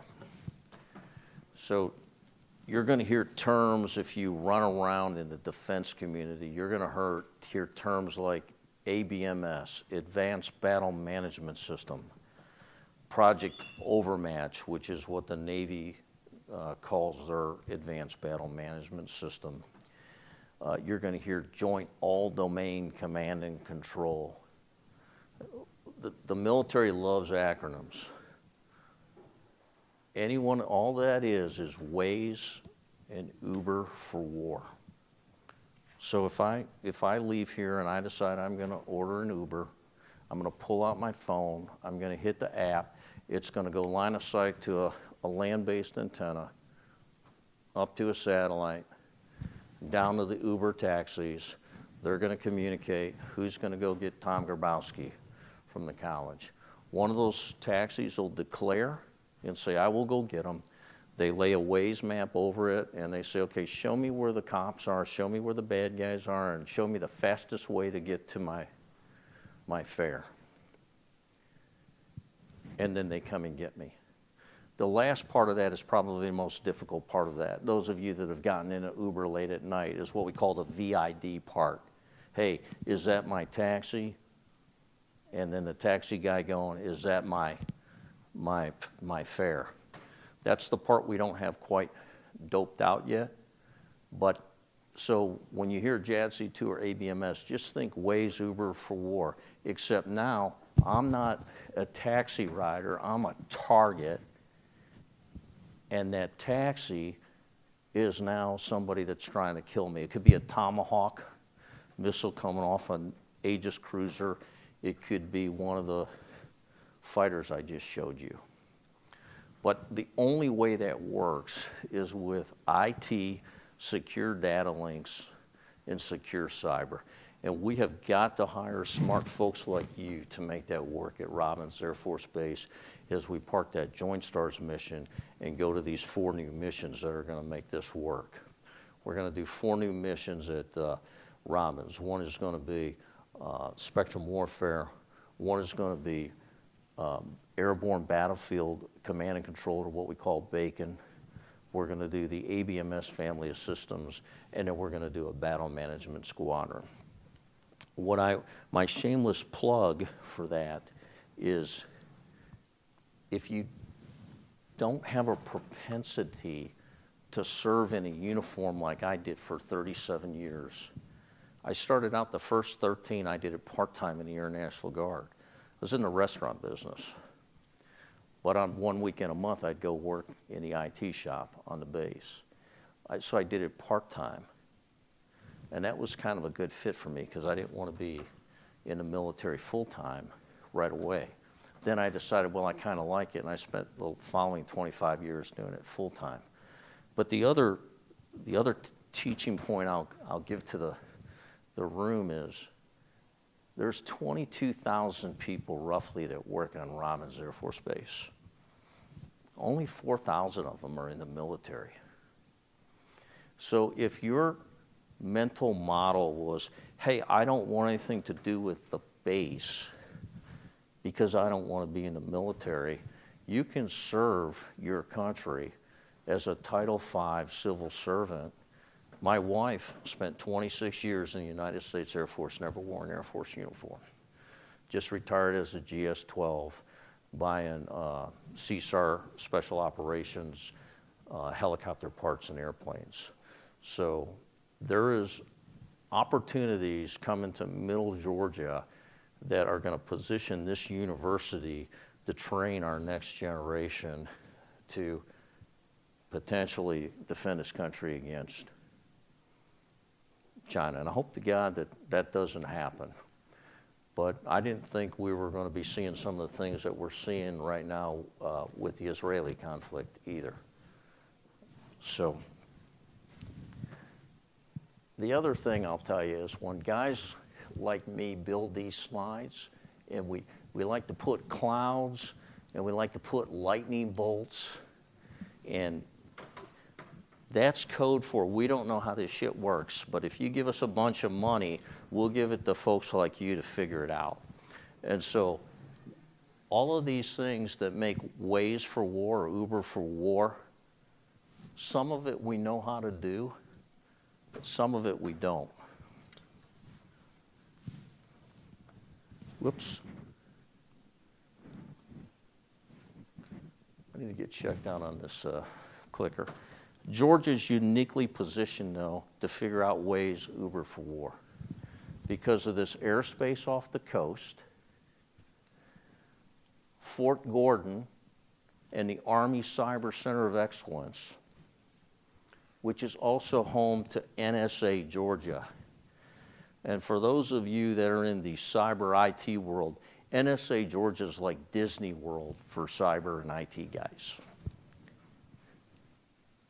Overland airspace with Fort Stewart, Fort Benning, and the Moody MOA, where we're going to be putting F-35s here sometime next year. This is the airplane I flew on that we're going to park here at Robbins, and we're going to stand up those 4 new missions. Our fighter training base in Savannah, and this bombing range right here in Ludowici, Georgia, that was just expanded by the United States Marine Corps by 35,000 acres, so we can put PGM weapons in there. So good missions coming to Georgia. Wright University training the next generation of Americans to figure out how we're going to use those new missions. The right training areas in Georgia to do it, but we still need to fix, in my opinion, some of the things we're teaching in high school, some of the things we're teaching in the vocational schools, and some of the disciplines and focuses that we're teaching here at our University System colleges. And this list is not all inclusive, and it's not in any priority order, but I will point out the cyber piece, the space piece, and this piece here is very important. This is what I call Amazon for war. How do you get beds, beans, bullets, and Band-Aids to the Pacific like Amazon gets stuff to our front door? Once again, that away game in the Pacific Ocean being twice as big, we need some smart folks like you guys working on that too. So I'll end and get off the stage with one more airplane video.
China's not 10 feet tall. And never, ever underestimate your United States military. We will win the conflict. We might get punched in the nose on night one, like MacArthur, but we will win. So I wanted to end on a positive note so you guys don't go run home and start building a bomb shelter and stocking up on canned goods. I want to thank you for letting me share the stage with you today, and I think we might have time for one or two questions. Questions for the general?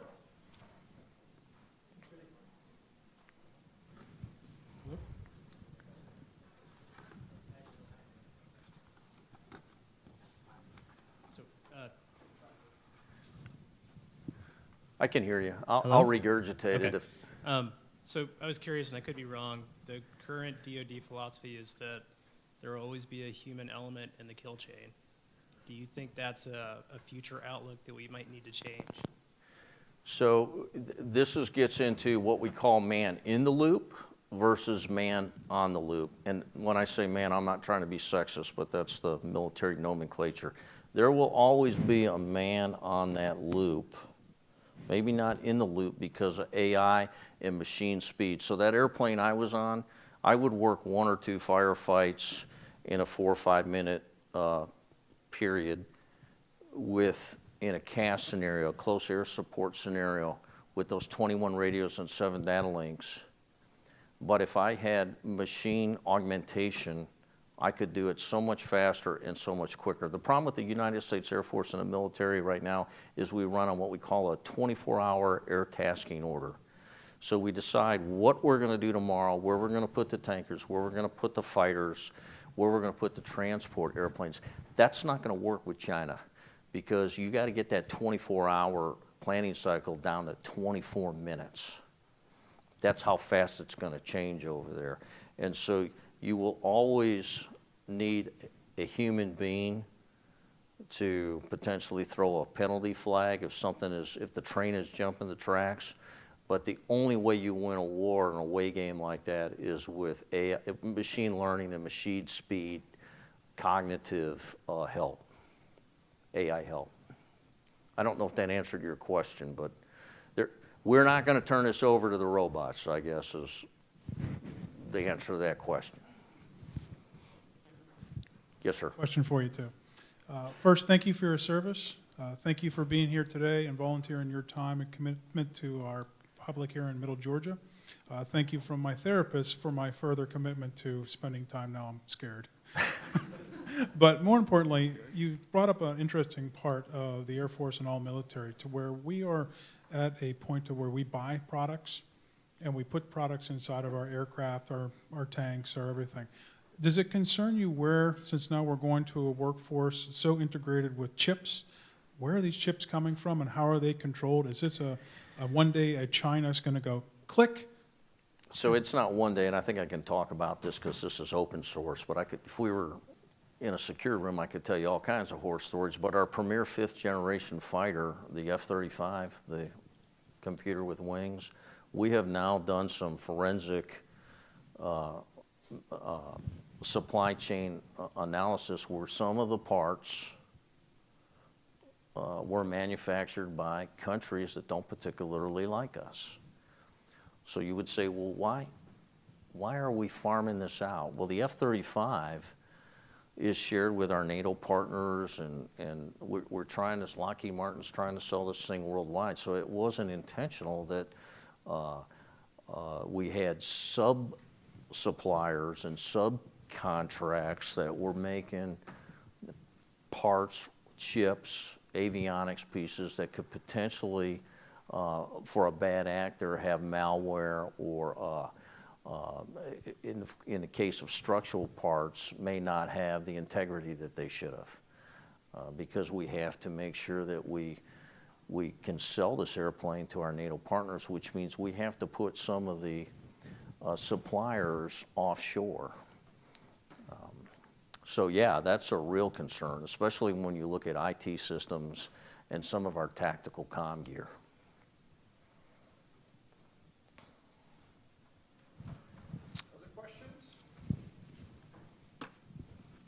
Well, I'll just end with, we're hiring, okay?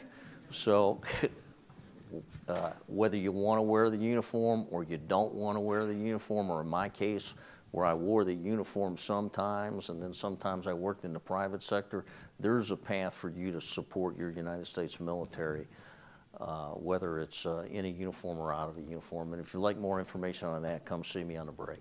Thanks.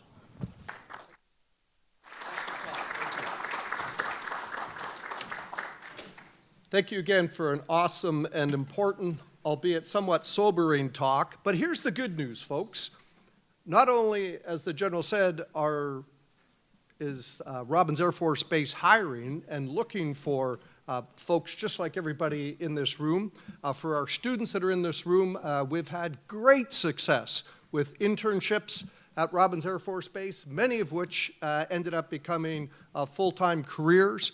They have amazing technical capabilities, as we've heard about, and it's a great place to work. It's a great place to work with good pay, great benefits, the opportunity to get tuition funding, all sorts of things. At lunch, the General and I were talking, you know, in many ways, the people in this room today are, and you'll have to think back to movies, I think, to understand the analogy, but, you know, during the Second World War, we promoted Rosie the Riveter, and that was the symbol that helped us get through very bad times. Well, you are the equivalent of that today, because it's the information technology experts that are going to support the warfighting machine that is going to win the future battle. So as grim as some of it might sound, think about it as an opportunity to work with some amazing people, the best technology on the planet, and just a great place to work. So again, General, thank you very much for an outstanding talk. Let's give him another round of applause. Now, I'm looking at my good friend, Dr. Spangler, to give me some advice. We're scheduled to go on a networking break. What time do you think we should come back? It was going to be 3:15, but should we come back a few minutes earlier? There's fresh coffee and everything outside the tables.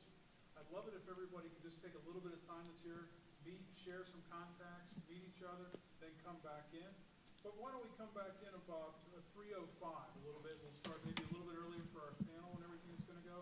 We give them a little more time because they've got a lot of information to share. All right, folks, you heard it back here at 3:05. Thank you so much.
All right, everybody, we're ready to start again. So if you could please take your seats, and if you're online, dial in again. It's time to get ready for our final session for this afternoon. So we've got two groups of speakers left, well, one group and then an individual speaker. So our first group is a group of our colleagues from the Georgia Tech Research Institute. I'm going to let them introduce themselves and tell us the story that they're going to share. So please join us.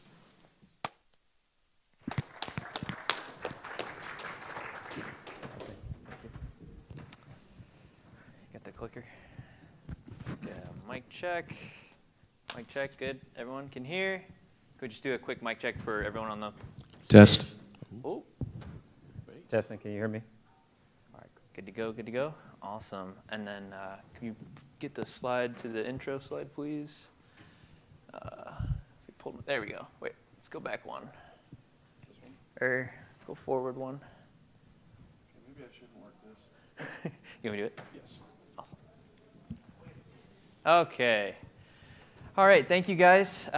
Hopefully, we'll be able to get you guys out of here pretty well. But thank you so much for being in attendance today, and thank you for our hosts for allowing us to come up and speak with you all.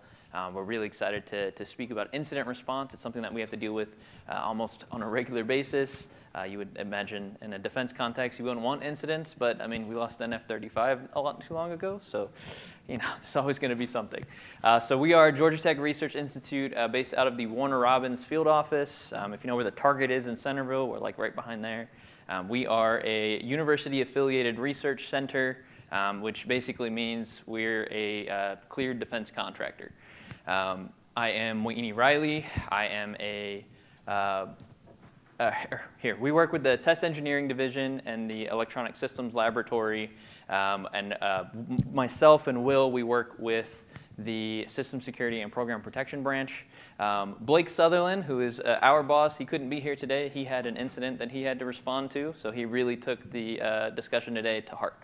I'm Moy Riley. I'm both a CGTC, Central Georgia Technical College, and Middle Georgia State University alumni. I went to the undergrad and grad school here, and I've been working with GTRI for a few years now, mostly doing cybersecurity research and engineering services for the Air Force, but also I facilitate a lot of our STEM outreach. I'm Will Toussaint. I'm also with GTR for around a year and a half now, and I also previously worked for another government contractor doing RMF, worked as a cyber engineer, and I also have 10 years experience. I'm in the Air Force Reserves, working as a cyber. It was called cybersecurity, but basically in a cyber environment in combat comm. So, and I'm still currently in the Air Force Reserves at this time as well. So, I have a total around 12 years background cyber experience. My name's Robert Labuda. I am the Field Office Information System Security Manager.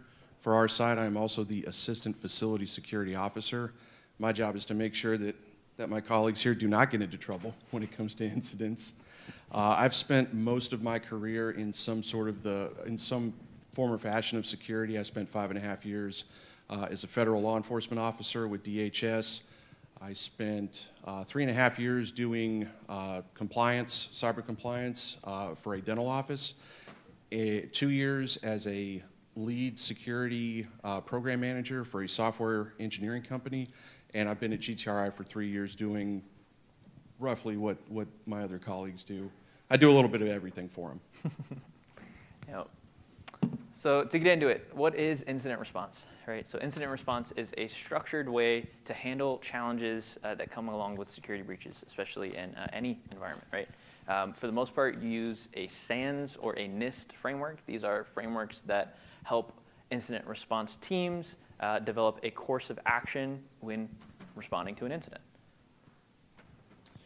All right, so we're going to go over this at a fairly high level, but as you can see, there are 6 steps to an incident response framework: preparation, identification, containment, eradication, recovery, and lessons learned. So preparation, you need to understand what the crown jewels of your organization are.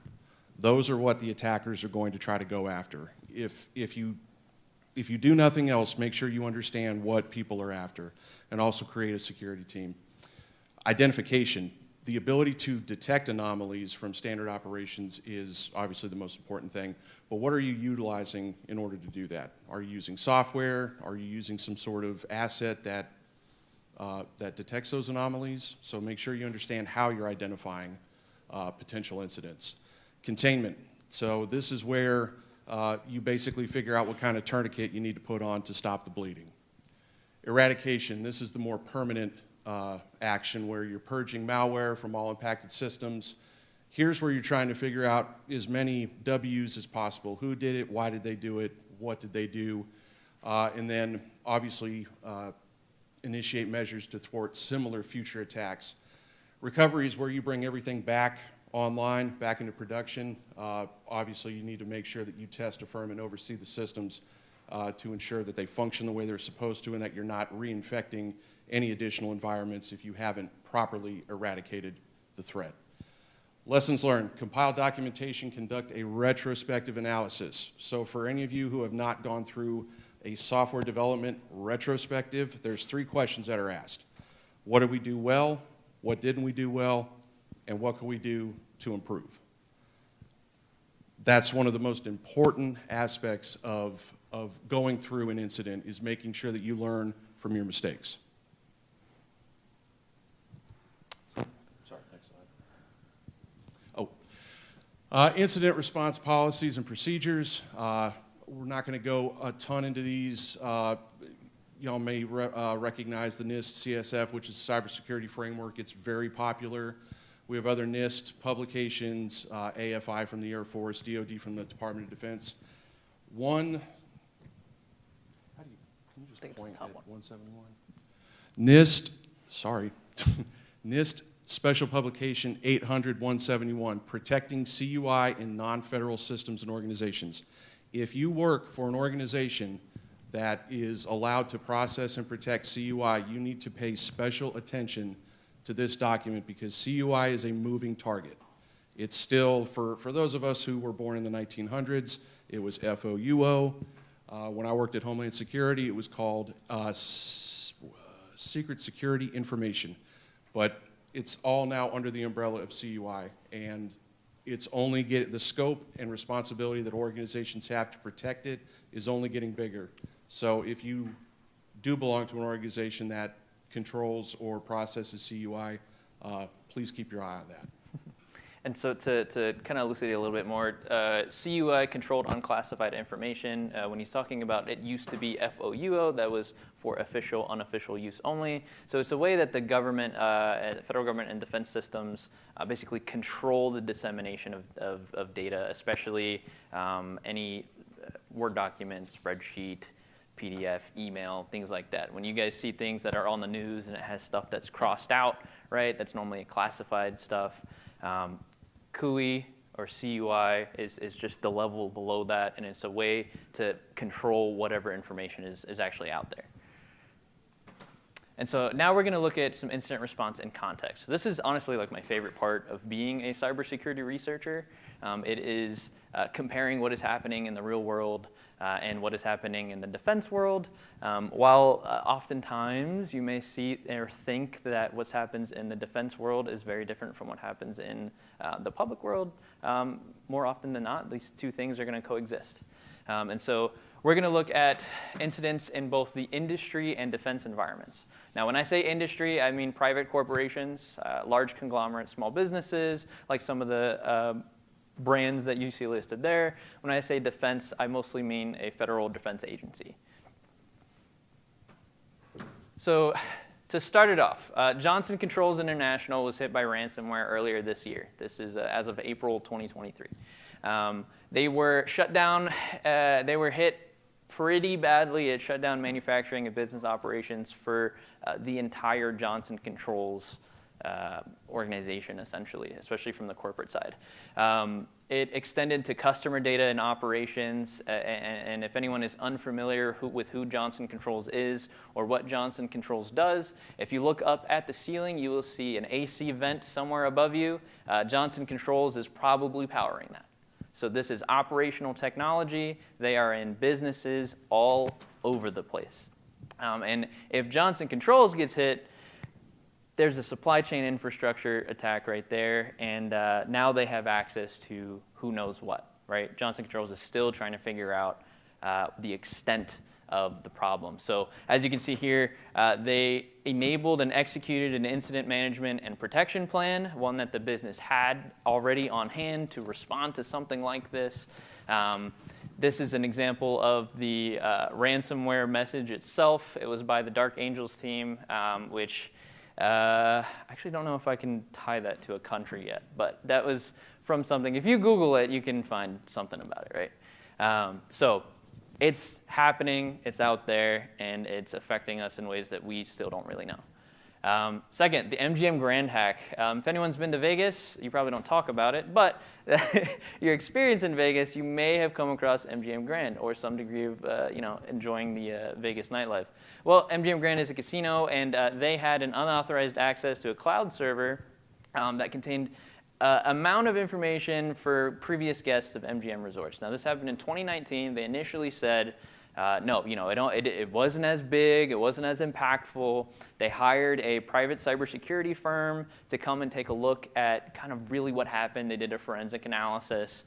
Turns out it was originally only about 10 million previous customers. Well, that number jumped to 140 million plus. After the forensic analysis was completed. MGM had no requirement to actually report or identify that amount. That was, they were told that in the forensic analysis report that came out that the number was way more, and all of the personal information for the people that were actually exposed was found on hacking forums. MGM Grand said, well, we're going to try and do as best we can, so they hired a cybersecurity firm to help them figure out what to do next. Well, it didn't really work. So earlier this year, they got hacked again, along with Caesars. They had a breach where a social engineering, who we heard from our pen tester earlier, they were socially engineered, and I believe it was through a phishing campaign especially, but hackers got in and stole sensitive data. They were able to encrypt over 100 ESXi hypervisors. These are areas where virtual machines, domain controllers, those sorts of things actually reside on. Very, very, very critical infrastructure. There was estimates of over 200 million in damages so far because of the breach, and additional customers have had their data compromised. So this is just another instance of an incident response that didn't really go as effective. And I think, did you had a similar story in a environment you worked in previously? So when I was working in the healthcare industry, we got a brand new panoramic X-ray. And thank goodness it was set up on its own network and there wasn't any PHI on the computer. But somebody decided that they were going to go look at a state park website that was not secured. And when they clicked on a link, it actually encrypted all of the configuration files for the X-ray, which is not what we trained them to do. And we lost the access to the X-ray machine for about 4 hours. But other than that, nothing was impacted. So we were very lucky. And this was either 2016 or 2017 when ransomware was still kind of just becoming a thing. Yeah. But one of the things that has occurred, and I think you're seeing it, and you're going to see it with the examples that Will and Moy continue to present, is the attacks are getting better. Attacks do not get worse. They're getting more sophisticated, and they're becoming way more effective. So it's not just something that the defense industry or these multi-million, multi-billion-dollar corporations deal with. It's mom and pop medical shops and dentists. No. So industry incident response, it's a big thing that's happening everywhere. Some of the lessons learned just from these specific examples, cyber incidents lead to loss of operations, income, and trust of operations. So like if you were not familiar with the MGM Grand hack, knowing that they've been hacked twice now, are you probably going to stay there or give patronage to that business, right? There's the T-Mobile hack, for example, that happened not too long ago. Sorry to any T-Mobile customers out here. Didn't mean to put you on blast. But, that happened, and so people out there are probably getting an extra RV in their name, right? these are sorts of the issues where, as customers, we have to be in charge of who we're spending our money with, right? Where we're putting our data. Private cybersecurity firms are often used to supplement a lack of in-house knowledge. If you are from the Middle Georgia area, like probably all of you are, you recognize that while the university system here does a great job of preparing us for jobs out there, sometimes a lot of the better paying jobs aren't in Middle Georgia, right? And so some businesses here don't have enough people to supplement the type of cyber knowledge that they need. And that's even the case with an MGM, which is a multi-million-dollar organization. Attack vectors utilized by threat actors are commonplace in many different areas and many different environments, right? MGM Grand, Caesars, those are both in Vegas. They're both casinos. They're both hotels. Very different environment than, say, a Johnson Controls. Very different from more of the defense examples that we're going to see here in a second. Okay, so now I'm going to discuss defense examples. And I know a lot of times people may think, oh, well, Moy just got done discussing private industry, and people see things on the news all the time about, well, this company got hacked, that company got hacked. Well, our government, we're always taking everything secure, and we never have these situations. And I hate to inform you, but you're wrong if you believe that. We do have mistakes in the government and the DoD as well. I mean, not just the DoD, but any government agency. So the first one we're going to discuss is the worst cyber attack in DoD ... so far, 2008. It was an attack that affected SIPR and JWIX systems. And for those of y'all that may not know and don't work in the DoD, SIPR stands for Secure Internet Protocol Routing, which basically means if you were to take your internet and you secure it. And so it's information that is secured at the government secret level. So you have to have a secret clearance, a clearance up to a secret level to even see this information. And then JWIX is information that's secure up to the top secret level, top secret and SCI.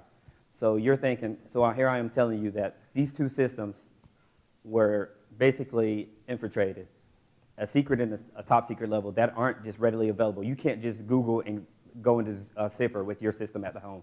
It's just not going to happen. You have to be in a secure room. And nevertheless, somebody still managed to get a worm put into those systems.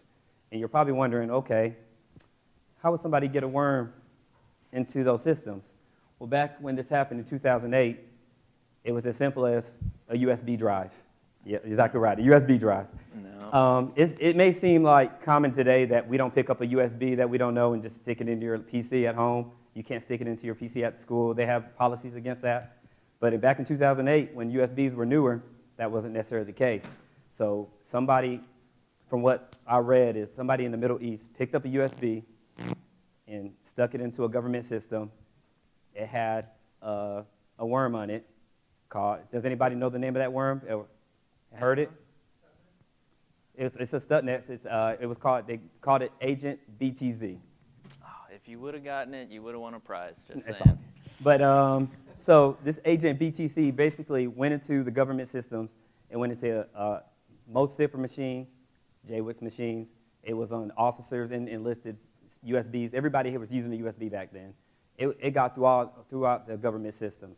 And then pretty much the government, they caught it eventually, and that's when you see the Operation Buckshot Yankee.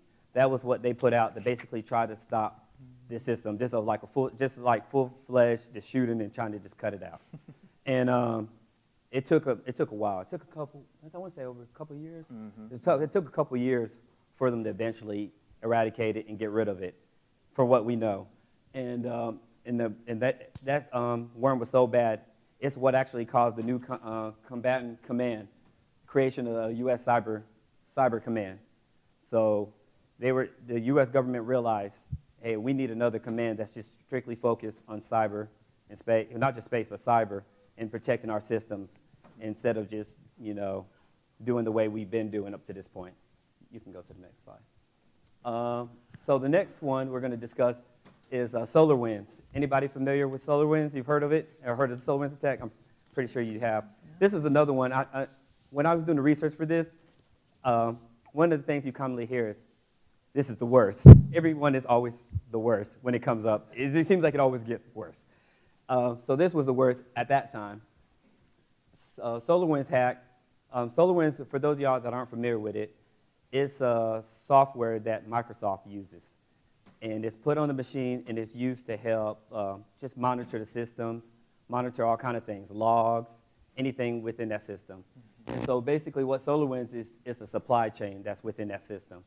Well, the enemy is people thinking maybe China, Russia. They pretty much figured out if we put some type of malicious code into SolarWinds, it has access to the system already. So we can go ahead and jump into SolarWinds, and then we can get access to the system. And that's basically what happened. And the government, the DoD uses SolarWinds, and a lot of private agencies also use SolarWinds. So when that happened, SolarWinds is used in secure environments for monitoring networks. And I know personally, I worked in the Air Force Reserves.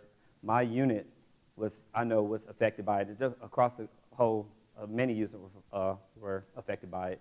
But we basically, at that point, had to cut off SolarWinds and just go use other routes because it just was a risk, because anybody who was, the enemy that was hacking it could see what we were looking at, and we had full visibility to view what we were looking at. It was one of the largest hacks ever recorded, and because of it, because of the SolarWinds hack, it resulted in the national security mandates, executive orders, which basically came out to be the software bill of materials.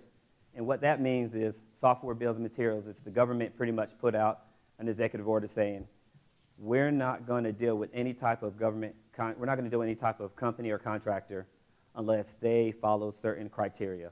We're not going to deal with SolarWinds unless the materials aren't made in certain countries. They have certain things put in place that we can view. And then once they do that in their list of approved vendors, then those are the only companies that we can deal with. Yeah. So to help get a little bit more technical, SolarWinds hack it's decried as the most sophisticated hack that's ever happened in U.S. history, or in any history, to be honest. The nation-state hackers that were involved in this hack infiltrated the certificate authority. So this is whenever you have a piece of software that has an update to it, that update is going to have a certificate. If you look in a browser at the top left-hand side, you'll see an encrypted, like you'll see a lock, right? That is a certificate for that website indicating that the website is who they say they are, right? So these nation-state hackers actually got into the certificate authority, the certification authority that enabled those updates to go out, right? And so basically, think of it like if somebody gives you a gift and it has a bow on top with their name on it, that's how you know who it came from, right? Well, these nation-state hackers were able to get into that process where the bow goes on top. They were able to put their names on it in ways that we couldn't even see. It was the most sophisticated hack because they sat on it for years. To go back to what the general was saying earlier, these hackers are incredibly sophisticated in the way that they just wait out and do things that we can't even imagine so far. The cybersecurity firms that actually were able to look into seeing what was happening realized the extent of this. It happened in 2019, but it was actually going back way to 2015, right? So these are an entryway that these hackers got into through SolarWinds, which is a company based in Austin, Texas, and they have customers all over the world, right? Like Will was saying, the first day I started my first a job with the Department of Energy was the day that the SolarWinds hack came out, and I spent literally my first day just performing triage the entire day. It was both a great learning example, but also just horrible, just absolutely horrible. And the national security mandates and the executive orders that Will's talking about, a software bill of materials was never actually a requirement for any of the defense systems previously, right? You would have a bill of materials for your supply chain based on where we were buying parts, where we were sourcing materials. But from a software side, you have to think of all the packages that go into just a regular Windows operating system. How much of that is free open source software, and actually who generated that, who makes that, right? If you work with Linux environments, you'll know that you can pip anything, and that's probably going to go to a package somewhere that was generated by some snail farmer in Bosnia, right? We have no tracking on that. So now we have software bill of material requirements, and this all came as a result of the SolarWinds hack. Sorry, not No, to you're steal your good. thunder, but just to get a little bit more technical, No, right? you're good. All right, and so the other example that we have is the Office of Personnel Management hack, 2013-2014. This was a massive cyber breach compromising federal data by Chinese-linked APTs, and inadequate incident response worsened data compromise. So in this attack, basically the APTs, they got into OPM, and anybody who's we have many college students in here, but for those of y'all who don't know, OPM, you know, if you want to apply for a government job, they're going to tell you go straight to USA Jobs, go to OPM, and you're going to put a lot of information in there. I mean, OPM takes Social Security number. You put a lot of information in there when you apply for these jobs. And what they end up stealing, they end up getting over 21 million Social Security numbers, the APTs did. They got over 19 million background checks and over 5 million fingerprints in this process with this hack. So OPM, when they realized that they were hacked, you would think they would automatically come out the first day and say, oh, we got hacked, go ahead and protect your stuff, lock it. No, they just sat on it. We'll watch it to see what happens, and just sat on that. So, and it happened over time, and then it happened again. And then the enemies end up stealing more and stealing more until it finally became a point where somebody saw it and spoke out on it. And it ended up resulting in, a lot of people losing their information, like I discussed earlier. So I guess lessons learned on that was that response, just having, incident response, better incident responses to things of this nature. So that's what, you can go to the next one though. And this last one, this is more tongue-in-cheek. Anyone seen a missing F-35? Realistically, we joke around about this and say, just for the good natures, it wasn't United States Air Force either. Anybody know what? Anybody know what? Marine Corps. Marine Corps. But we joke around, and there are incident response plans for things of that nature. They did have a tracking on there, but I don't know the details of that, but it's things that we shouldn't have to go around knocking on neighbors' doors asking if you've seen a plane, though. Yeah, I don't want to do that paperwork. Yeah. So to kind of elucidate a little bit more, as a defense strategy, how incident response has kind of developed as a defense strategy, and the ways it pertains to us here in the education sector. The largest multinational cyber exercise that had ever happened, focused on collective defense, happened in 2021. It was called Cyberflag 21-1. It was the first time that some of the nations that were involved in this cyber exercise actually got to use the National Cyber Range to train in an environment that provided operators hands-on experience in dealing with the real-world problems. So these are operators that are both military, governmental. These are organizations from across the world that partnered with our U.S. military to be a part of this cyber flag exercise. Why we wanted to kind of highlight that, and why the importance of having the space and time to assess their success after training, why is it was so important to be done in an environment without the pressure of a large incident response. What Middle Georgia State University does, what Central Georgia Technical College University does, what a lot of even here at Robins Air Force Base, if you go in as a civilian and want to do training, we have access to cyber ranges. We have access to some of the world's leading technology right here at home that a lot of other nations don't even have hands-on experience with, right? So you're getting the experience that we need right here at home, right? So don't take that for granted. The Georgia Cyber Center in Augusta has one of the most expansive cyber ranges I've seen here in the state, right?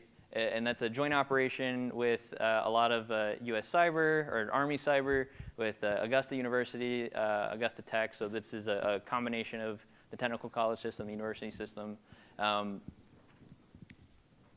The ability to train is what makes incident response work well. Right? And we're going to get into it a little bit more. But having access to these things and being able to do these exercises is so important. And it's why what y'all are doing now, the educators, the students, the industry professionals, all of this comes together in something that's very real and very dangerous, and that is the examples that we've seen so far. Okay, so our lessons learned for defense, incident response coordination is crucial across agencies. Improved incident response coordination and agility is exemplified by Operation Buckshot's complex response efforts. Strengthen cybersecurity measures for defense. Strengthen the supply chain security to mitigate risks like the SolarWinds hack. And timely and effective response mitigate damage. Enhance proactive threat detection to prevent prolonged, undetected breaches as seen in the OPM hack. And really, in short, it takes all these things really pretty much just working together. I mean, you're really going to have good coordination. And just like was stated earlier, you're going to have to practice. You have a plan, you're practicing it. And, you're going to have to definitely be proactive. And then with the whole supply chain, they learned as far as SolarWinds, not making sure you check your supply chains. And if you do everything else right, but if your supply chain is bad, then there's not much you can do. You can go. So now we're going to do the comparison section, right, which is really what we kind of want to elucidate here for. The industry and defense comparison for Johnson Controls and SolarWinds. So these were both supply chain infrastructure issues, right? In the case of Johnson Controls, this is operational technology, similar to what you would find in like a SCADA or ICS system. This is industrial control systems. So basically anything that's working with AC, any HVAC, plumbing, blah, blah, blah, blah, blah, right? So what we're seeing is the industry and defense comparison is here, the cybersecurity or the national infrastructure that we have in our country. The Department of Homeland Security identifies, 17 critical infrastructure areas, right? One of which being industrial security, or at least the way that we get water, power, sewage, these sorts of things. These targets that are vulnerable to both industry and defense assets, right? So these are things that if you target as an APT, as a hacker, if you target and you will expose the weaknesses that we have as a nation. Who here remembers the Colonial Pipeline hack not too long ago, right? How it affected our ability to have gas prices, or gas prices went up, but it affected our ability to actually get gas and things like that. Now, if this has exposed a weakness and a vulnerability in the systems that we have here at home, imagine the litany of other possibilities that there are. And I believe the Colonial Pipeline hack actually stemmed from a contractor who managed nodes that were management nodes along the pipeline. And the management nodes themselves were powered by, at least their connectivity, their internet connectivity, were powered by Verizon MiFi, right? Like a cellular connection node, right? So those little routers that were provided by Verizon, right? The management company never changed the default passwords on. So hackers were able to get into that because they just did password, right? They were able to get into that, and then they just pwned the whole system from there. They were able to, that was their point, that was their vector of attack, and they got in a lot more. And real quick, another one of the unintended, or maybe it was intended, effects of the Colonial Pipeline incident was the fact that it not only did it affect gas prices, but it also affected the availability of gasoline.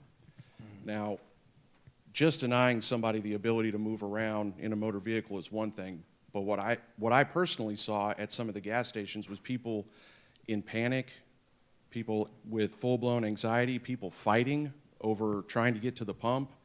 And so you're seeing that collateral effect of just creating a denial of service condition. Yeah, I mean, if you can implement fear, not only in denial of service for what you need, your infrastructure-wise, but if you could make a whole populace live in fear, what kind of control can you impact people on, right? The software supply chain threat that comes out of this, so you have to think not just supply chain as in the infrastructure, where we get our parts, what powers us, what gives us water, those sorts of things, but also now from the supply side, from the software supply side, we're seeing SolarWinds, Heartbleed. Does anyone remember what Heartbleed was? right? Is an issue with a lot of the Microsoft systems with email. I think that's what I'm talking about. Yeah, Outlook. Anyways, is that Heartbleed? I can't remember. I think Heartbleed was where you sent like an acknowledgement. Or The SYNAC? It was TCP, and you would send an ACK, and then it would send you something back, and it would just let it go. Be totally different. Yeah. Something like well, that. It kept trying to ping it, and it would, Yeah. Okay. It would leak information. It's been a long day, guys. We're getting towards the end, right? Anyhow, so the big things here, industry and the industry and defense comparison, why we want to hammer on this point, why we're going to foot stomp it as much as we can. Supply chain infrastructure, be it physical or software, it's a huge threat vector.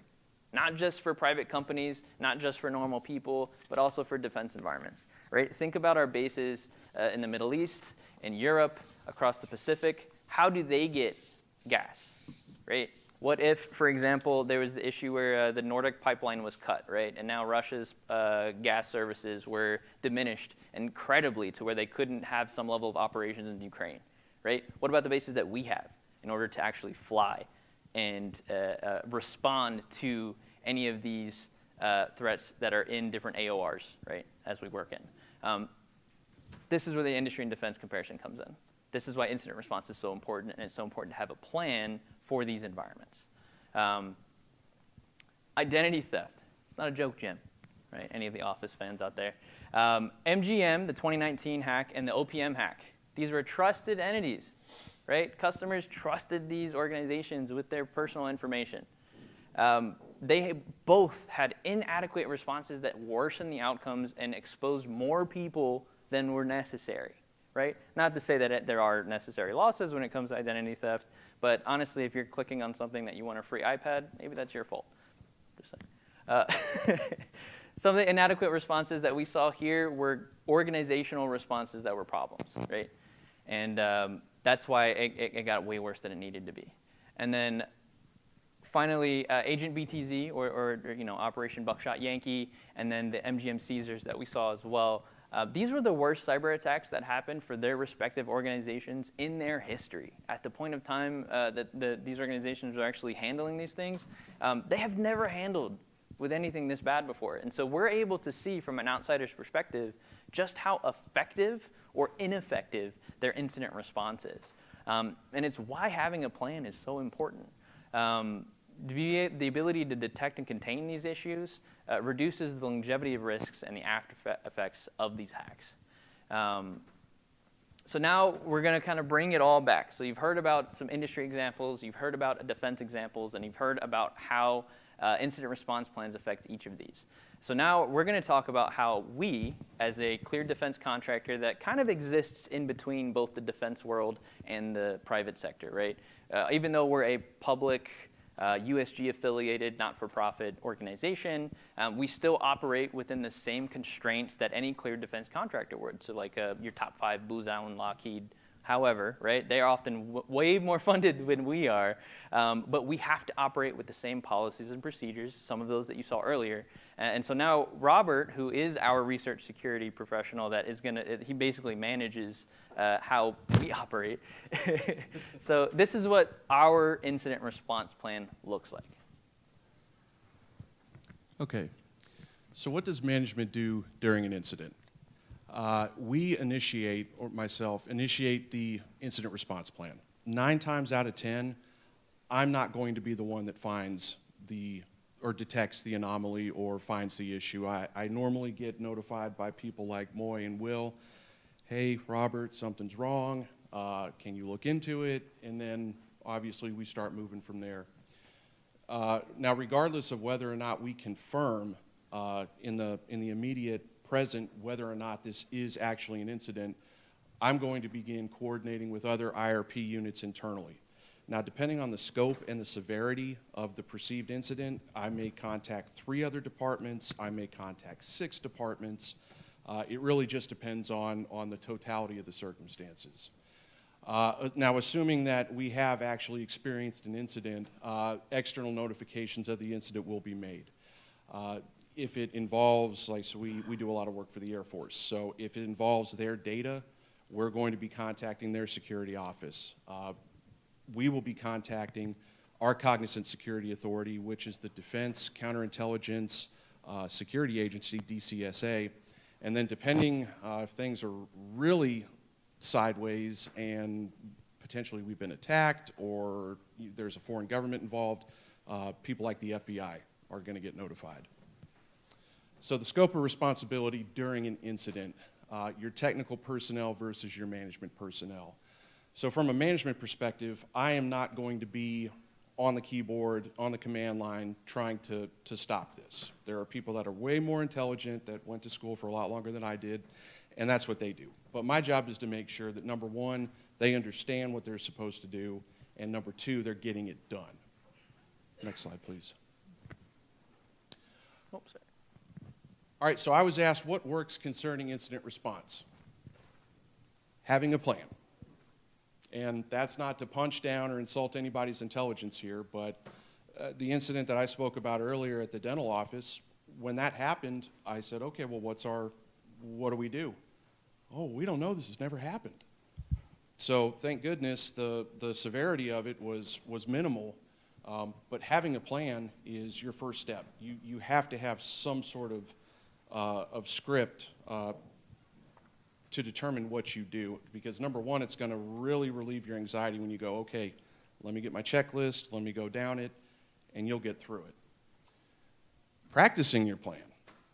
Now, does anybody in here know who Allen Iverson is? Practice? Talking about practice? No, nobody? Nobody? All right, well, there we go. So back at, what was that, 1998, 99, somewhere in there? Yeah. So Allen Iverson had an epic meltdown over a question that an interviewer asked him about why he wasn't practicing or why he didn't think it was a basketball important. player with the 76ers, for those unbeknownst. And too long didn't read. He said practice a lot, and he didn't think he needed to do it. It's like 14 minutes of practice? Talking about practice? Well, that's why it's important. It's viral for a reason. So incident response is a team effort. Unless you happen to be in the minority where you are a one-person security shop, which I know that does exist. Mm-hmm. I've not been a part of a team, whether it's athletic, academic, or professional, that we didn't practice if we had to execute something in concert. So please do that. It works. Training your workforce. So one of the things that we are tasked with is making sure that people like Moy and Will and the other 50 to 60 people we have, they understand what to look for. Now, these phishing attacks have gotten very, very sophisticated. Mm-hmm. You really got to know what you're looking for. We hammer that home with, I believe we do biannual training. Yep. We have training we do at our field office, and then they also get it from corporate GTRI. And we get we also have to do the defense training since we're cleared defense contractors. So Correct. We get double the amount. Yeah. So if you educate your workforce on what to look for, you increase your likelihood of preventing something from really spinning out of control. And then learning from experience. So this one is extremely important.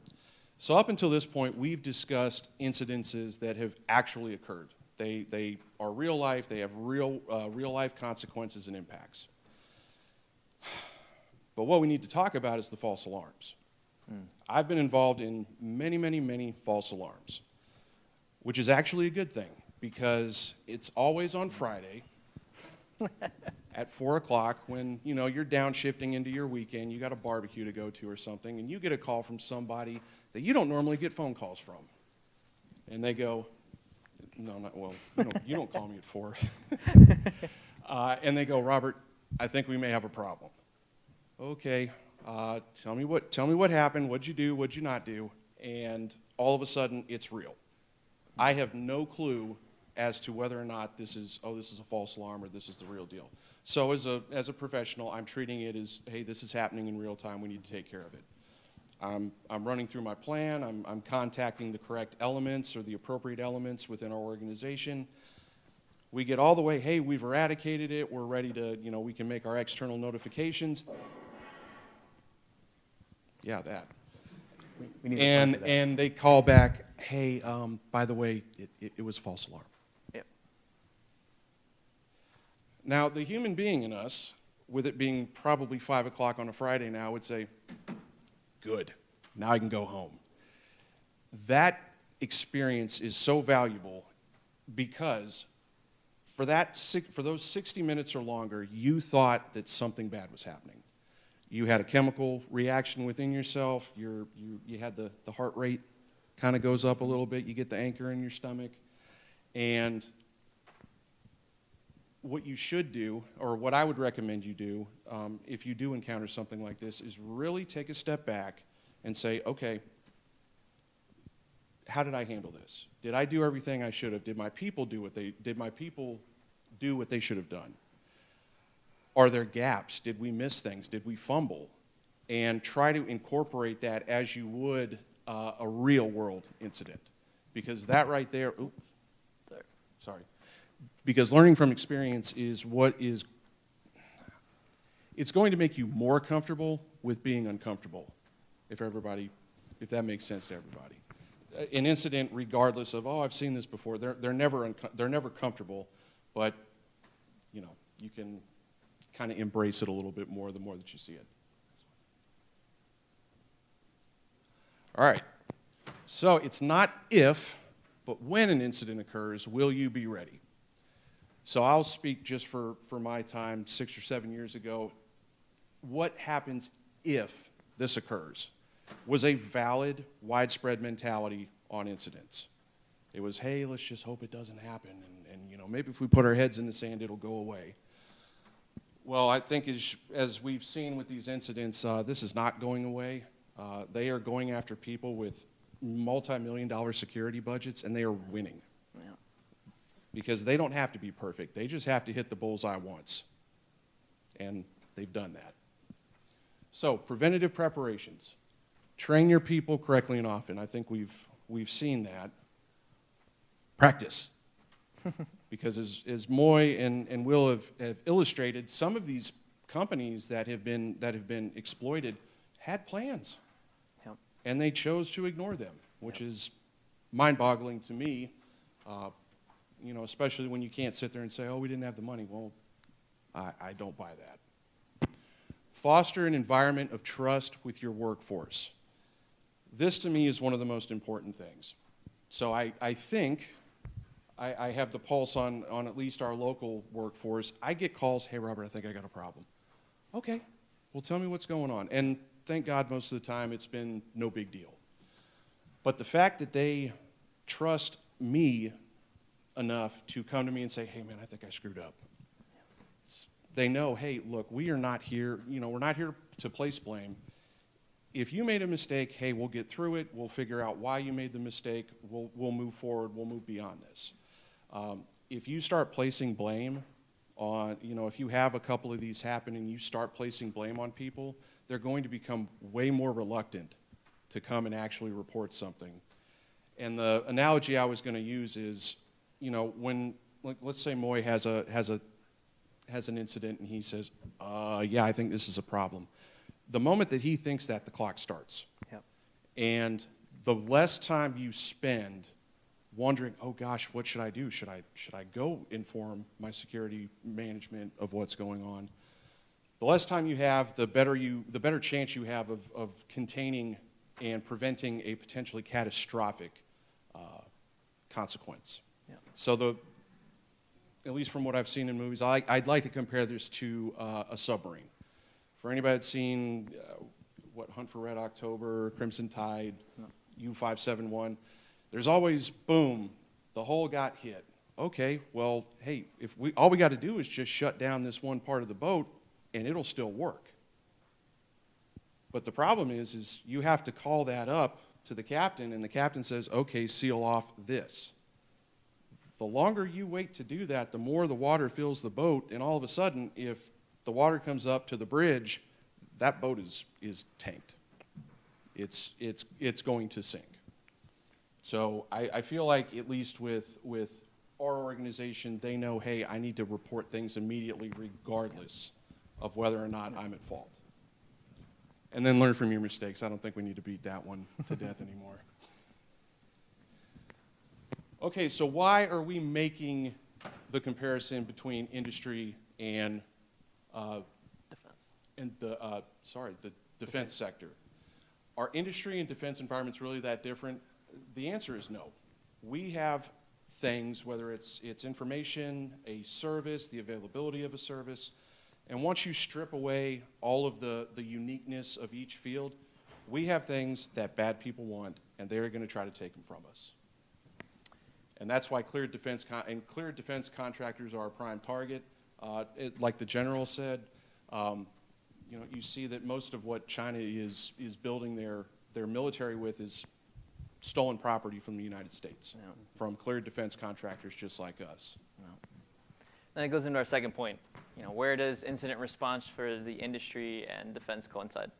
And we're seeing that it responds, IR especially happens at the IT and OT levels. So wherever your supply chain infrastructure is found. Like we were pounding on earlier, it's how do the lights turn on? How do you get power? Where do you get water? Where do you get things that you need to operate effectively? Those coincide entirely. And finally, what are the importance of incident response teams and frameworks? I'll just look at it like this. Frameworks, just look at it as, you know, that's the guidance that you have, that's what you go on. Anytime you're in an organization, DOD, any organization, that's your guideline.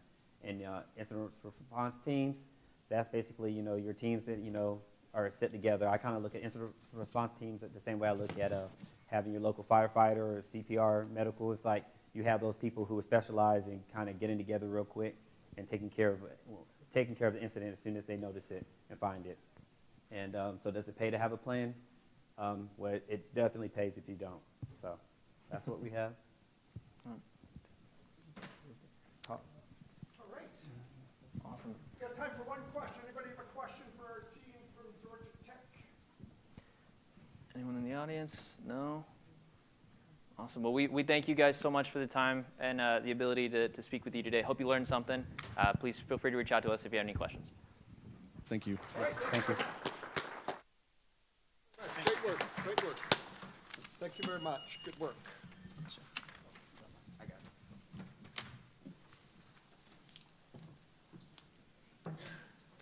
All right, ladies and gentlemen, we're down to our last, but certainly not our least talk. And I would like to invite Mehdi from Cisco to come on up and share with us Cisco's experience. Oh, we're going to get him mic'd up first, so just hang on a second.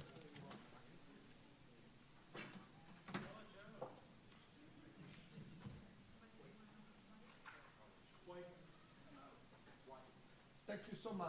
Welcome. Thank you. Thank you. Hey, guys.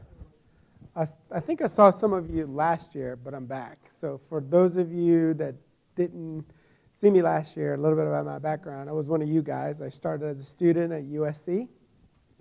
And I've been moving packets in one way or another since I was 18 years old. I'm now 48, so I've been moving ones and zeros for 30 years. I was a chemical engineering undergrad, but as I was doing research for DOE, Department of Energy, on behalf of USC, there was a lot of SCADA systems in that chemical plant that ran experiments for Savannah River Site. We were the 1/18th scale of what happens at Savannah River Site. We got the non-nuclear slurry, and we were trying to run 1,000-hour tests on it. Moving the packets, it was very easy for me to start making the connection, well, what's guarding this? Because we were at the beginning of computer labs and viruses and things like that. So the team mentioned a lot of different scenarios throughout the day. Everyone in our line of business, even you as a student, have had an experience with cybersecurity issues, whether you've responded to your own issues or you've helped somebody else respond to an incident. I'll spare you all the gory stories, but there were times that some of us did not sleep for a week at a time. It was just take a nap, go freshen up, come back to try to triage and recover. Some of those that are on the incident response in the trenches do come across that. Several of those have been in the last couple of years in the state of Georgia and South Carolina. I was pulled in, much like these guys, on incident response from the backside, because our logo happens to be on some of the hardware, right? The hardware is capable of protection, but what was configured, what was done, what wasn't done. So the first question you ask, even in your own personal devices, If it's connected, is it protected? So cybersecurity in part is team sport. We all have electronic devices. Things are connected. So the first question we should ask, is it protected, or can it become unprotected based on our own behavior? So that's part of it. It's team sport. So while we have our awesome ninjas over there on the incident response side, threat hunters and threat mitigators, we should all be participating in threat prevention. So I jokingly call all of us the other CIA, the civilian intelligence agency. We should be the other CIA. So there we go. So why is it so hard to protect things? The general was actually doing a great job of painting this picture. We don't usually think about this on a day-to-day because we don't, in our minds, we're not doing anything extraordinary, but active battlefield, your vehicle that has a connection to some Skynet for updates. If you have Tesla, it will auto-update itself, right? That's what's in the middle, right? How do you know what's going where? How do you know whose hardware is going through? How do you know how it's being transmitted?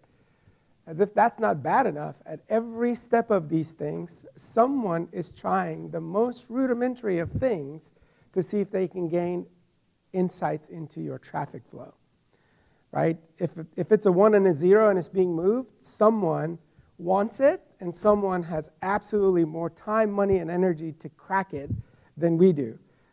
The Verizon example of a Verizon LTE router with an unchanged password that caused a supply chain of fuel infrastructure problem. Now, there are examples of most of this sitting on that table. If you want to see it in action, I can kind of show you some of that. So one of our colleagues throughout the day also mentioned, things aren't in favor of users, okay? Us users are really the little guys at a disadvantage here because everything is getting more and more complicated, and it's setting up the conditions, if we're not team players, for our data to be accessed and hacked. So encryption is the other problem. We want to help you. When we move your traffic, we want to help and protect you, but a lot of times it's encrypted, and we're not supposed to decrypt it. So even if I had all of the tools to protect you, I cannot crack open your financial and healthcare data to look in there, right? So if something is engineered and it's on the other side of that system, none of us in the middle can protect you where we give you the on-ramp to get on the network. So how does defense work? It all starts with the human element. So that's first and foremost. On the left side there, we're the biggest target, and that's how we gain access into our critical information, and we are actually the conduit to it for the bad guys. What happens after that, defense and response to these cyber issues should be in depth. It should happen everywhere. So here's a simplified version of that big pathway between you and your device and application. You really go through a few things. You go through connectivity, that's that green bubble there. You may be on LTE, you may be on wireless, you may be on your cable modem at home. There's a whole slew of security running against all of that. How you get on, how you log in, the multi-factor, your endpoints have security on them. And the last thing is where the applications are. So security really needs to happen in all of this, and all of us that work in the cybersecurity side of networking, we need to be cognizant of, number one, policy cleanliness. So we should have security policies in every stage between the user and the application. Practice, practice, practice. We need muscle memory for good design and muscle memory for responding to bad things that happen. So, and you guys can come over there and I'll show you some of what the Georgia Tech team showed, those 6 pillars. I'll kind of show you what that looks like in reality when you go respond to something. So what should happen? If things are across all of these stages, if things are aware that they need to look for security markers, especially those red flags, and drop them early on, then it could be something like this. Here's a simple example. For you to get on wireless, you get on an access point, right? If that access point sees something encrypted, Does it have a sibling that it can check in with to see if that flow belongs to a gray, questionable domain that I may be directed to? Does it have the ability to exchange an on-demand decryption conversation on the fly that says, let me take a look at the questionable piece. Is there anything back there hidden behind it that's attempting to get dropped? And can I help you with that based on the policy that these guys have, helped us develop? So automation becomes our best friend. Our friends earlier that were talking about DevOps, DevOps is going to be key to staying ahead of some of these cyber attacks and preventing as much of it as possible. So if it's connected, the rule is don't connect it unless you can guarantee that you can protect it, at least on our part. We can't guarantee everything based on behavior, and if you take your device and do something with it, a lot of us have full admin rights, but if it's connected, at least we should protect it. Now, how does it look like on some of these steps that the team at Georgia Tech was describing? What if we took that automation and DevOps and put it to work? So what happens is, if anything should happen, whether you're on-prem or somewhere at a coffee shop or at home working, even if the security tools protected you, they should at least flag it, because that gives us the ability to go forensically look and see how were you targeted, even when you're protected. So the other key thing that we have diligently tried to solve in the networking and cybersecurity community is not only to protect you, but preserve all of the metadata so that later data science can look back and pull forensic telemetry from X period of time so that we can figure out what's going on. Now, why is that key? Because we can tell you a sequence of who was patient 0. When I get pulled into environments that had a compromise or a red flag gets set off, even though it was protected, we still need to identify patient 0.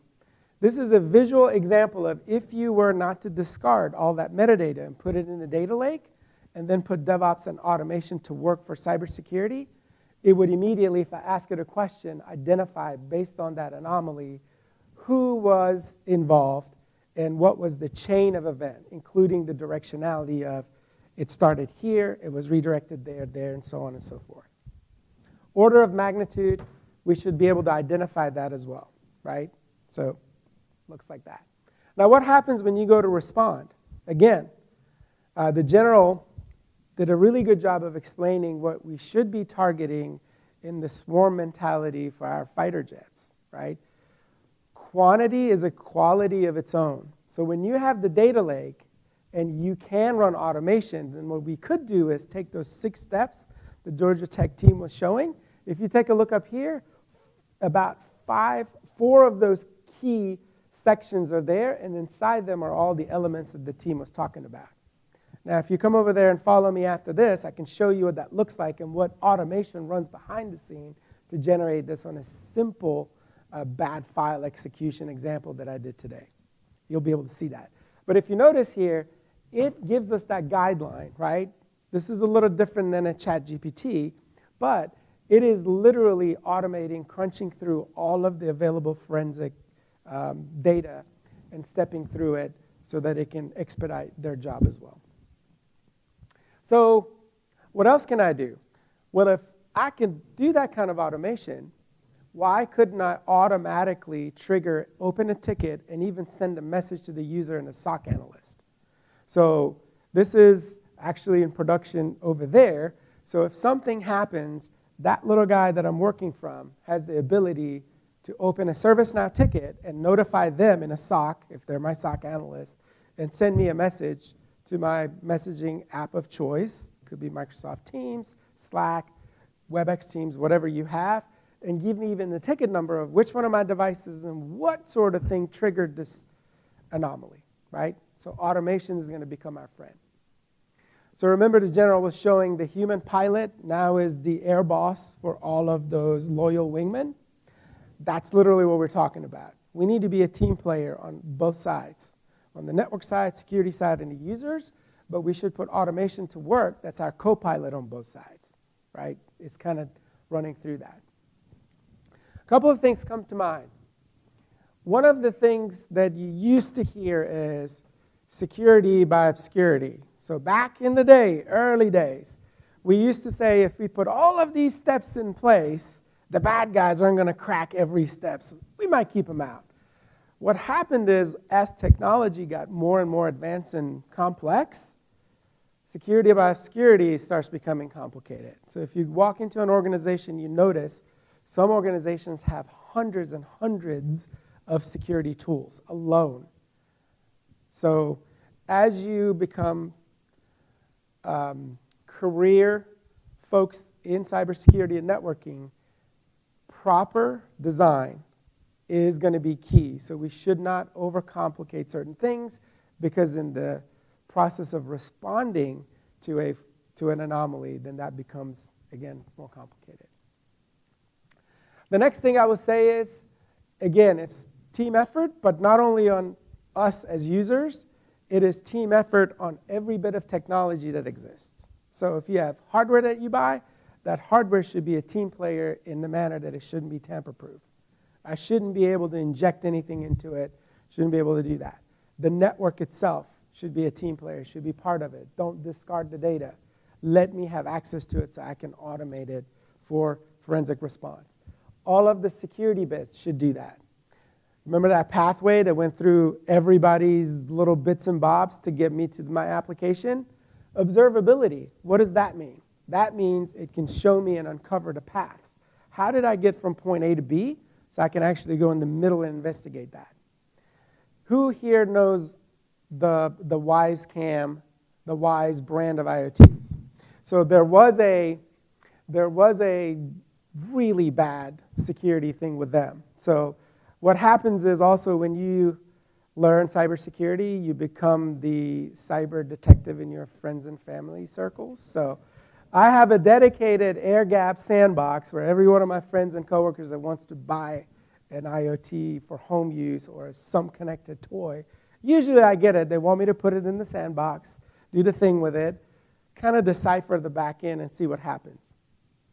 So in this example here, observability and AI, I use one of our tools to uncover the path that these WiseCams talk to, and I followed the hops to the last hop of my service provider, which is Charter Spectrum. There was 9 other public IPs that it went through. But what is that? So then I was able to investigate every one of those hops and find all of these shadow domains that it's talking to. And by the way, those change over time. There is a reason why those cameras are only $30, and if you manage it and pay them for storage of the footage, it's a few dollars a month, because they actually change to the lowest cost on the back end too over time. So that's why observability is key. So if we were to stay ahead of the bad guys, we should stitch everything together. And all of us are part of this whole chain of protection as well. So if you're curious, you see a bunch of stuff on that table. I've been actually working from that hardware, which has quite a bit of this, samples of everything you've heard about today, running live. And I've been working from that all day. So I'm not on a network here. I'm actually on that. The other thing that you see is that little case there. I actually get dispatched nationally for emergency to bring up secure comm for any number of reasons. So I work for Cisco. We have official, what we call nerve trucks. When we tap out of those, there's a big enough hurricane. It goes to the secondary teams. Those are the dirt teams. They have the smaller vehicles. When they run out of those, there's a group of us that are volunteers. I have 9 of those cases. That's the smallest one I travel with for every meeting. So if you're curious, come see it. But I'll open it up to questions. Not you guys. You know too much. You already know all the answers. Cool. Any questions? All right. All right, thank you very much. You're welcome. Thank you. Thank you very much. Thank you so much. Thank you, thank you. Thank you so much. Well, what a great day, ladies and gentlemen. And I want to thank our sponsors once again, AITS, ISC Squared, STN. I want to thank the team that set up this, and many of them are still here. If you're part of the team that set up the conference, stand up or put your hand up. so we can see you. Valerie, I know you're getting your picture taken, but put your hand up. Alan, thanks everybody, our student workers, thanks to you as well. A big thanks to our speakers. Don't you think we had a great lineup of speakers? Wasn't that amazing? What a depth and breadth of knowledge we had there. Thank you so much. And finally, thank you to you. Thank you for being here, but more importantly, thank you for investing the time. Whether you're a student, a professional, or an interested community member, thank you for taking the time to learn about and be concerned about cybersecurity. As you know, this is an annual event, our 6th one. I'm super proud of everything that everybody's done to get us to where we are now. We'll let you know what our plans are for our next one. And we look forward to seeing you back here next year. Thanks so much, everybody.